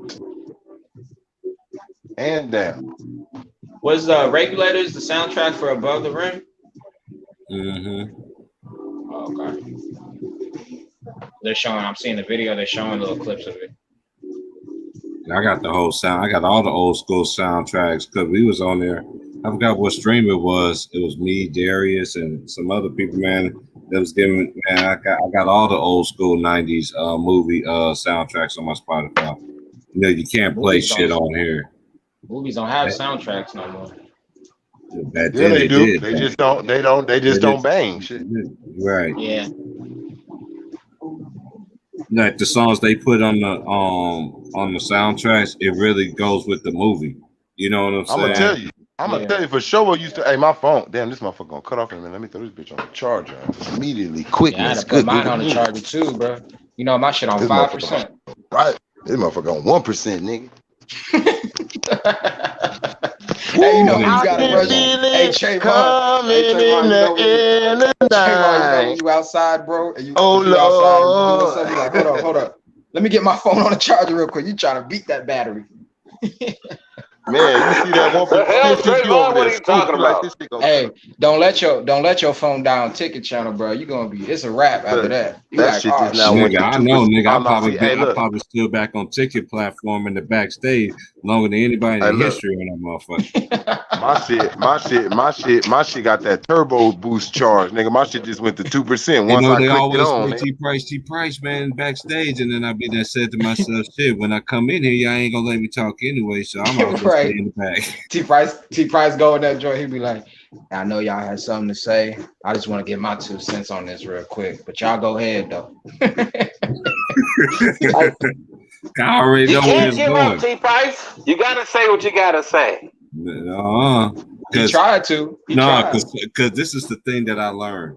Certain people that's on there, you know, you ain't gonna be able to get across to. You ain't gonna be able to take the 2 cents to. You know what I'm saying? So even you try to get yourself out, get your opinion out, it's not gonna be able to matter. You know, because they so They're just thinking about the person and not thinking about the topic that's at hand. And another thing what people fail to realize is their opinion, good or bad. You acting like you just woke up, hi, good morning, how are you doing? Like you just like you literally there with this nigga right now. You know what I'm saying? I don't understand how these people be acting like that. Like niggas are trying to convince you to think like them.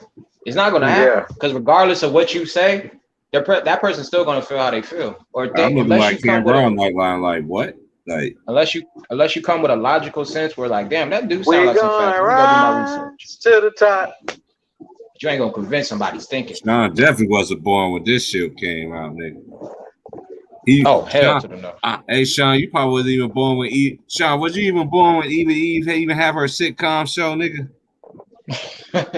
Eve, how we do it? Eve, how we do it?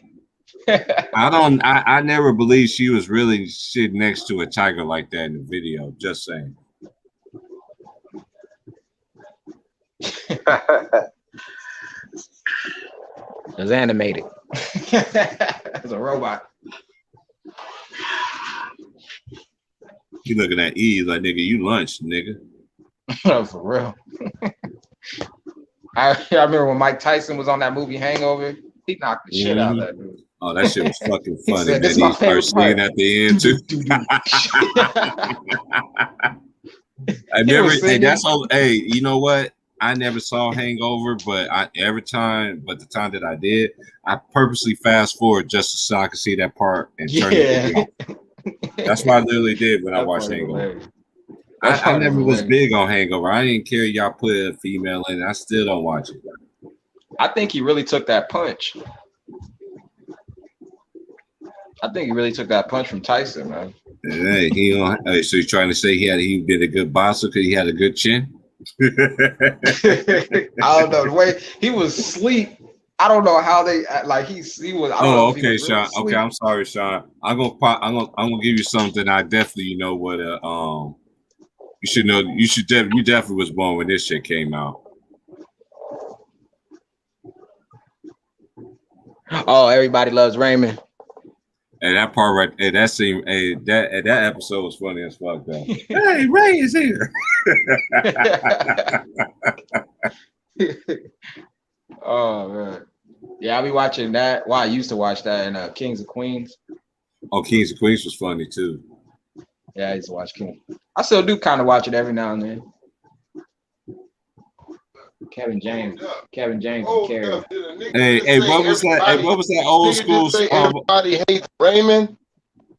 Yeah. No, yeah.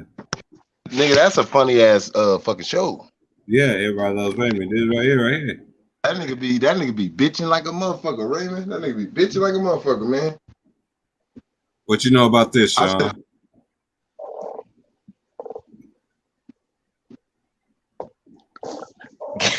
Is that Dysfunctional Friends, T. Price? Nope. Oh, I thought you were showing me a little clip. Nah, nigga, that ain't nowhere near the clip. This is another movie she played in, nigga. Nigga, she wasn't even that. She don't even. Is it on Everybody Think Like a Man? Mm-hmm. Yeah. Yo, why they do Kevin Hart like that in that movie, bro? Because he deserved it. That's what he sold himself out for. Maybe he be clowning himself on movies, bro. I don't know. Some of them ones he said who he dated, they look like men to me. That's just my opinion. On to the next one. Click, delete it. Oh, that's Liar, Liar. He was tripping in that movie. This movie was so hilarious, Sean. Sean, I know somebody snoring on here. Oh no. Why? I mean, you saw that? You sleep? Nah, his mic is off. Oh. Okay, I'm here, nigga. I'm just listening. Oh, okay, bro. Hey, I don't know why did it just sound like somebody was snoring or some shit. You liar. He was tripping in that courtroom. Oh man. Mama.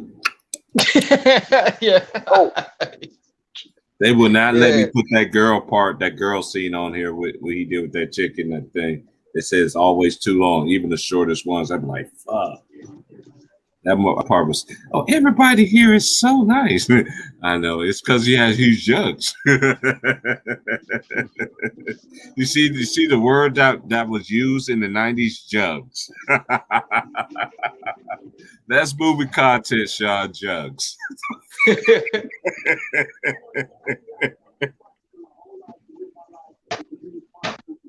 He said, I want to grab him. No, I want to squeeze him. No. That nigga was tripping, bro. Stop breaking the law, asshole.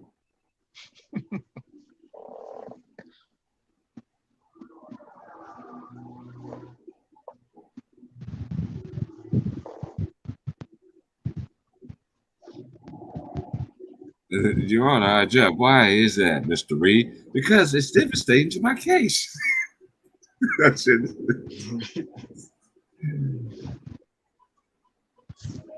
Oh, yeah, when he did a girl like this.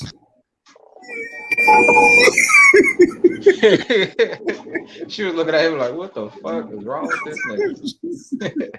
That nigga was on one. That nigga said, I'm kicking my own ass.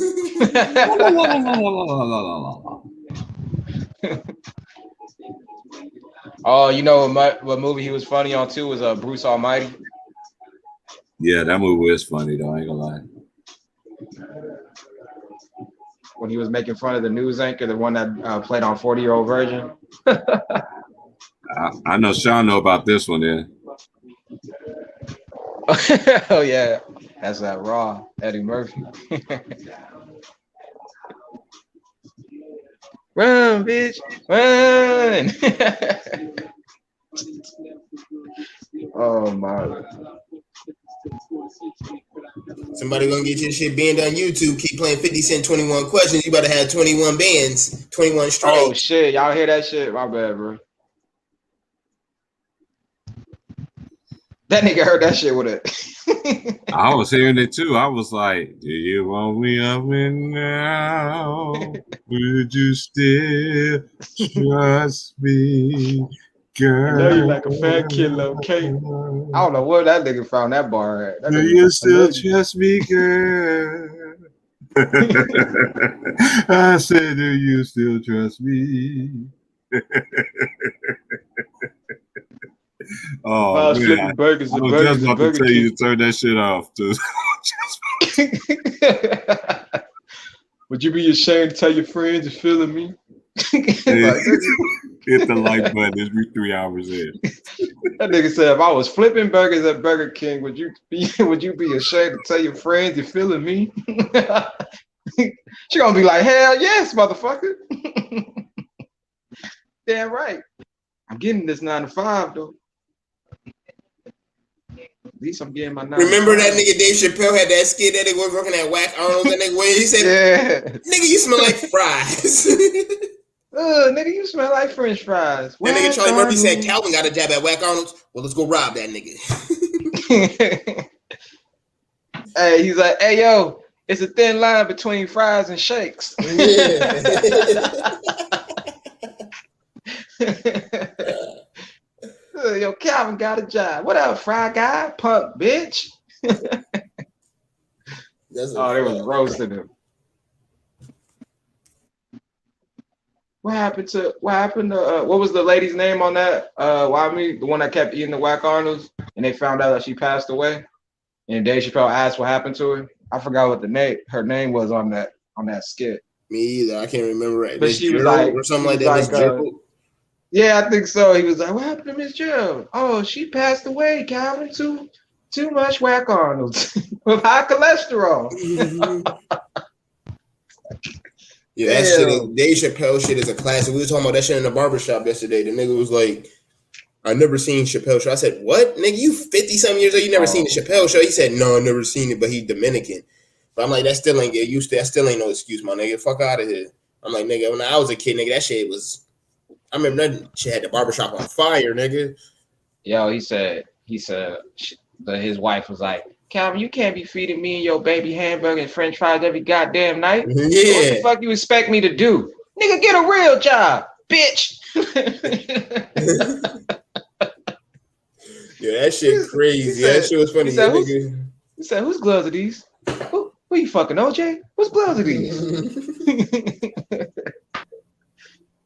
Oh, man. That nigga was wild, bro. That was a different time, man.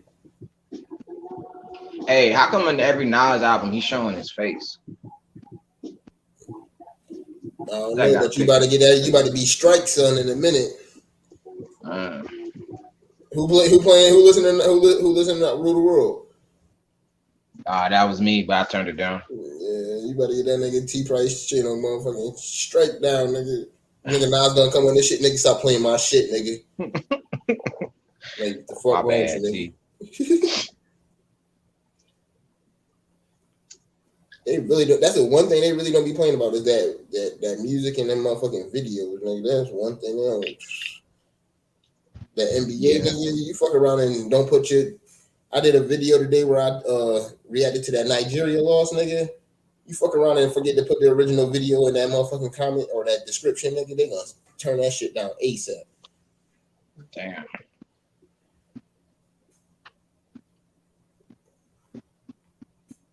Jane, let us do shit for the people. The people want to hear this. Hey, imagine like how dope it would be if niggas could just play their music. The chat would be on fire, bro. You know how much educating we could give motherfuckers, bro? On just the music shit. Artists is stupid. They don't even realize, like, nigga, nowadays it's not bootlegging music, my nigga. Anytime somebody playing your music nowadays, more than likely it's streaming. So you're getting paid for this shit now. Anytime somebody play your music, so it's basically you're getting paid for somebody to listen to your music. Even if they got 15 million people in a chat room, nigga, that's 15 million people that's listening to your music. Even though that's one person streaming it, nigga, that's somebody in that stream like, oh shit, I ain't hear that song in a minute. I'm gonna go listen to that old shit. Yep. You know what I'm and saying? They might fuck around and buy the album. You know what I'm just saying? buy the hard copy. They might just go and buy the hard copy, bro, instead of streaming it. Niggas be silly, man. That shit crazy. How many niggas do we know to this day still collect CDs like that? I used to have a black book full of albums, bro. Just albums, just flipping through it, just to see the credits and the track list and the fucking images on the cover and shit. Like, there was also, I think, one of Bone Thugs, I forget which one of them was saying it, but he said like buying a CD and listening to a stream is listening to a Spotify or like an Apple or anything like that. Like, it's totally different. Like, you get a different experience when you listen. Yeah, when you go to the store and go buy an album and all that shit, and you go to the store and you literally gotta go to the register, go get the album and hand it to the person and hand them some money instead of you just literally. Oh, the album came out today. I can just go on my Apple Music. I paid my monthly subscription for Apple Music. One thing I gotta do is click on the album. That's totally different. It's different. Niggas wasn't having no, like, niggas be anticipating midnight. Niggas was anticipating getting out of school to go get that album after school and shit. Niggas was like, I can't wait to go after school to go to the store and get that motherfucking album. Yeah. Like, you know what I'm saying? It's a different time and generation, but like he said, it's going listening to an album these days and listening to an album back then is a totally different feeling and a vibe. Yeah, bro. For real. Like, shit, man. Like, shit will never sell out, nigga. Nigga, you ain't never go to some place and the CD was sold out, nigga. You will never experience that ever again in your life. Something being sold out to you, like music wise, nigga. Ain't nothing gonna be sold out music wise because some of that is streamed. Shit, I'm gonna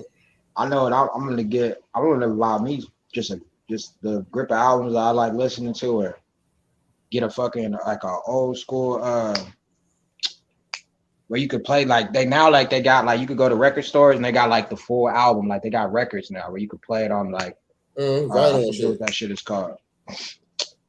Vinyl and 8-track and shit like that?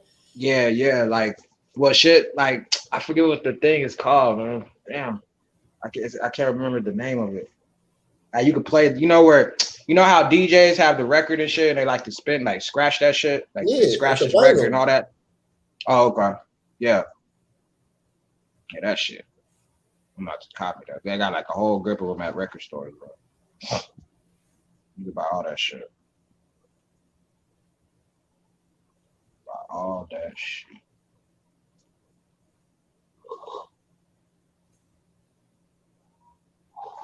Shit, it's only 4 o'clock, man. I'm about to take my lame ass a nap before this game come on in. This shit crazy. Oh yeah, sure. It's 12:51 over here.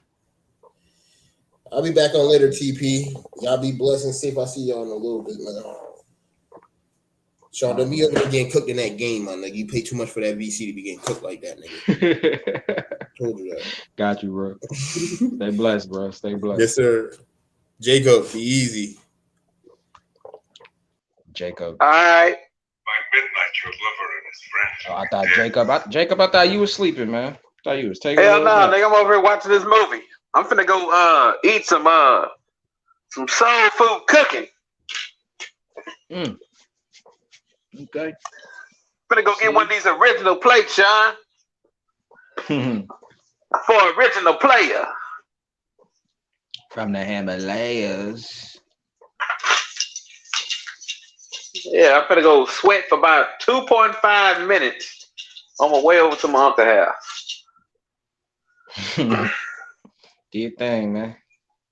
Well, shit, hell, because I hope they got some damn AC. So, man, y'all ain't got no air. You know when you go to a soul food joint, you know it's a real soul food joint if they ain't got no AC. You goddamn right, because when the AC ain't working, the food is good as hell. Yes, sir. If it's cold, I don't trust it. Hell nah. I mean, my chicken gonna be cold. My macaroni gonna be cold. My potato salad gonna be cold. My ribs are gonna be cold. Yeah, everything gonna be cold. That nigga said it. Goddamn, what's this, a salad buffet? And then you know what fucked up, Jacob? They might get everything cold, but the drink warm as shit. They ain't lying. Nigga ain't hardly got no ice in it. Right. Like you telling me I gotta go to the machine don't work. I gotta go to the Quickie Mart to get some ice to fill in my cup. Like that's what y'all job is to do. Gotta go to the Quickie Mart to get a cup. I don't like them self-serve restaurants. You know what I'm talking about? Like Subway, how you gotta tell them what you want on your sandwich and all that shit. I'm like, dude, you want mayonnaise on it? It's like, dude, what do you put on a sandwich, bro? Come on, bro. I mean, but you can't get mad. Look, you can't get mad at that though, because it's the way you want it. Yeah. Sometimes it just gets the best of me. Sometimes I'll be like, yeah, can I get your like, you know, ranch dressing or whatever? They be like, yeah, it's over there. I'm like, oh, can you go get it for me? Like, I'm not working here, sir. I don't have a Subway apron on. Can you please go get my ranch dressing? I work here at Subway, man. I'll get paid for this. This is crazy.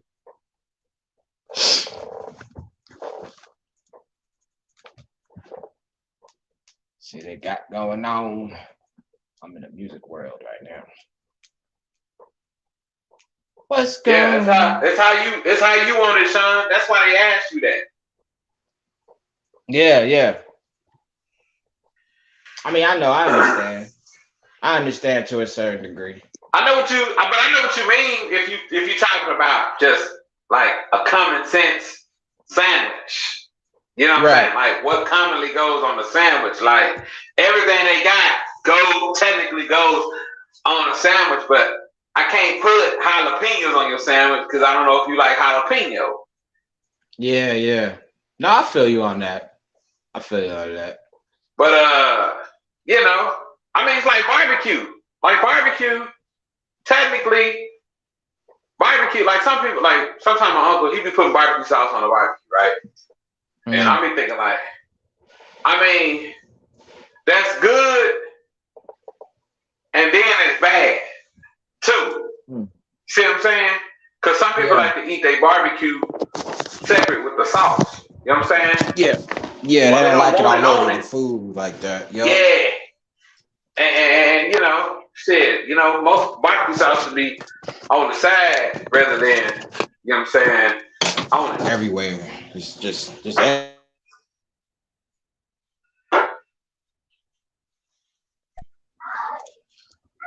I feel you on that, Jacob. You know? Yeah. Feel you on that, bro. Hey, what about the self-checkouts at the grocery store? Now I'm gonna ask you a serious question. When you go in that self-checkout, because I don't know if they have self-checkouts at your grocery store, like at your local store. I don't know if they do that over there. We got them at Walmart. Yeah. Couple of Albertsons got them. Majority of grocery stores now, they got them. Except the only store that they don't have self-checkout is at they don't have it at a they don't have self-checkout at I'm trying to think of the damn. It's very common. Yeah, it's not too common, but it's very common that they have self-checkouts. Like, they don't have self-checkouts at the stores like we got like Fiestas, which is, I mean, not being racist or like that, but it's because predominantly for the Hispanics. But it's a store. It's a regular grocery store. You talking about Fiesta 5? Well, or like the Fiesta grocery or Food City. You guys have Food City out there? They got we got Foodland. Food City. We got Foodland. We got what you call it? Aldi's. We got Aldi's. I think Aldi's is pretty popular. I'm not sure if they're popular in the where you at, but like you said, we have like Food City. We have Food City out here. We used to have Food for Less, but they shut down. And Food City is like a place where you can get like probably some of the most authentic Hispanic foods. Because Hispanic food out here is real popular out here. Yeah.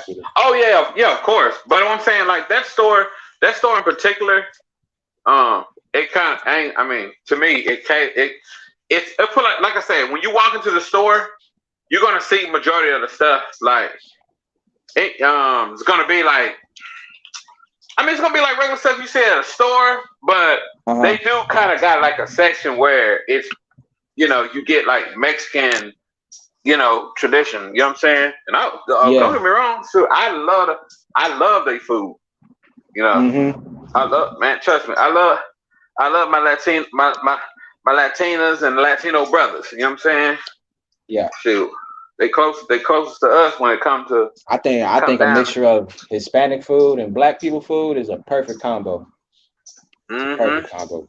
It's good, man. It's good. Yeah, it's two little senoritas that work on my job. I tell them in a minute, girl, you can get it. Keep on playing with me. Keep on playing. I know you want to leave me, but I refuse to let you go. God damn, it's hot out here. Jacob on that Temptation. Oh, I know about the Temptation. I know you do. I know. Shoot. You older than me, man. I know you know. And I refuse to let you go. Thank you. That's right. Hey, that sounds like that's right. That sounds about right. David Ruffin in the Temptation. Yeah. David Ruffin. More like that's more like it. David Ruffin. That's more like it. Man, I love that movie, but it was so depressing, man. But it was a real story. Man, the truth is, let me tell you what I think, man. David Ruffin basically had the wrong people around him. He had the wrong dude around him that was basically milking him. The old boy was basically he was basically brainwashing David Ruffin. He got David Ruffin on drugs, and once he got David Ruffin on drugs, he basically would control him. Hey, you take care of me, I take care of you. It's kind of like that's really was their relationship. You know what I'm saying? I can get money from him because shoot, he a big time star. I mean, hell, and it's kind of been like that. Once he got dealings with them, I mean, it was a wrap. His career was pretty much cut short. Because if he would never got on drugs, shit, to me, David Ruffin was the baddest singer in the 70s and the 60s. If you ask me, hands down. I got sunshine on a cloudy day when it's cold outside. I got the month of May. Man, I got a little mixed emotions about that song, man. Oh, really? Yeah, man. What's that, Only man? reason why I say that because shit, my T Jones, she left in the month of May. When she left in the month of May, I thought about it, I said, oh man, this song brings tears to your eyes. You be thinking about your T Jones, you be like, damn, mama lost died in the month of May. My bad, man. I Granny. didn't mean it. Yeah. Oh no. Sean. I love the song.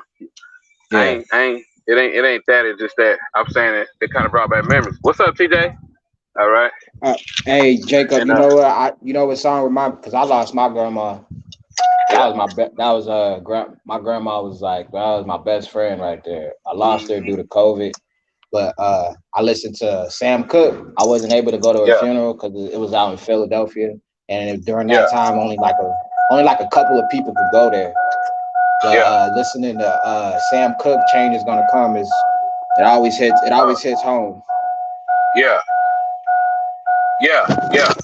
So I mean, when I saw that movie, One Night in Miami, nigga, I ain't gonna lie, bro. I was watching that movie. I think I was the only one in the movie theaters watching that shit. And I went to watch. Matter of fact, I watched that shit a month before my mother had passed away. And when Sam, the dude that was playing Sam Cooke was singing that song, nigga. I'm talking about when he sang that shit, man, I ain't gonna lie, dog. Nigga, I got emotional like a motherfucker. So for any man who don't think that a man don't cry, shit, lose somebody special to you. Your motherfucking ass gonna cry like a newborn baby. Shit, nigga, I had to take that shit like a G, nigga. You know what I'm saying? The strongest, man. Just because you shed a few tears don't make you weak. It make you stronger. Shit, nigga, you know how hard it was to see my mama laid on that damn bed, nigga. Oh yeah. On that bed, nigga, for the last damn time, my damn lifetime. Shit, nigga, that's the hardest fucking thing to do. Yeah. That's like me trying to go dunk on. That's like me trying to go dunk on a 7'2" monster, nigga. Dunk over, nigga. It's hard to do. I can't even do that shit. I'm 5'5", 5'6". I can't do that shit, nigga. That's how hard that shit was. You know what I'm saying? Yeah, bro. Yep. Yeah, I feel you on that, man. I feel you on that, bro. Shit, real life. That's 100. 100 across the board, man. Yeah, and then you know what's so cold about that? Man, my mother's mother died the same month. They just died in different years. Cold-blooded, ain't it? Yeah. She died in May too. I said, oh shit. Talk about when the heavy bricks hit you, man. They hit you. Oh man. Man, let me tell you something. My mama wouldn't come back to this world if she was granted a second chance to live 20 more years. She wouldn't come back. Shit. She said, so when she seen it happen, she said, oh no, I ain't coming back. I'm staying. Love you, son, but you on your own. Yeah. When I lost my grandma and grandpa like that, I knew they're in a better place, and they man, there ain't never a day where I don't think about them. Like, that's why I get on these streams, because you guys bring so much joy. Oh yeah. Just laughter, you know. Oh yeah. Well, you know, Sean, So, man, hey, it's an escape, man. Hey, Yeah. I ain't hard to find, bro. You know, I'm on Facebook, I'm on IG. You know, I ain't big like that, but you ever got to reach out to your aunt, man. Aunt got you. You know, I like listening to you young, you know, because really I get a thrill listening to you young guys cook about life, and then, you know, especially basketball, because you know, I look at as basketball, like I like watching it, but I get more like I learn more about like the players that are playing like now, and because y'all really got a lot of insight on these teams and what they got. I mean, I follow the Mavericks, but I had to go back and look at some old stuff that the Mavericks, like players that played back in the 80s. You know what I'm saying? I want to learn more about my history. Especially the teams that I root for all the time. Yeah. Because I like Luka to a certain extent, but personally, he ain't no Steph Curry though. You know what I'm saying? Like Steph, man. Steph actually had legacy. Steph is a legacy player because he got look. Guess what? Do you not know? I believe if I'm not mistaken, Steph Curry. I believe his daddy and Seth are the only trilogy. I guess how you want to call it, like father son. Like father son type. Yeah. Yeah. You know what I'm saying? I don't think nobody else did that. Barry Bonds, daddy played in baseball. Let's see. Well, Walter Payton's son, he played, but he wasn't his daddy. You know what I'm saying? He wasn't him. Shit, like I say, ain't too many people that can truly say, speaking of good, speaking of good, I can't really say. Can't speak on too many people. See, damn Sean, when you get my age, you gotta constantly put all in your damn truck. It's old school over here putting all in his damn truck. Gotta top it off every now and then. But real talk, man. I be enjoying y'all, man. When y'all be talking about basketball and shit, man. I really do. Yeah, I really do. And I like the fact that you stand your ground. Stand your ground, nephew. Appreciate it. You know what I'm saying? Yeah. Stand your ground, cause that's what makes you tough. Yeah, shit. Hell, sometimes, hey, you get one good punch on the bully, you might lose. But hell, that nigga put like this. One thing that nigga is gonna remember, he gonna respect your motherfucking power. Huh? Fact. Yep, that's a fact. Yep. Yeah, once you get that, catch that nigga one good time, that nigga look. That's now we'll see. Go ahead. Oh, go ahead, man. Oh no, I was just that's why conversation, when it comes to life, I talk to people that I know that's not going to move the needle, meaning use it against you when it comes to a time where everyone is doing their own way of trolling or doing their own way of just being that type of person. I learned so much being on these streams. Man, I've seen my voice grow into just knowing that, my voice can really spark some minds for people that do listen. And I when I first came on Ticket's stream, I was so irrational. I was so quick to react on everything that I felt the needle was being moved. And then as I start taking breaks from just pausing, resetting myself, and then understanding that, now certain people that I know are just saying things to get my reaction.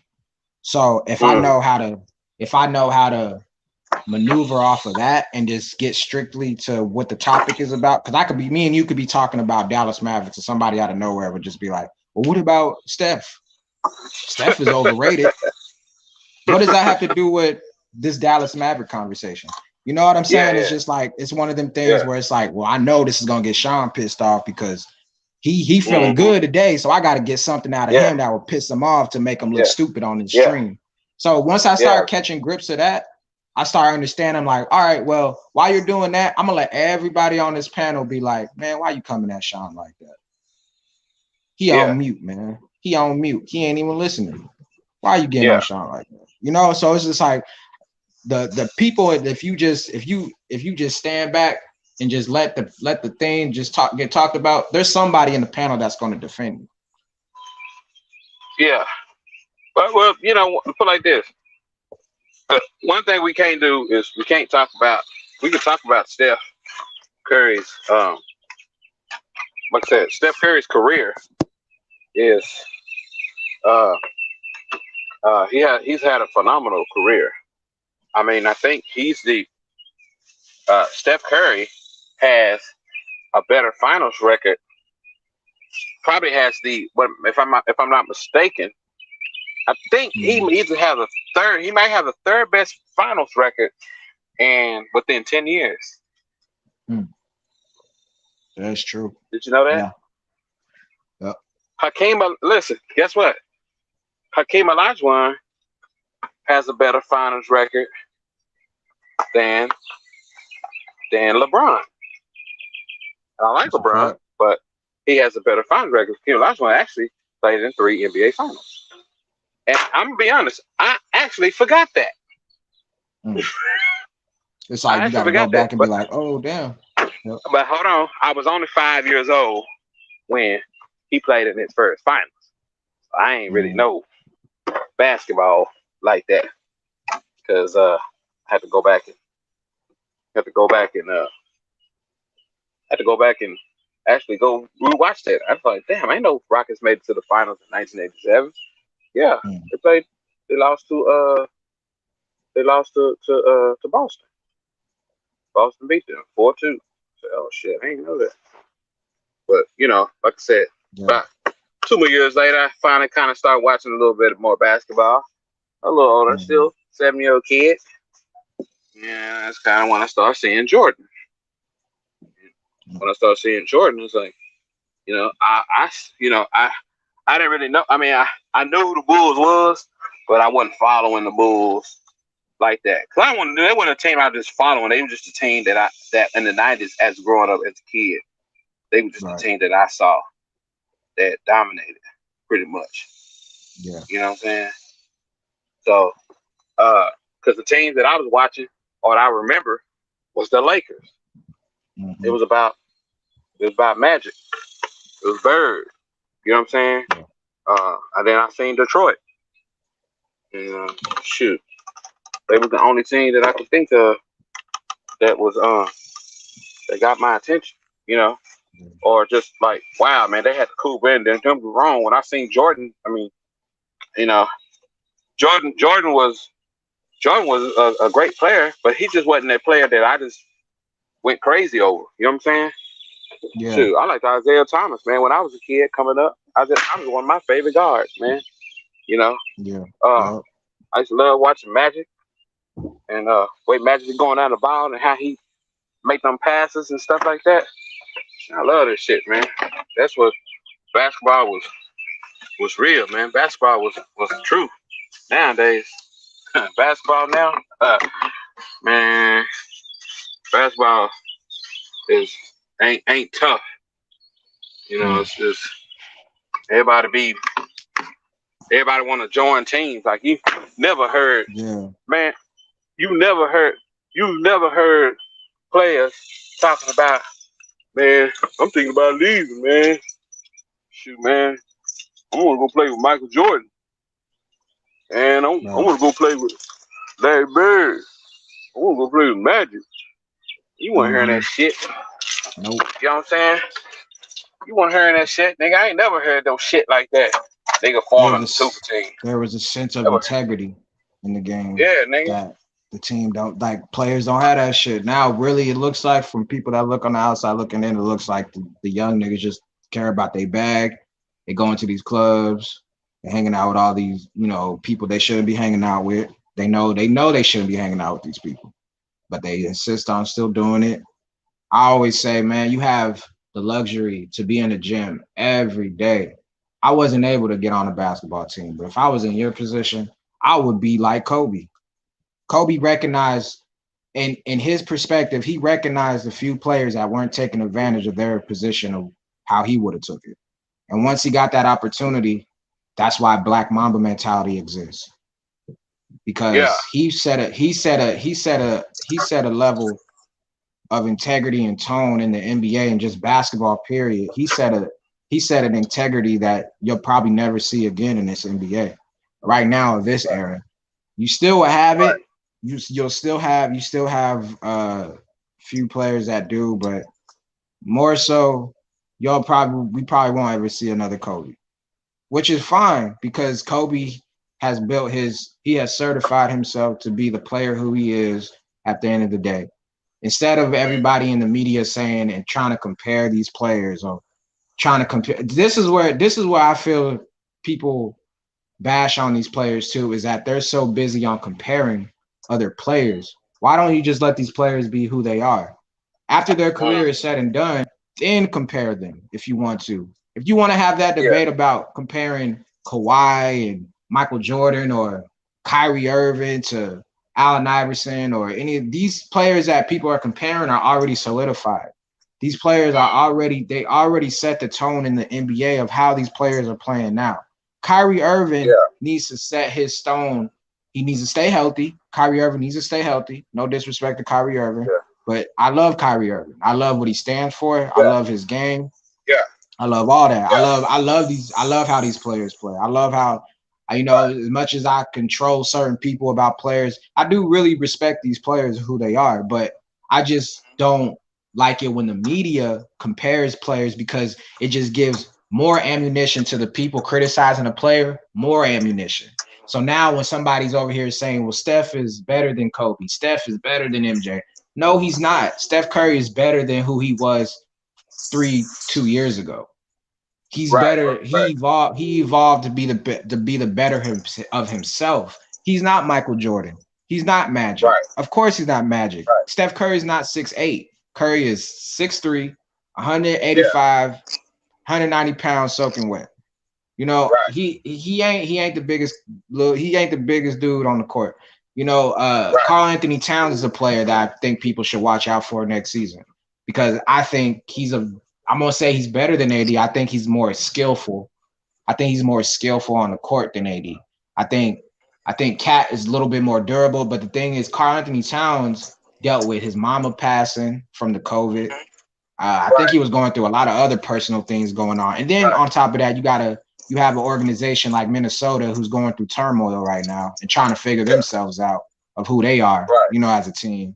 So I like Karl Anthony Towns. Karl Anthony Towns is a respectable player. I think he's for me, he's probably one of the most, he's probably one of those big men that don't really give his credit. He kind of reminds me of a Patrick Ewing. Patrick Ewing was a player that was a great big man. I think Cat is a great big man, but he lacks on certain things. They say he's soft or this. I don't necessarily think he's soft as a player. I don't think any of these players are soft. I just think these players are just they're not growing yet. I mean, they're just not developing in the proper form that we want them to develop into. We know Anthony Davis can be a monster, but can he stay healthy? Can he stay durable? We know Kawhi Leonard is a superstar, but can he stay durable? Can he be solid for a change? Can he be healthy for a change? We know Steph Curry is a solid player, but can he lead a team for a change? Can we see this player?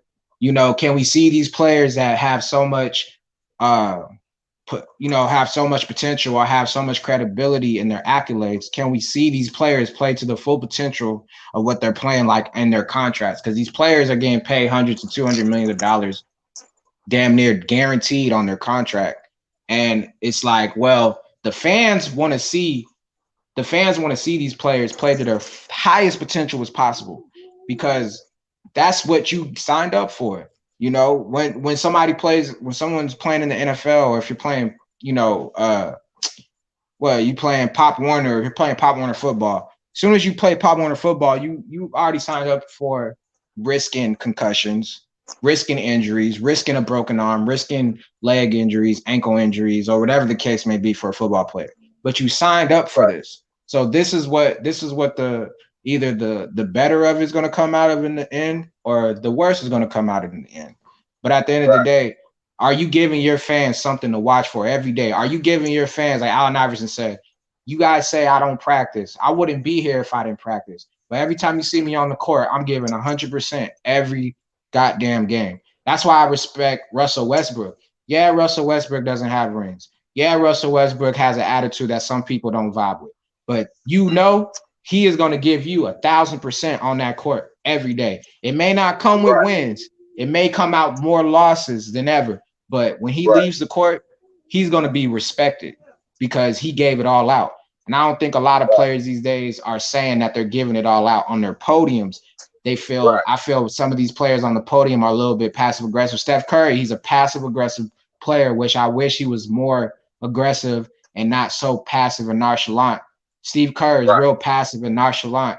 It's like when Mark Jackson was coaching the Warriors, there was a thing that was getting put in and implemented in that Warriors team. They may have not won championships, but something was implemented in them to make them feel that they got this. They know they can do this. There is a different fight in Steph Curry when Mark Jackson was coaching them to what Steve Kerr was coaching them.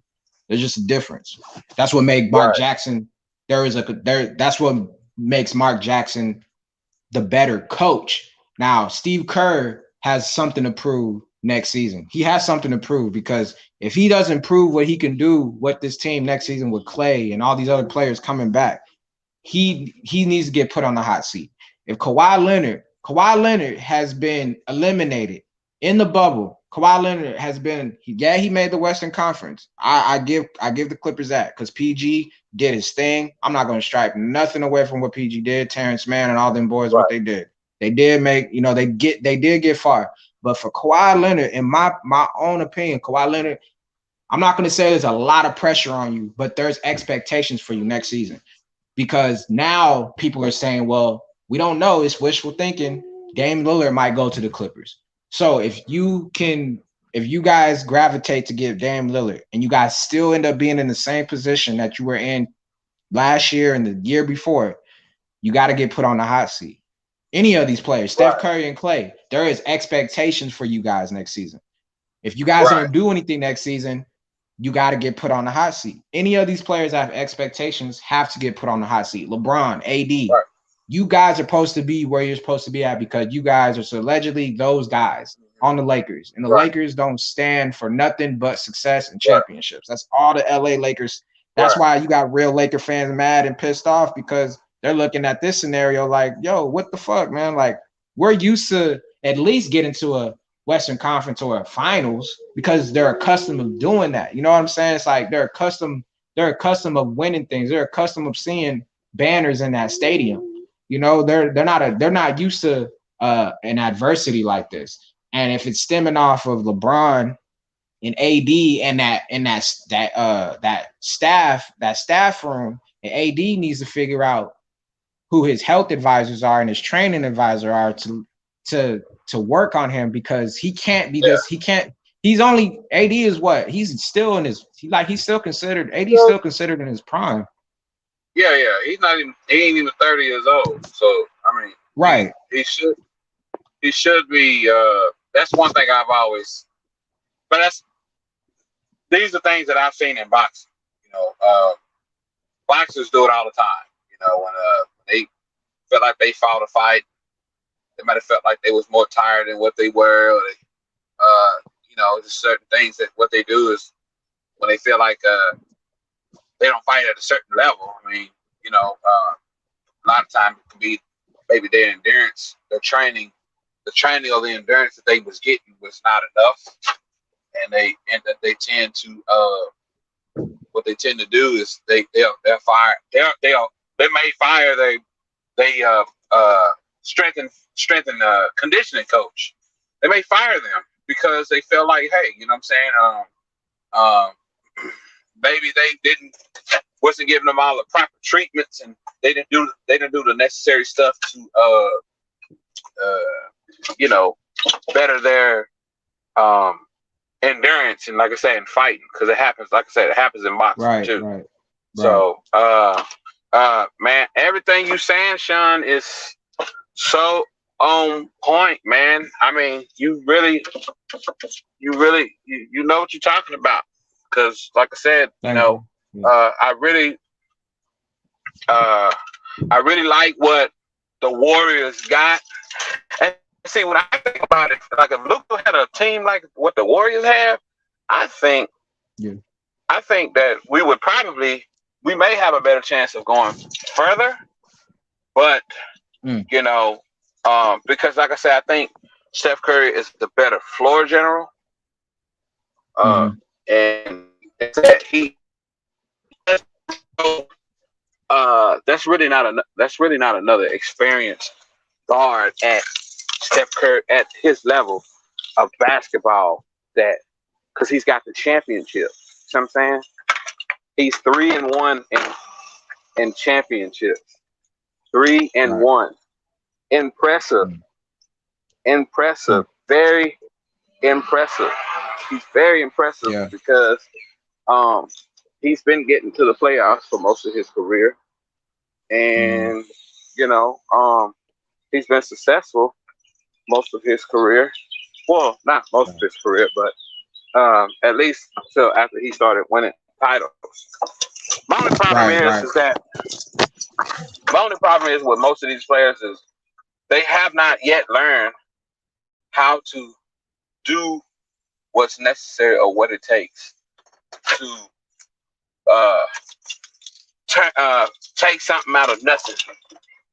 And I feel like that's kind of where Golden State, in a way, fell.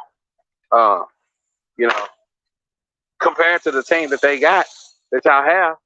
I mean, to some teams, y'all ain't got nothing. But y'all got Steph Curry, who you put a lot of the load on him because he is the star of the team. And when you got to start a team like that with Steph Curry, you know what I mean? You expect a whole lot more. You expect for him to push his players, and I think that's the mentality. Yeah. That's kind of really what Ticket been. Yeah, that's just the era that the basketball that I've seen and Ticket seen. We all watched. Yeah, because we saw that. That's all it is. It's nothing. It's not bad. He knows Steph. He likes Steph Curry. There should be a higher expectation. You know what I'm saying? Yeah. That's all. Yeah, and that's the thing. Like that's what I respected about Ticket's perspective on him, because he would say things that I always was thinking too, because I always thought Steph should have been more the vocal than Draymond.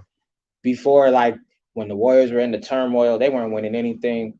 I always felt Steph should have built himself up like that too, in a sense, when his team wasn't really that good like that. And it wasn't really even his team when he came into the league like that, because he still had, Baron Davis, Monte Ellis, Corey Maggette, like all those players, Mike Petrus and all them people like that.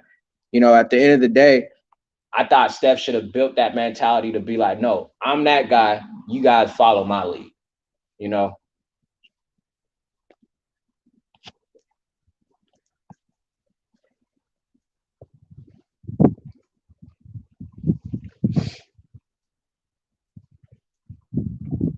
Hey, hit me up on Facebook or IG, man. If you want to chit chat, or whatever, you know what I'm saying? Chop it up. Yeah, no doubt. I think my IG should be JGen 1982. You know what I'm saying? You can find me on there. And then Facebook, you can just put like my Facebook name. Maybe a lot of people say they had a hard time finding me, so can't find me there. You can hit me up on IG. Yeah. I'm gonna get on one of these places, man. You know what happens after a black man eat? I get sleep.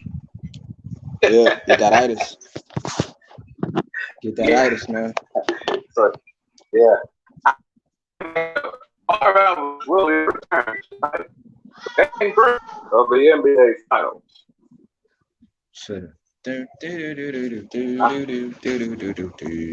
Yes, and it counts. I'll let you later. All right, man. All right. All right, T. Stay safe, stay blessed, man. Yes, sir.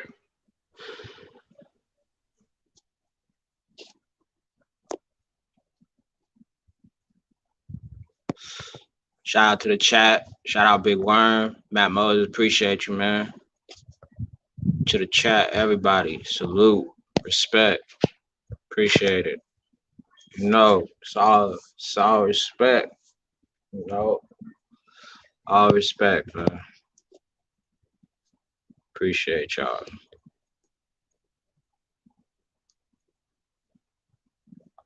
Sinai Dub, you want Ben? You want Ben on the Nuggets? Alrighty.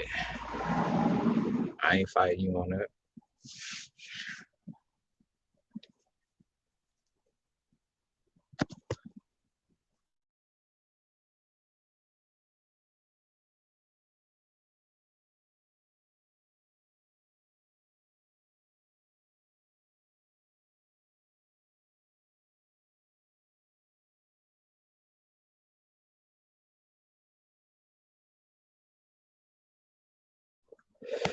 T Price, you still here? I think I seen D Money in the backstage. D Money, if you still there, holla.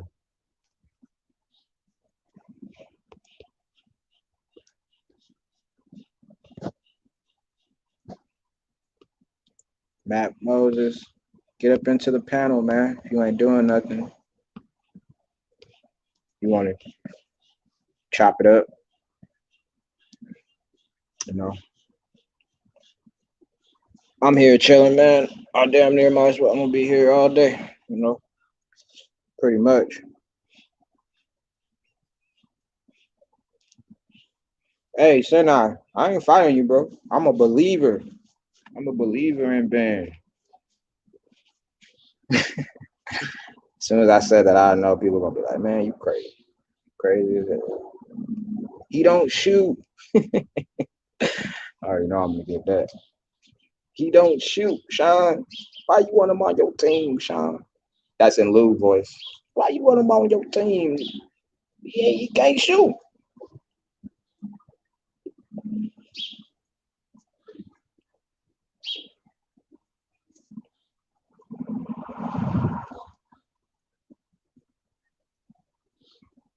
Hey, Obama, where you at, man? You a troll, man.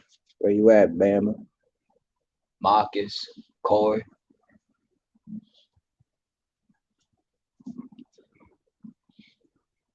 Where these niggas at, man? Oh, Sinai, 100, you know. Where you at, man? Where's Chaco?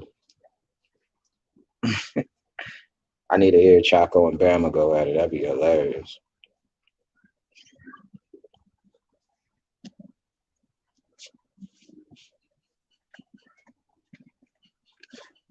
You know what? Oaktown, I don't know who we're getting for that 7th and 14th pick, but I definitely think the Warriors got something up their sleeves, man. I'm not really sure. When is the NBA draft?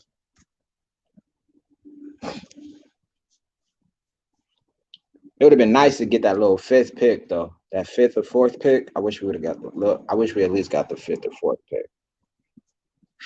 That would have been nice. Nice, real nice. But we got the 7th, got the 14th. We have to deal with that. Let the chips fall where they may, you know.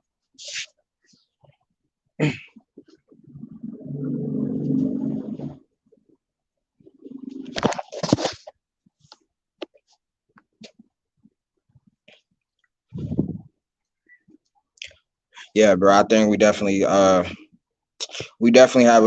something up our sleeves. I think we're gonna get a big name in the in the next season. I want them to get Karl Anthony Towns, man. I don't know why I got a good feeling about Cat, but I think Cat's gonna do crazy good next season. I don't know if it's gonna be individually or as a team, because Minnesota, you know, they got Anthony Edwards. Anthony Edwards, bro, that guy right there, man, that dude, explosive. D'Lo. A lot of people are kind of hesitant about D'Lo going to the Sixers, but I think D'Lo would fit good with Philly. I don't know why, but I think he would fit good with Philly. I think his type of play style, because y'all remember he was kind of carrying the load in Brooklyn with him and Dinwiddie, and then when he was in Brooklyn, that was a good team though. I used to like playing with D'Lo with Brooklyn on that 2K. That was fire.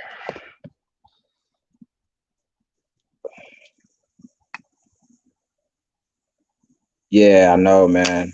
I know he ain't, but he's a. Who are y'all picking in the chat? Y'all going with AD or Cat? If you guys had to pick a team and pick the players for a big man,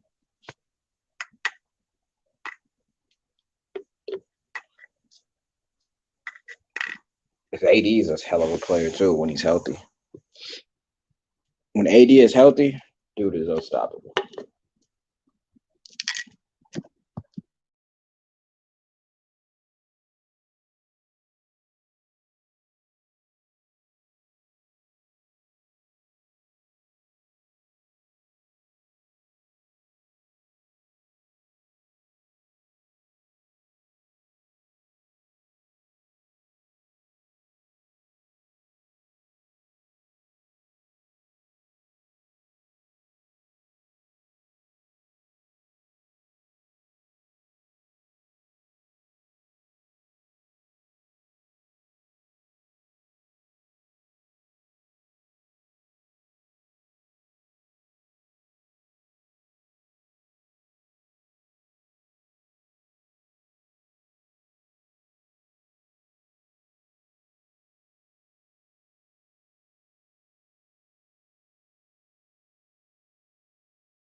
Yo, to the chat. What's up? To the Chizzy chat in the building. Shout out to all the niggas. Shout out to all the folks in the chat. Panel. Salute. Man. We made it, If anybody's still in here that want to ask questions, feel free, man, to ask questions.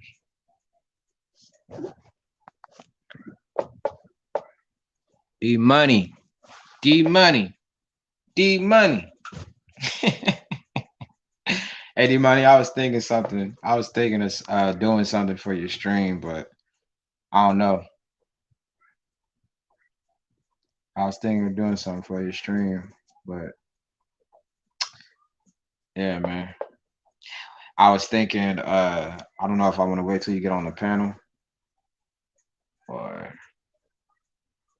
we could discuss it in private. Mr. Mize. Hey, Oaktown, don't sleep on it, man. It's still there, man. That's where I got my switch. Mr. Mize. Mr. Mize. Mr. Mize, man.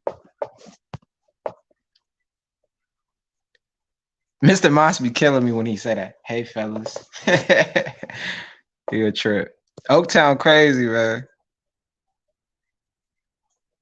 You niggas overblowing Team USA.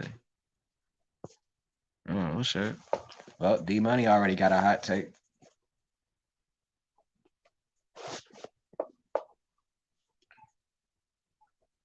You gonna waste showtime. Waste showtime.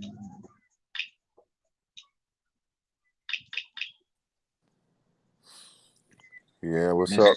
What's up, Sean? Hey, I'm just holding it down, man. Just trying to hold it down. Well, shit. Well, fucking let me join. Let me help you, man. Yes, What's up, sir. D-Money? Go ahead, cook, man. Go ahead, cook. Nah, it just it seemed like forever since fucking game 2, like 3 days since the last game. I don't like that shit. It should be every 2 fucking days. Like, I need shit to fucking watch because after the series is over, what the fuck am I gonna do? Like, I think you might have to pull out your stat pads for football, man. Yeah, I'll get to that in a second, man. But I don't think people understand that. Like, I'm an NBA junkie to the fullest, man.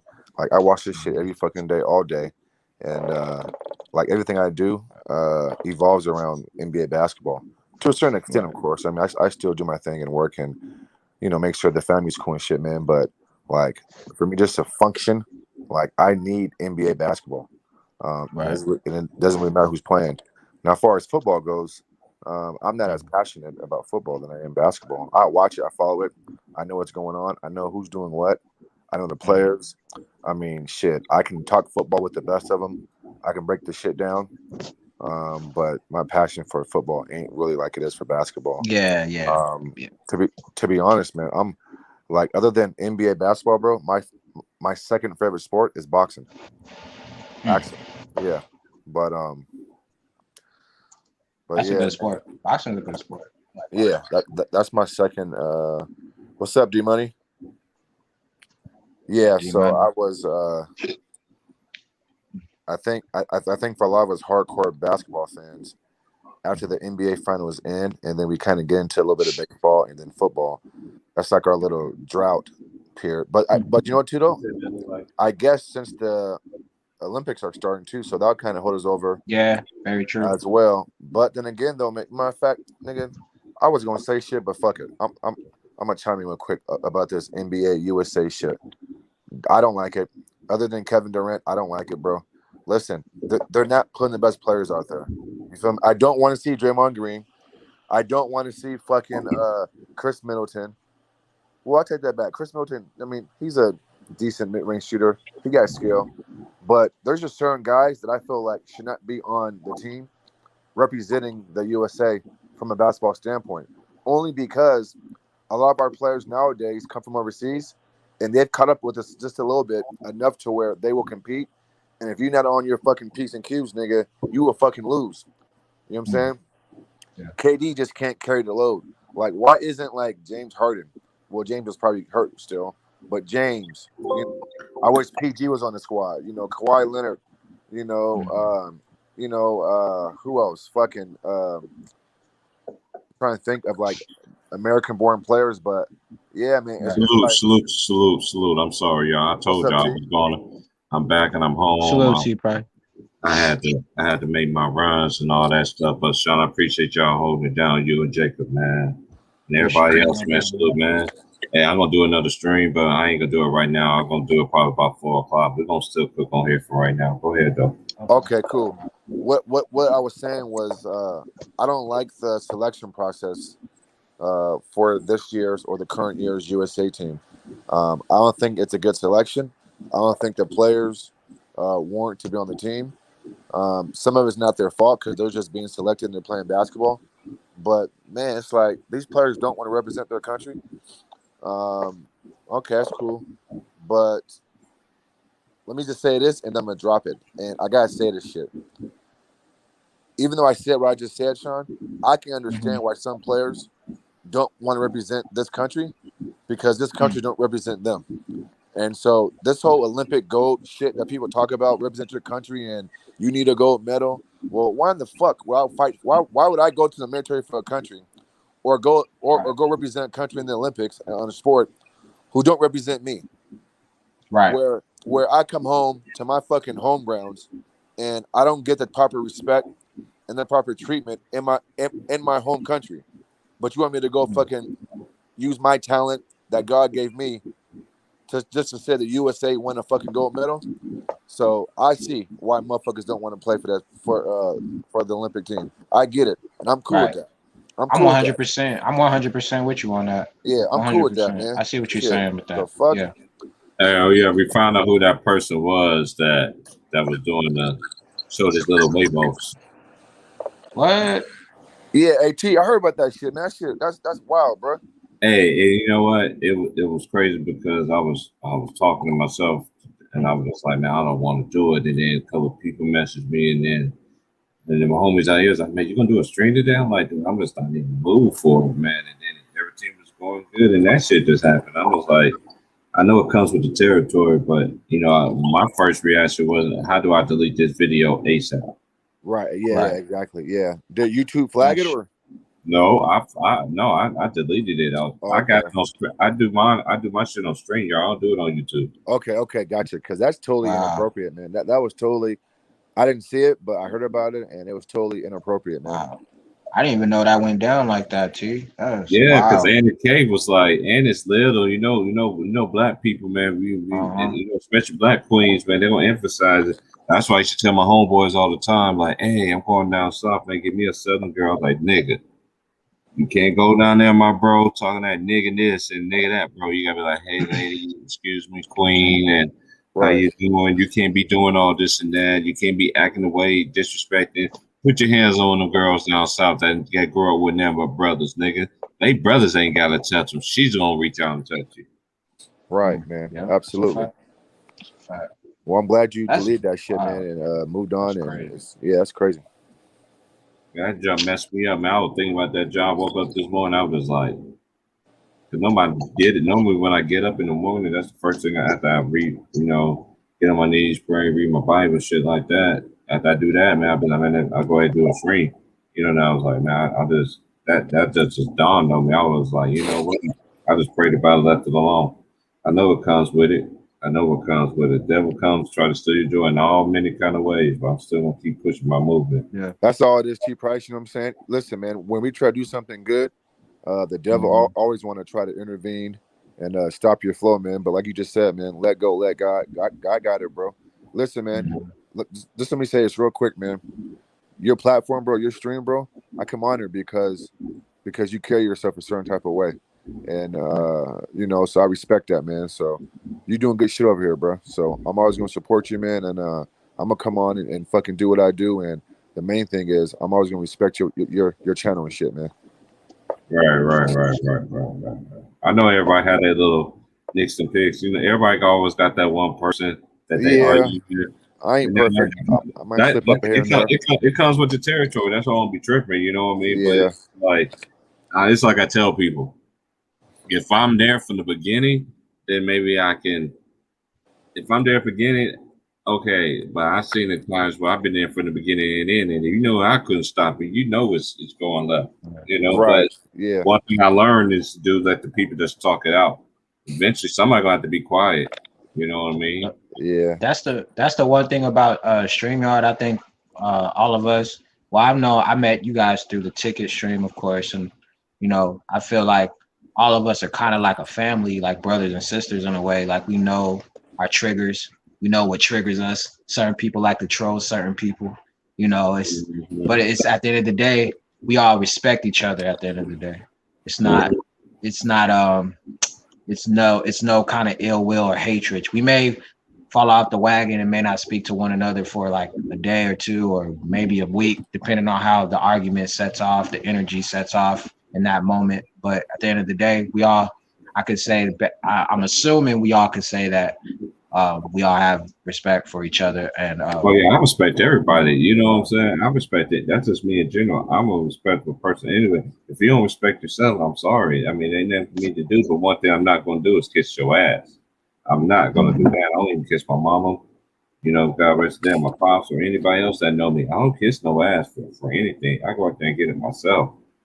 You know what I mean? That's why I sat there and say I'm not going to get discouraged because they always send me the monthly little analytics and stuff like that. I know they be taking my views down and stuff like that. I already see the play, but I'm gonna conquer through all that, man. That's all it is. That's all Facts, it is. bro. Yeah. Facts, bro. But like I said earlier, I'm not picking. The only reason why I'm not giving. Of course, I picked Milwaukee to win tonight, but every time I pick Milwaukee, they always lose. So I picked the Suns out. So Milwaukee wins tonight. If I won't be surprised, but I just still don't see them being the Suns in this series. They ain't show me nothing in this series. It's either game 1 or game 2.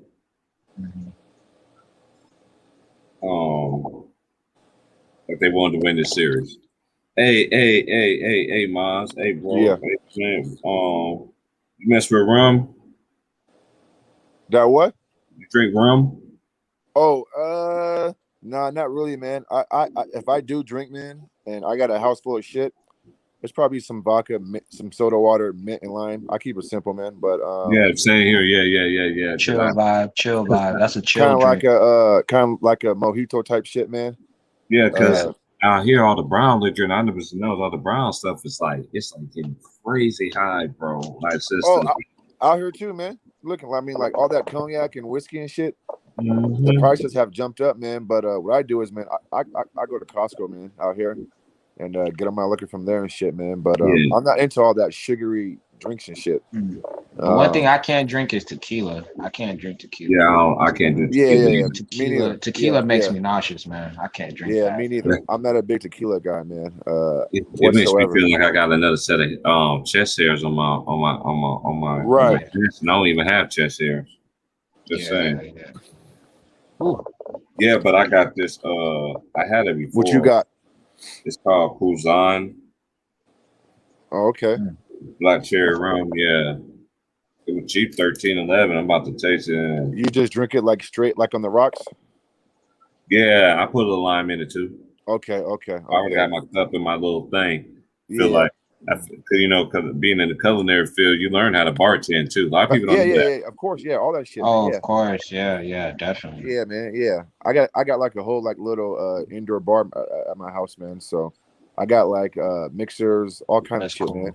Yeah, I got a cousin. I went to her house one day. I was in Killeen. I looked at her. I said, because she named me. I was like, why the way you go to the club? You gotta right. You got a Oprah Winfrey kind of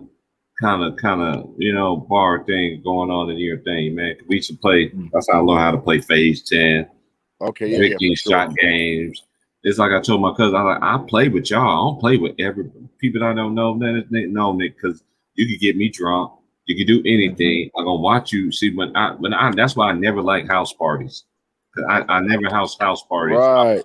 friends of friends and shit coming. Yeah, hell I no. don't know who this dude is, and then at the same time, sometimes it be the people who you even know doing the shit to you. Right. You know, be like, oh, I never seen this side of you. Oh, okay, that let me know not to fuck with you. Hey T man, probably like 2 years ago, man. I had Thanksgiving at my house, man. It's probably like 50 of us, right? And so I told my family, you know, my family will supply all the food. Y'all just come, right? And I said, you guys come, just bring what you guys drink, right? Dude, like when they left, man, I had like damn near like 15, 20 balls of just all kind of different alcohol, right? And those same balls are still here to this day. You know what I'm saying? Just fucking sitting here. So I mean, there are some pluses from hosting, but I'm with you though, man. Like close family and shit, I'm cool with, but don't bring no friend or friends. I don't play that type of shit. Right. I don't know yet. Because then I can't enjoy myself because I'm worried about who the fuck you is and what you got going on, because that's just how I am. Like no, I'm cool. I used to hate that mask making shit because I was always dolo. Yeah. Oh, PP, I'm like, nigga, you really want me to flame? You really want me to like? I got that flame bro from your ass. You really want me to flame bro this girl right now? Like I'm playing you for even bringing me here. And my boy, yeah, I ain't like that. Like when I used to hang out with like the few homies I used to have, they always bring like a new homie, and I'm like, yo, who is that? Always hooking me up with the little sister. That's how you gonna hook me up with the older sister, and the little sister is bigger than the older sister. I heard this dude really broke this shit down in Louisiana, Lake Charles, man. Some of the man, I'm telling you, man, that's why, man, Louisiana always got a part of me, man. I'm telling you, that southernness, and even being in Texas for the little couple of years I was out there too, man. It's just the South, man. It's just something different about them people, man. It's just out here, man. You really don't get shit like that out here in Oregon. Everybody all territorial, everybody moody. Right. So let me Mr. chime Moss, in. you said something with that party thing, like when the people come in, like I'm like that too. Like I go on straight intuition and gut feeling. So when I feel like that person is not for this situation, this event at this time and place, you gotta go. Yeah, but Sean, I'm just like okay, that. yeah, but there's been times where it ain't got to that point. It could be I invited 3 friends over, it may be like, 10, 15, 20 cats here, and then my friend brings somebody, and he listen. Don't get me wrong, his friend is cool, right? I mean, he ain't causing no drama. He kicking Right. I mean, it's no drama. It's just that I don't know him, right? And so shit like, hey man, can I use your bathroom? Yeah, of course you can. But now it's like, nigga, you in my fucking hallway, like my room's right here. It's just that I'm mature now to know that you can't trust everybody, bro. You feel me? Niggas can come to your place and be totally cool, but they scoping your shit out, right? They looking at certain shit. And so I told my one friend, I said, look, man, don't do that, bro. Like, let me know, and then let me decide if it's yeah or nay. Because because now you here, you put me in a bad spot. Now, I mean, I'm not gonna say you niggas get out, because I'm just not gonna do that. But like, don't put me in a spot where you got me like questioning like who you with and shit. You know what I'm saying? Right. So that's it, man. Yeah, that's it. And then it's just common courtesy. I mean, just that's common all it is. courtesy. Hey, I Common learned courtesy, that. I bro. learned that at a young Like, age. don't walk in the kitchen and open my fridge. Like, It's like me? this. I'm so taught like this. People invite me, come over, come on in. I don't care if I even went to a woman's house. Come on in. I stay exactly. I'm not scoping, looking. Oh, we're going to my bedroom. All this. No, I never was that type of person. Anybody that I met, you know what I mean. Once I got older and I was mature, not to go through, you know what I mean. Because one thing, my dad and my folks used to tell me this all the time. You can't act the same way you can at your house like you can at everybody else. You sure can't. You sure can't. You know what I mean? Because every house have rules, and every and I was always the one. Like when I was growing up, once I learned how the game was, how life was, I had people who should try me. You know what I mean? Because I'm cool, I'm laid back. Right. I'm not into the drama like other roommates have, because a lot of people don't understand this. When you have a record, it's hard for you. If you just have one felony on your record, it's hard for anybody to rent to you. That's number one. That's a fact. That's why I always did the roommates thing. And then now that everything's starting, my life is starting to evolve. I'm, I'm like, man, they had all this stuff when I was getting out of, you know what I'm saying, prison, Right. and all this and that there, man. And you know me, how much my life would have been. But I don't like the shortcut that hey, I don't like shortcuts. But and all that saying that is this. I love it. I love what I had to go through in my life to learn how much that so much in life I still got a lot to learn of. You know what I mean? Yeah, I'm at my age, but I don't know everything.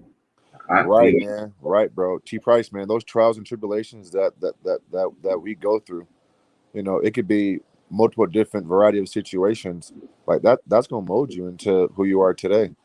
There's some things that I've gone through personally, all kind of shit, and if I didn't go through those things, bro, I wouldn't know how to approach things in the future.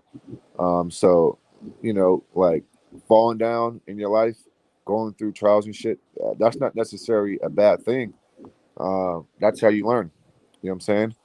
yeah, I feel bad for those who ain't gone through shit and they've gone right. through life and then they go through something and then they don't know how to, you know, handle it or get through it because they never been through shit. They've been I fucking tell people fed a this too.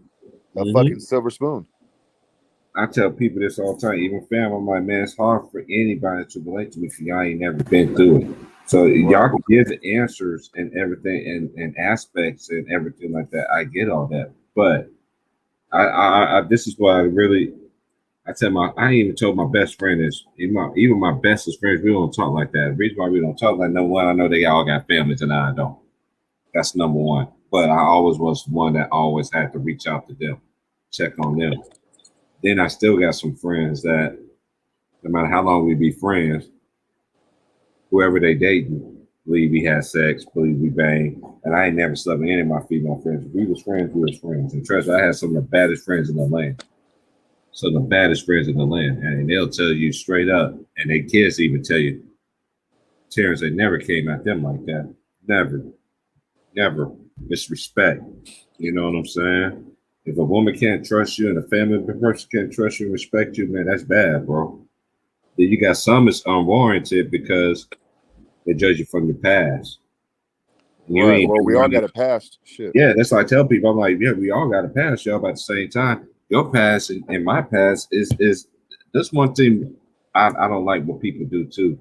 They want to sit there and want to seem like, oh, whatever they went through is so much devastating. And no matter what, it's still a trial that you overcame. No matter how you Right. look at it, no matter try to put that little as extra seasoning on there to make it sound real good, you still went through something, period.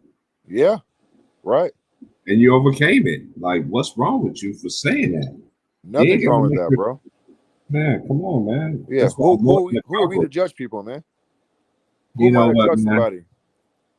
I remember one day they were roasting this guy out here one day, and I looked at I know people, you know, saying they got all walks of life, you know what I'm saying? But it's like, man, I know some people that they only got one teeth in their mouth, or they they might not have all their teeth and their grill might be messed up. I'm not clowning them or anything like that, but I know some people that's truly genuine like that. You won't even when you be around them, that won't even cross your mind. I know it's gonna cross your mind, but at the same time, how they carry this stuff and how cerebral, so real they are, male or female, they be like, wow, that make people really start be like, man, but it's just a lot of times it comes with the ego, either Right. male, and it comes Right. with the female. It comes with the female. I know females want to talk about us being male with egos, which is true, but women also too, they fight amongst themselves. You know what I mean? But I'm not gonna get into that because the best thing for me to do is have women that really talk about stuff like that. And until that time, I'm just gonna leave that on pause. Okay. No, I feel you, man. Shit. Let me, before I go real quick, 'cause I gotta do a few things here. Let me just give my quick take on the game tonight. I feel like the Bucks should win this game. It's game 3. I mean, you're down 0-2. I mean, the cliche answer is going to be, "Oh, the Bucks going to win. They're at home. It's game 3. They're down. They can't go down 0-3, right? All those fucking cliches and shit." But you said some earlier that just made sense, and I was kind of on the same track you was on, man. what adjustments can they make that the Suns can't adapt to? Like, we keep talking about these adjustments and not playing this guy, don't play that guy, put him on this guy. But are we acting like Chris Paul can't adjust to their adjustments? Are we acting like the Bucks got the personnel to make the adjustments and make it so overwhelming where the Suns just can't function? I don't see that. I don't see the Suns not getting good shots in Milwaukee. I mean, only thing that changed is the fucking arena and some home fans. I mean, now I'm not poo-pooing on that, but that's a big deal. But I think the Bucks come out hot, get like a big lead early, 9, 10 points, maybe even 15 points. But then I see the Suns creeping back in, and then slowly in the third quarter, taking full control of the basketball game late in the third. I got the Suns win tonight. As crazy as that sounds, the Bucks can't go down 0-3. The Suns aren't going to. Okay, well, I don't think Chris Paul and Monty Williams are letting this team get too high. I don't think they're getting too low. I think they're even kill. And then here's my last point. Did y'all see Monty Williams talking with DeAndre Ayton on the bench in game 2? Because Ayton had a bad game in game 2. Did y'all hear his message? He was talking to him. Ayton had his head down, and Monty says, "Hey man, look at me." Like, "Hey bro, look at me." Right? Like, if that's not leadership from a fucking coach, I don't know what the fuck is. Like, we talk about a lot of times head coaches being leader of men, right? Because sometimes football coach, baseball coach, basketball coach. That's how the basketball coaches was that we like the Don Cheneys of the world. Facts, and yes. God rest they soul, and Right, the John Thompsons and Mike Jarvis, like coaches like that. Exactly. Listen, a coach can talk X's and O's. They've been there. I mean, like all these guys have been around the game. They know calls, whatever. But Monty Williams, to me, after seeing that conversation with him, with DeAndre Ayton one-on-one, and I don't know if he knew, I'm not sure if Monty knew that the audio and mic was on them. He probably didn't care because it probably came from like a natural, it probably came from like just a natural reaction from him. But that message that he gave DeAndre Ayton, if that's not a leader of men, I don't know what the fuck is. I just don't know what is. Like, I love his tone. I love his message. I love his demeanor. Bro, the Suns tonight should get this W. And if they don't win, the sky's not falling. But I honestly think tonight that the Suns are somehow, some way going to pull this game out late. I see Chris and Devin making late shots.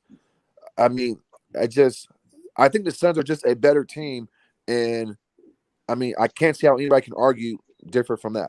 And if you want to argue it, then let's go. You know what I'm saying? But hey, Mr. Moss, I just want to say, I don't know if you heard me on the live stream, man, but I appreciate you giving the credit to the Phoenix Suns, despite the injuries or what happened through the playoffs in the time of the season and how the playoffs took off.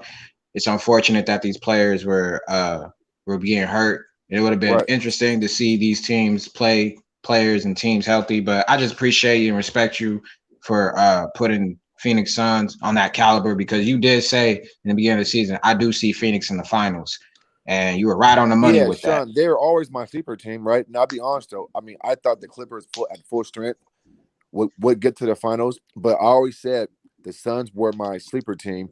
And secondly, we can talk about the Phoenix Suns playing injured teams. Well, shit, Chris Paul was injured as well, okay? Chris Paul wasn't 100%. Chris Paul ain't been 100% since damn near late in the second round, okay? That's a fact. He missed the first 2 games versus the Clippers, okay? That's a fact. So, listen, if we're not giving other teams passes for injuries, I'm not giving another team this pass for injuries, okay? Injuries are part of the fucking game. And the thing is this, if y'all don't like the Phoenix Suns, then that's on y'all. But guess what? At the end of the day, when they fucking raising their hand with that trophy, you gotta respect them, because when history's written, it's not gonna say, "Oh, the Phoenix Suns played the fucking Lakers in Utah and the Clippers hurt." They're gonna say they were the 2020-21 NBA champions. Nobody said, "Oh, the 2019 Toronto Raptors fucking faced a hurt Warriors team." Nobody says that. They say the fucking history book says the champions were the Toronto Raptors.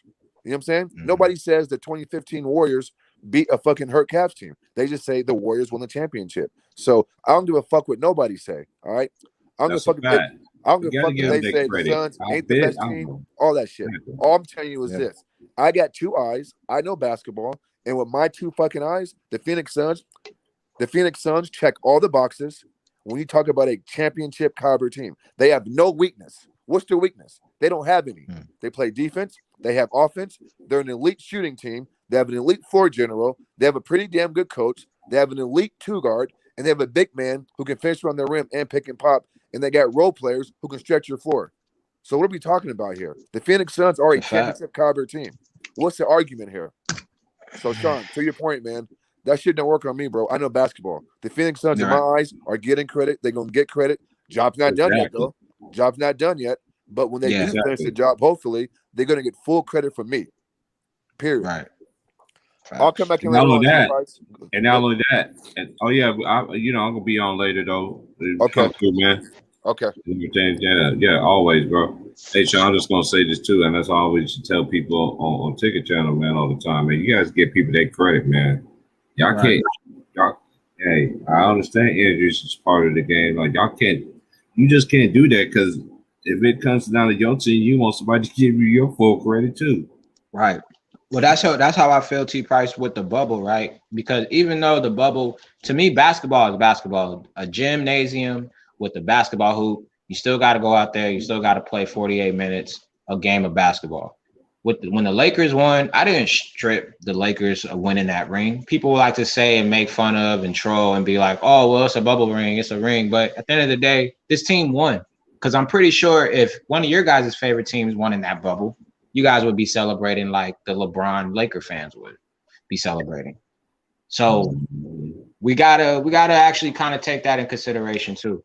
The people that do like to troll, the people that do say LeBron or whatever the case may be, or the LeBron Laker team, because I divide LeBron Lakers to the real Laker fans that really care about the game of basketball. I'm not saying LeBron fans don't care about the game of basketball. It's just their perspective is just on another whatever, and the Lakers have just more of a real perspective of what this Laker organization thing is all about. But if it was one of your guys' favorite teams in that bubble, like if the Warriors would have won in that bubble, I would be happy as a mofo.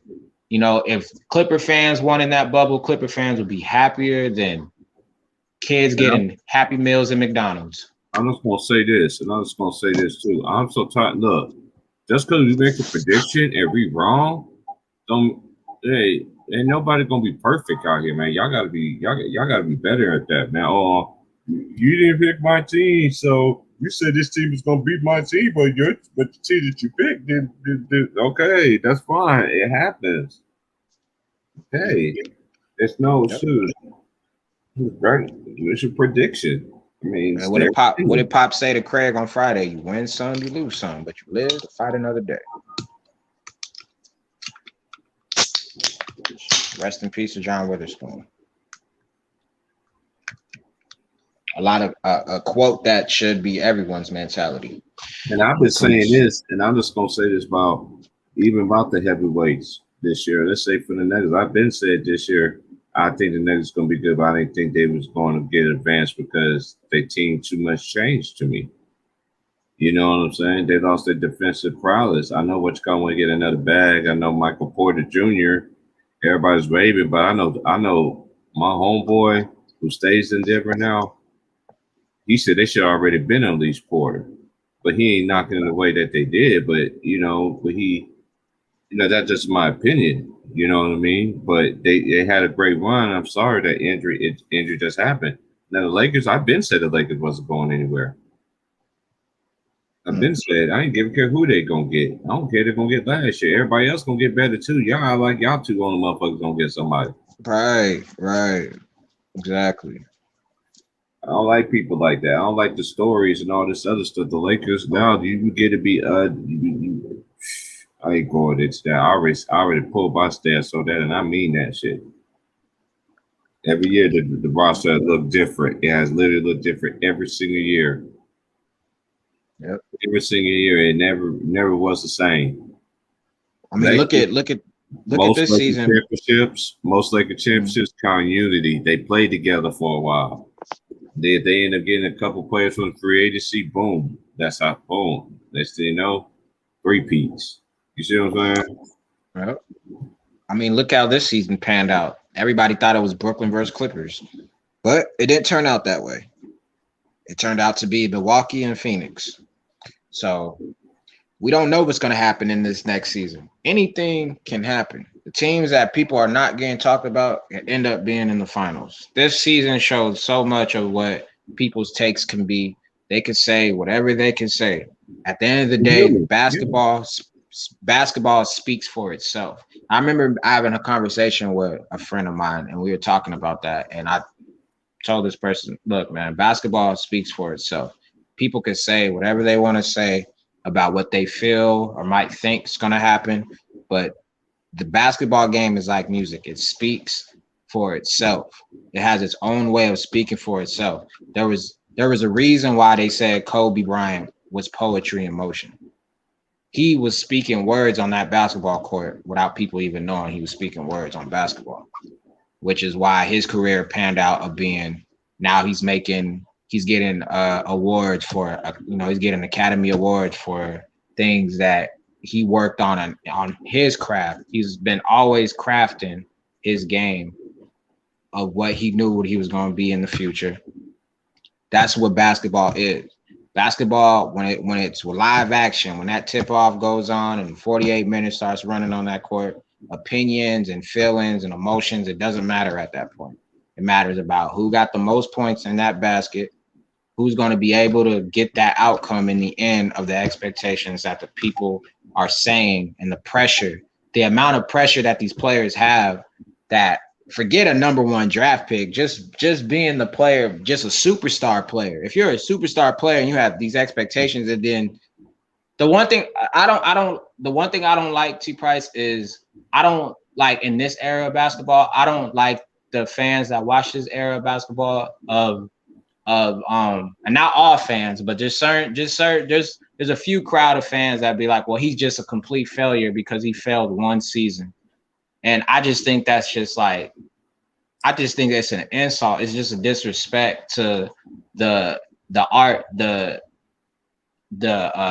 drive, the energy, the passion that these players get. Like, I get, like, we all have to critique players to a certain extent. We all gotta judge these players to a certain extent, but we're not them. We're not in their tennis shoes to say these players are bums, because even the 12th person on a lineup in rotations is still a player that you'll never be, or you probably won't ever be, or you still trying to strive to be, because that 12th man on that roster at the end of the day is still in the NBA. He may not get the minutes the way Quinn Richardson or Eddie House is getting. Eddie House and Quinn Richardson play style. You don't see those kind of play styles no more. Name one person that came off the bench or that even started that remind you of Eddie House. You don't get an Eddie House no more like that. You don't get a Quinn Richardson like that. You don't get players that were like Darius Miles. Darius Miles, as much times people that want to shit on Darius Miles did what he did for the league too. There's a lot of players that did a lot for the league that people don't recognize, because I guarantee you in the future, we may not ever know, but I guarantee a young player might come into the league and say, man, the way he plays, the way his skill set is, reminds me of a Darius Miles type of player. Or the way this kid plays, he reminds me of an Eddie House, or he reminds me of a Quinn Richardson. He reminds me of a Carlos Boozer or a Darren Williams. Players like that, those were kind of players that just they changed the game in their own way. The same way that you guys will say Steph changed the game. Well, a lot of other players changed the game too. A lot of these players changed the game. But before they changed the game, also, we got to pay homage to the players that did it before us. That's the only way we're going to get respect in this era. We have to pay homage to the people that did it before us. That's basketball, that's football, that's music, that's whatever. We have to pay homage, because the nostalgia fans that watch this game, they're going to look at it, well, shit, you shitting on our era. Well, guess what? We're going to shit on y'all era, and we're going to tell y'all what it is. This is what we did, and this is what y'all not doing. Y'all ain't doing what we did. And then you're going to have the new era kids being like, well, we doing something that y'all didn't do. We more athletic. We more skillful. We got more of this. We got yada. And it's like, it's going to always be that constant back and forth until we just all understand as a basketball community that basketball is a beautiful sport. eras were different in them times, and our era is different. It's softer. It's weaker because it's showing in the times that we're watching basketball. The nostalgia fans that watch the game right now, people may say, well, why are you watching the game if you don't like the era? Well, because they love basketball. They know these players are way better than what they're showing us as the new era. The nostalgia fans know that this player like KD knows he can do more. KD himself knows he can do more.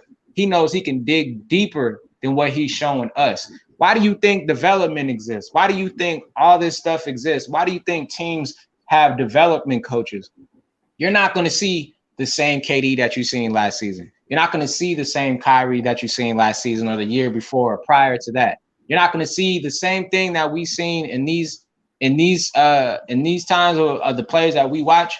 You're not going to see it because every year everything develops, everything changes because rookies, draft picks, players from colleges, they come in, they have to adjust to the young kids that are coming into this game, into the draft now. Like these young players come in and they got to incorporate themselves into a system that they're not used to. So I don't know. It just, hey, I know they used to tell us that all the time. Like, dude, who are you? You should tell me what for me not to watch it. It's my opinion.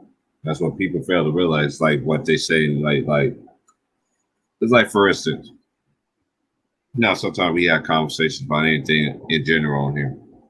You might have that one disgruntled person. Y'all need to talk about this. You need to talk about that.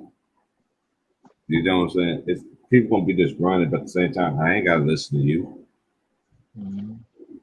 Salute Reggie. Salute Reggie. Yeah, I didn't even know Reggie was in. Shout out to my boy Jacob earlier. Shout out to my boy Trayvon earlier. My boy JMJ, old school representing, definitely. Salute. Salute to them that was on here earlier with me, man. Yes, sir. Me and Jacob had a real good convo. Real good convo. It's a good brother. Hey, that was ever since I got on ticket, that was me and him always go back and forth in conversations, not die. And then it really started building like last year. That's like Mookie was like, yesterday, happy week. And somebody in the comment section, happy week too. They was like, Mookie, how you claiming you big time over here? You got to do time over here. Guys got at least put 1 year in for you to say anything. And that's after I read that, I was laughing so hard, but that's actually facts though. Yeah. Oh, him and LB. LB is solidified. I don't like how he become, but then again, he young though. He gonna have to learn. But then again, like I keep telling all the people, no matter how old you are, young or whoever, you're gonna have somebody really gonna come see your ass. I'm not for that. I'm not pushing that negative movement. I like positive movement. You know what I mean? I dropped the link for anybody want to come in here and cook with us, man. I'm gonna do another stream about 4 o'clock. You know what the thing is too, T Price, is with our era, I don't think our era kind of like considerates like the draft combine, the workouts, that just get to the ethic of just being what these players are. I think like when you have players like Kyrie or players like Game or CJ McCollum, not even big name faces on the court. It's just if you think about the ethic that they had to put in to get to this certain point. I can't verbally say that these players are failures. That's why I was just speaking with Jacob about with Russell Westbrook. Russell Westbrook, to me, despite if he doesn't get a ring, I can't say that man is a failure because he always gave 1,000% every time on the court. He never cheated the game. He may have switched teams, but he was looking around him and was like, well, shit, I'm not getting nothing accomplished here. the players I thought that were not only the players that were my teammates, but players that I thought were my brothers end up backstabbing me. So we also got to look at a Russell Westbrook kind of a guy in that perspective too. He had a player like KD, which is all right for what KD did. He was a free agent, did what you had to do for your own career. I'm pretty sure Russell Westbrook has no problem with that. But at the end of the day, I have to look at Russell Westbrook's situation too. Russell Westbrook is a player that should get a little bit more respect, but I understand the type of style that he plays. It's not going to always lead to wins. It's not going to always. Right. I get exactly. Yeah. Because that's because he's one of the players like Stockton Malone. No matter how good the player was, did not go to win the ring. You got other players that are better than you. Yeah, and, you know, that's one thing about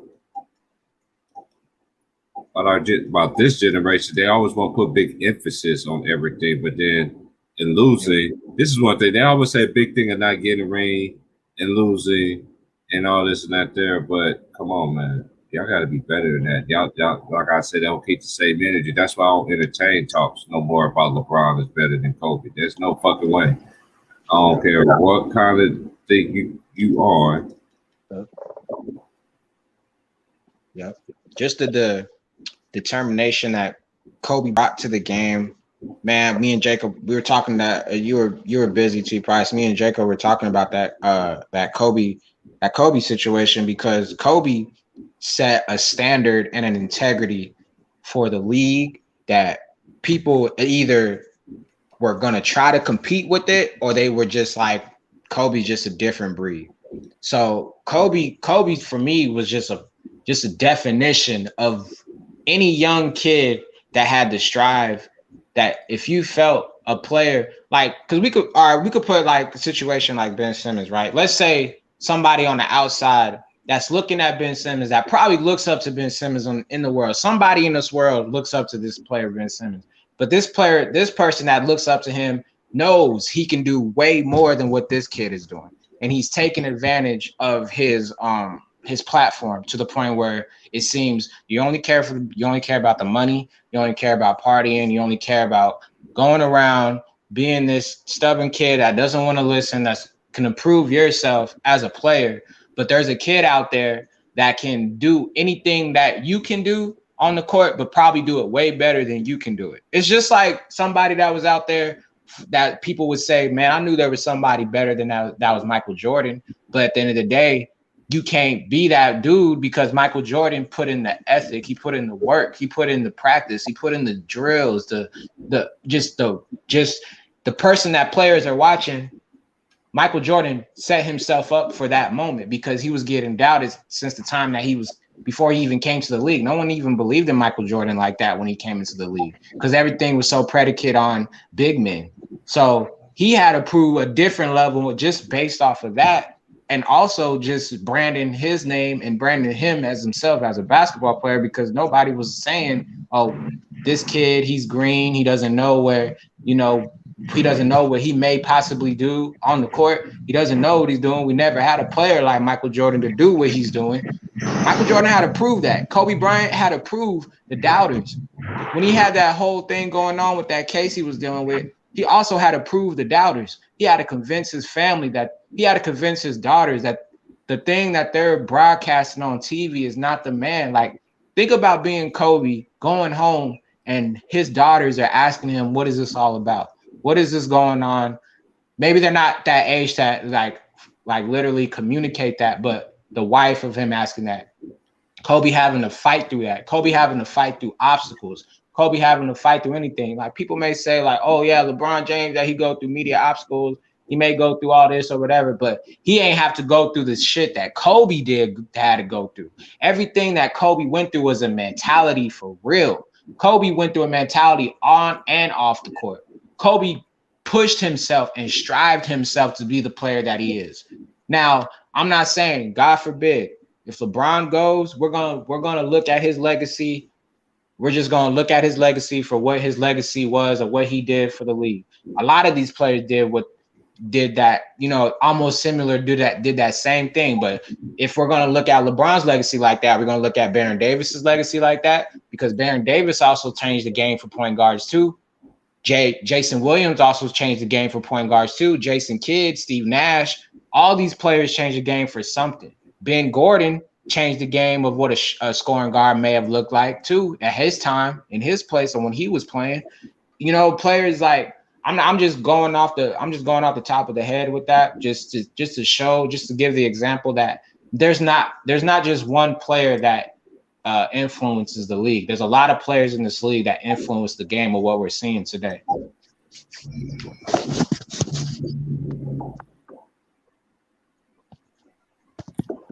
Hey, you said that great. Hey, it ain't just one. It's all of them. That's what I always expect about Michael Jordan.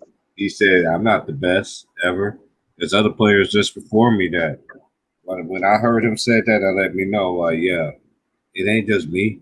You know what I mean? And I don't have him as my GOAT because of that. I don't like that GOAT because a lot of people really understand what the word GOAT means. Yeah. Yeah.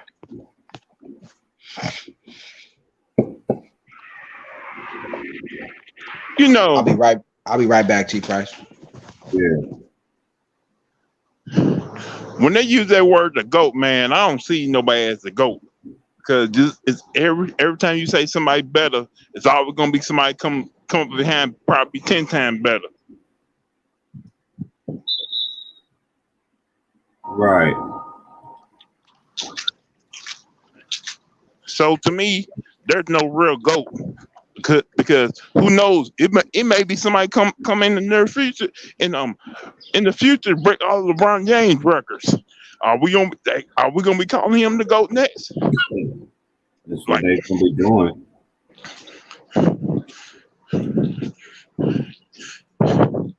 Where I look at things is when you play in the right system and play on the right team and the right things happen with you, that when you know you are good. It ain't about individuals, it's about teams sometimes. Mm-hmm. It's like several things gotta happen when you know you're gonna win championships. Like look at this season. Nobody didn't expect Milwaukee and Phoenix to be in the NBA Finals.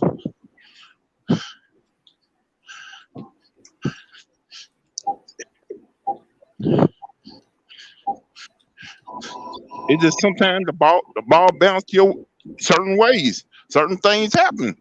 What's the question? I hold on. I was just waiting on. I was waiting a little. What's your question, Aries? I was waiting on Lou to finish talking. Didn't want to interrupt him.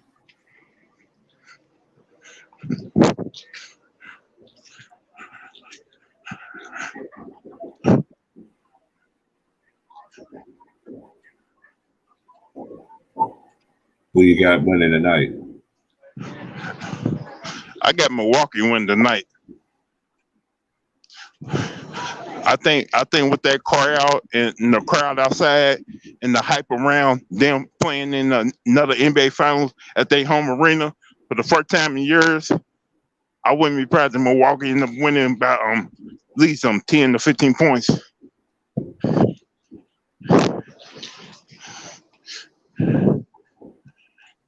Who you think is going? I know my boy messaged me. He was like, he said he hoping that they get 2 blowouts like that. I'm like, but then he was like, at the end of this message, he was like, but the Phoenix Suns are not the Atlanta Hawks either. I would not be surprised if game 3 ended up being like that Brooklyn Milwaukee game.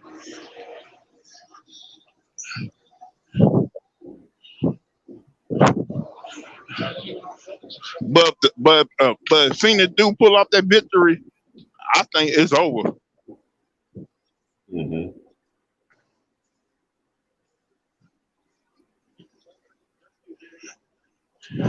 Then I got to add this: how will everybody feel if Phoenix end up sweeping Milwaukee? Mm-hmm. Is that a failed NBA Finals, or is it a great one? I don't care. People gonna diminish it anyway. I give credit to them. They sweep them. Give them all the credit they deserve. But I'm gonna give Phoenix credit. I'm gonna give Hitman credit because he been waiting. He never seen Phoenix win a championship in his lifetime, and that'd be the first one Phoenix ever got. And that'd be great for Chris Paul. Right. The thing with Hitman, he's not some new kind. He's been there like since the beginning, like I was with the Lakers. We was always battling. He gave us that's like that one day I came out like, I beat us, man, fair and square. I ain't giving no excuses.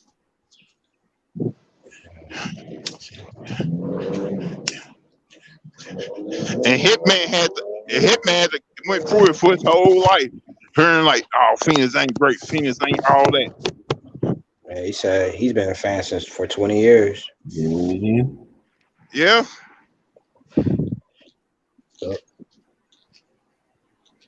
He said, I remember him saying on the stream, he said, don't put that on the fans of the Phoenix Suns. If y'all have anything say it to me. I'm the spokesman for the Phoenix Suns. Mm-hmm. Like he lived and breathed Phoenix Suns for his whole life. He already picked them to win every year. Just imagine being a fan of 20 years to get to this point, and then certain people are just like, they don't deserve to be there. Well, that's why. Imagine being a fan of the Louisville Cardinals team for 27 years, not seeing them win the championship to 2013. Oh, the same way. When Louisville won their championships, I was born in 81. They won it the year before I was born. That was 1980. Then 6 years later, they won in 86. I still didn't know what basketball was at that time. From 87 to all the way up to 2013, I watched every single season of Louisville basketball till they finally won the championship. Finally got to see it with my eyes.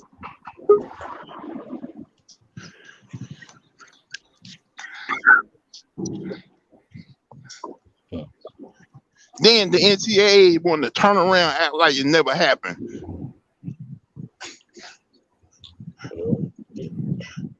It's what the NCAA do. Act like nothing ever happened. Like the Fab Five. They got a lawsuit then. The Fab Five got a lawsuit. Well, Louisville got a lawsuit too. What's happening, y'all? Richard Pryor in the building. Yeah, Richard Pryor in the motherfucking building. Yeah, Richard Pryor. Damn, fuck. What you on, Herm? How you doing, bro? Man, I'm good, man. Y'all straight? Yeah, man, we chilling, bro. What do you think about tonight's game, huh? Milwaukee Bucks gonna win Game 3 by a comfortable margin. That's my belief for tonight. Hey Reeves, what's good? Eddie K, what's good? Reggie in the chat. Sean, we got Sean cooking and Lou cooking. T Price on mute, probably doing his thing. Hell, I'm still mad about last night's game. Hell, Team USA, hell, shit happens.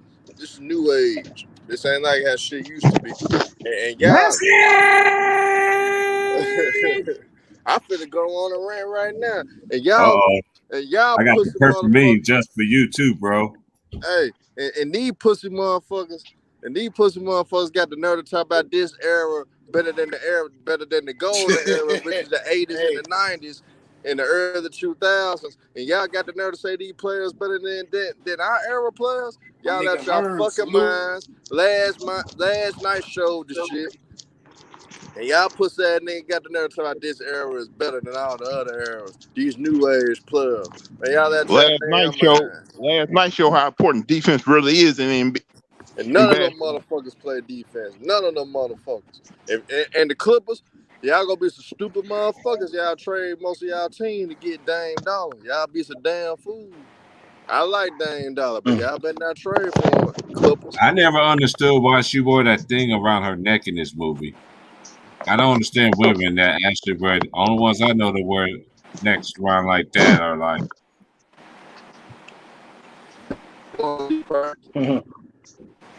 Think about it. Yeah, I'm thinking about it. Salute, Big Wine. Yeah, What's that's a good, bro? simple man. Salute, my G. Salute. No, in my Salute, big bag, word. in my Now, this bag, was the wine. baddest But video I to don't me know want to ever. hear. Just I don't want to listen to never hear the none of Herm, these tape. pussy motherfuckers.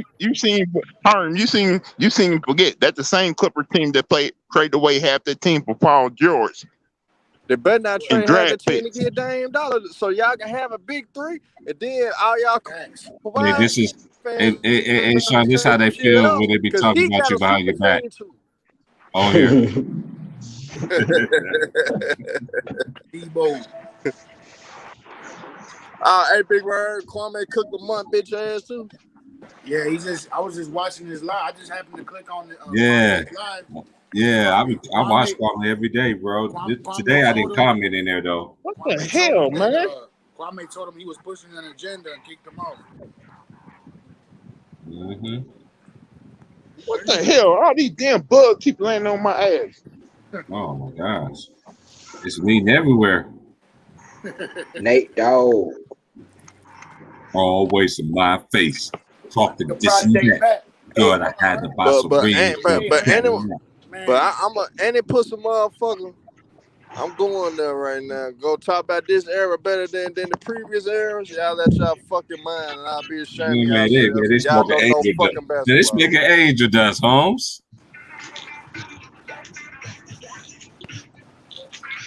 What is it? It's angel dust, smoking angel dust. Soon as you said that, Oh, fuck this. I'm driving my car to work tomorrow.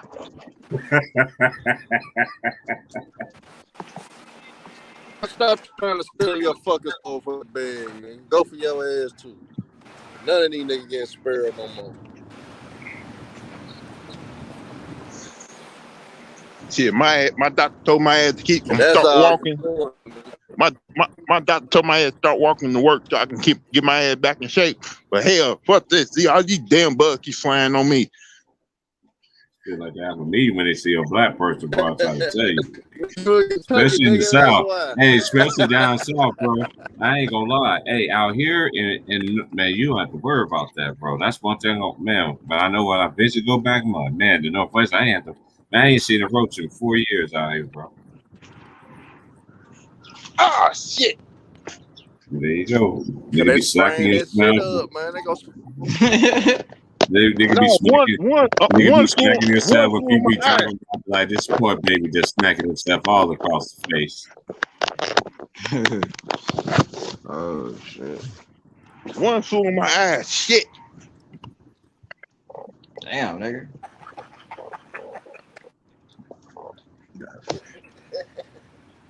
Nigga got flies in his face. Don't let it get in your eyeball. Nigga got flies hitting his eyelashes. Don't let your eyes get No, stuffed.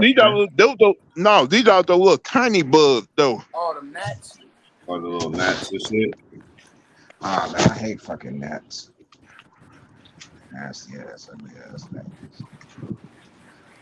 Well, was I that one hear thing? you see a lot of ants and spiders and shit. I ain't really seen spiders where I've been, but I seen people that been in some neighborhoods where, man, you see them. Goddamn, No, nigga. the only time I really see spiders when I'm at my other job. I'm all the way up on the 32nd floor. They outside that window chilling.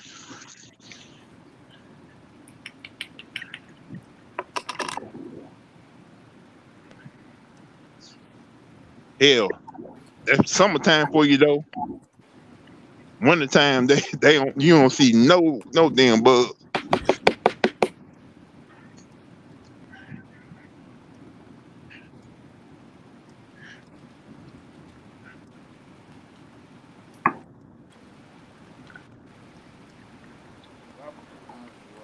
Oh shit, my word. Cause I said this, the only way Milwaukee wins is if Drew Holiday and Middleton show up tonight. And also Coach Booner hoes, his ass gotta show up too.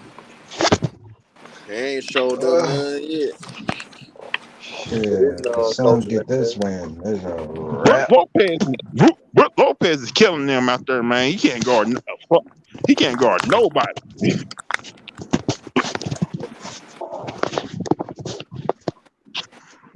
Guess what? He constantly leaving his ass out though.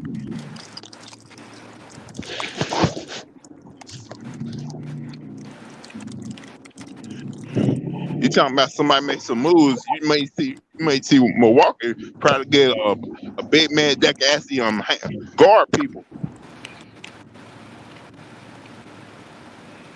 Yeah.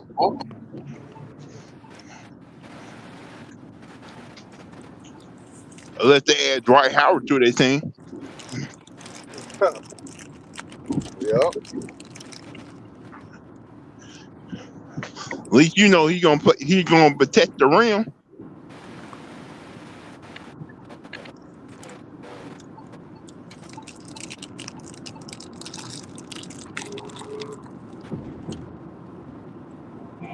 Milwaukee got this legit second superstar on. I don't know how they gonna do it though, but they need a legit second superstar on.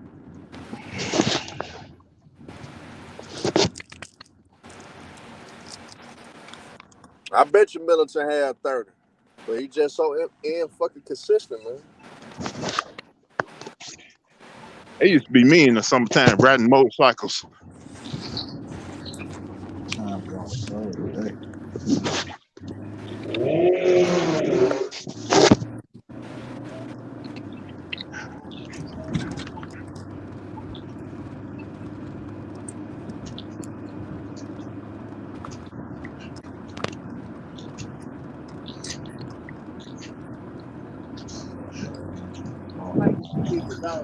I'll tell you the problem with Team USA, they don't got no point guard who control the game, who can manage the game.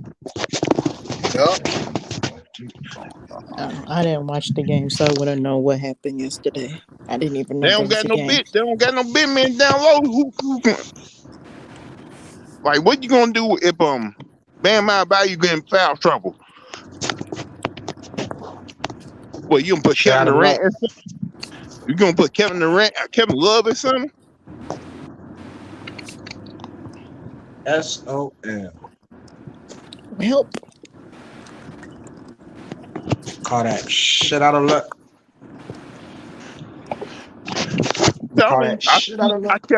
I kept telling people when I saw this roster, I ain't sure about this roster because these teams that gonna be ready to play US now. Yeah.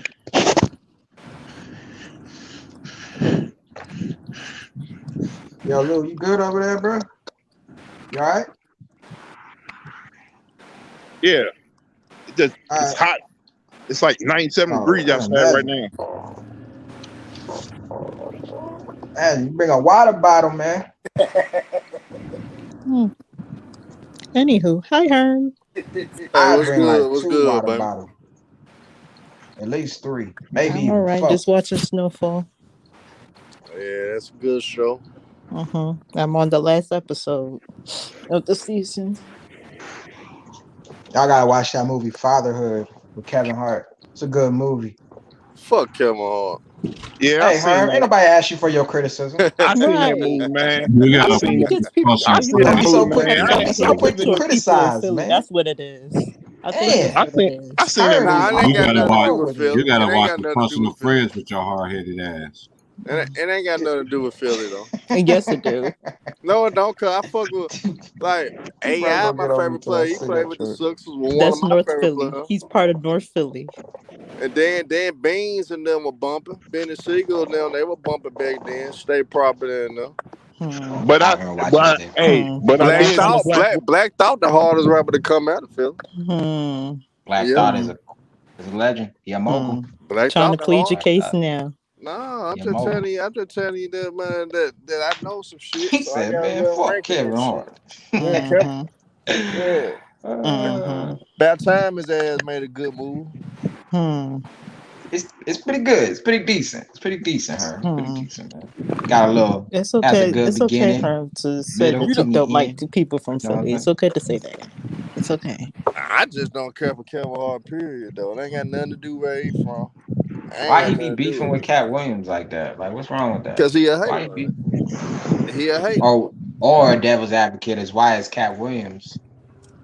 Why are they going at it? Like, are they? Is it a short thing? Is it because they're two short comedians?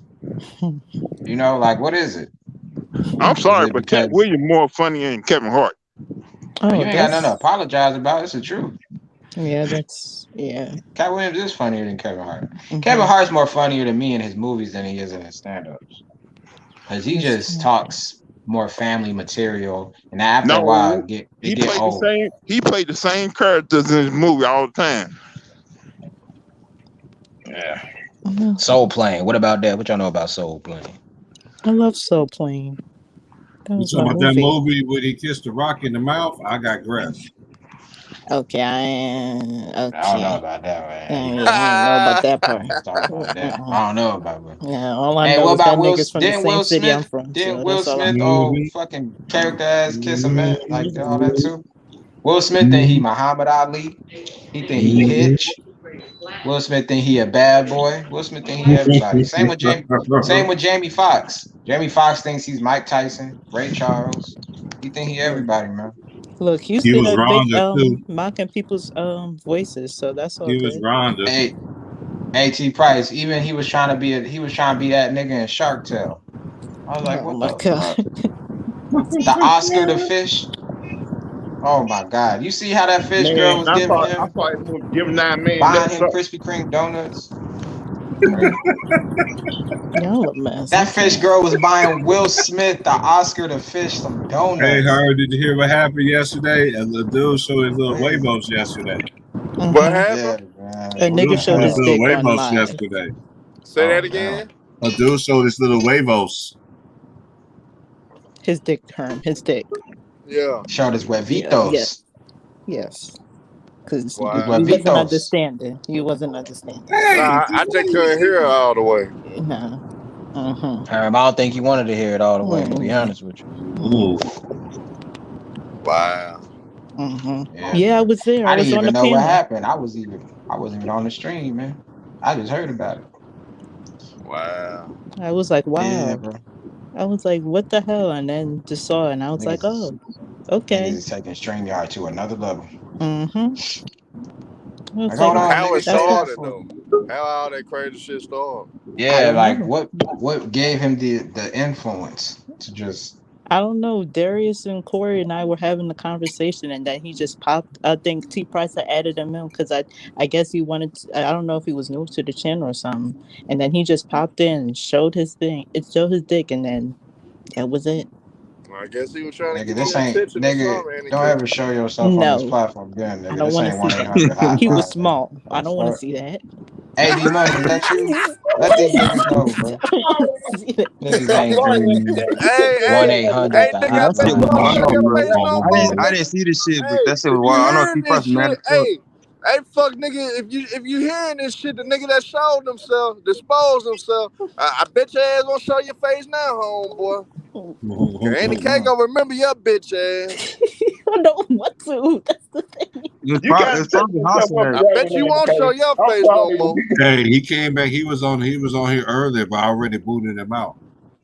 Oh, you know who it was? Came back. Yeah, I found out who it was.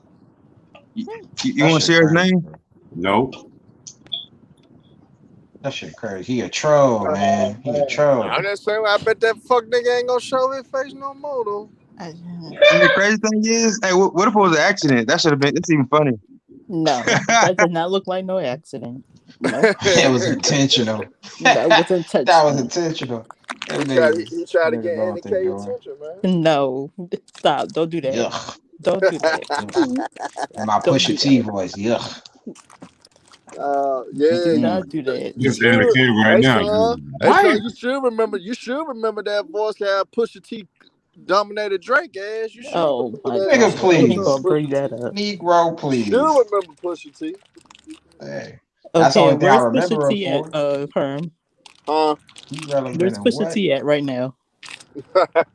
Exactly. Yeah. Where he at? Exactly. Where he Nowhere to at? be found. And what's Where he Drake at? doing? Having dates in the Dodger Arena, having dates on the Dodger stadiums. There you go. Buying out the Dodger stadiums. Case closed. Case closed. Well, Sean, if he was a type of fuck nigga like Drake to sell his soul and to sell his manhood up, shit, he might be in the same position. He Why might you be in the always same Hey, position. hey, Herm, you my nigga, bro. You keep it real with these niggas, man. You keep it real with these niggas, bro. Hey, Herm. Real shit. Hey, Herm. Nigga buying out Dodger Stadium, bro. Make that make sense. Hey, that's what happened when you give yourself up to Bird, man. You make it get what you want. Shit, nah, Lil Wayne giving himself up to Nope. Birdman. Only Drake way giving himself to Drake had OVO. to give himself OVO. up to. He had to give himself up to. Please, nigga. Yeah, You ain't crazy. no please. This nigga That's the crazy. same nigga that spent $500,000 on some pussy. Drake is I don't want to hear shit about this Drake. nigga Herm is a Drake damn, hater. God damn. Stop hating on Drake, Herm. Look, I didn't even bring this hey, topic up, it was bro. good enough for him to have a child with him, right? Herm know good and damn well at the cookouts he dancing to Tootsie Slide. Stop Hey, I Did you got hear me? He tried to get the baby I'm a aborted and fly shit. You know what I mean? nigga. I got taste. I'm a fly nigga. I bet you I got man. You finna give me the top of my shit. Whatever these rap niggas. And this the honest to God truth though for me though. Man, I can fuck the same type of women that them motherfuckers fuck without selling my soul. I'm about to watch Snowfall. Y'all have my thing is, bro, how you? My thing is, bro, why you shitting on Tell that me y'all man ain't talking about Drake, when he man. pay homage to Memphis, bro? His pops is from Memphis, bro. He don't care about all that. Hip pops ain't got shit to do with me and how I feel about his song. He pay homage to Memphis, bro. How you hate on that? Exactly. You're not hating, bro. You telling the truth. I ain't got shit to do with. D-Money, you chill out, nigga, because you be listening to Drake every day, motherfucker. But his Yeah, father's I from your fuck with city, Drake, though. but it's the truth, yeah. There ain't no truth. How is it the truth that Drake ain't saying about anything people are saying about him? I guess he's not. I mean, it is Drake what it ain't doing is. no interviews. He ain't on nothing. Anytime y'all catch that nigga is on some paparazzi shit, y'all catch that nigga in between the lines behind his back. That nigga don't even know he getting looked at. He being that's why he was shocked about that picture. Hey, Herm. Tell me this, Sean. Why did Hey, nigga Herm. not call his What's ass out? What's happening, D-Money? What's up, Luke? Hey, Sean got to open up his third eye, man. That motherfucker closed.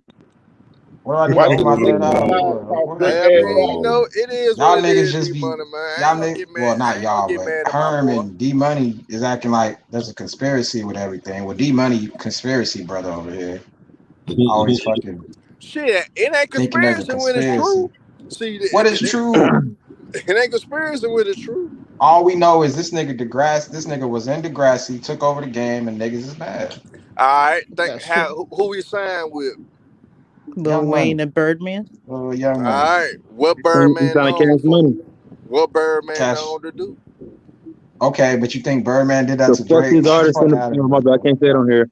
Hey, T-Price, I almost said it. I can't say it right here.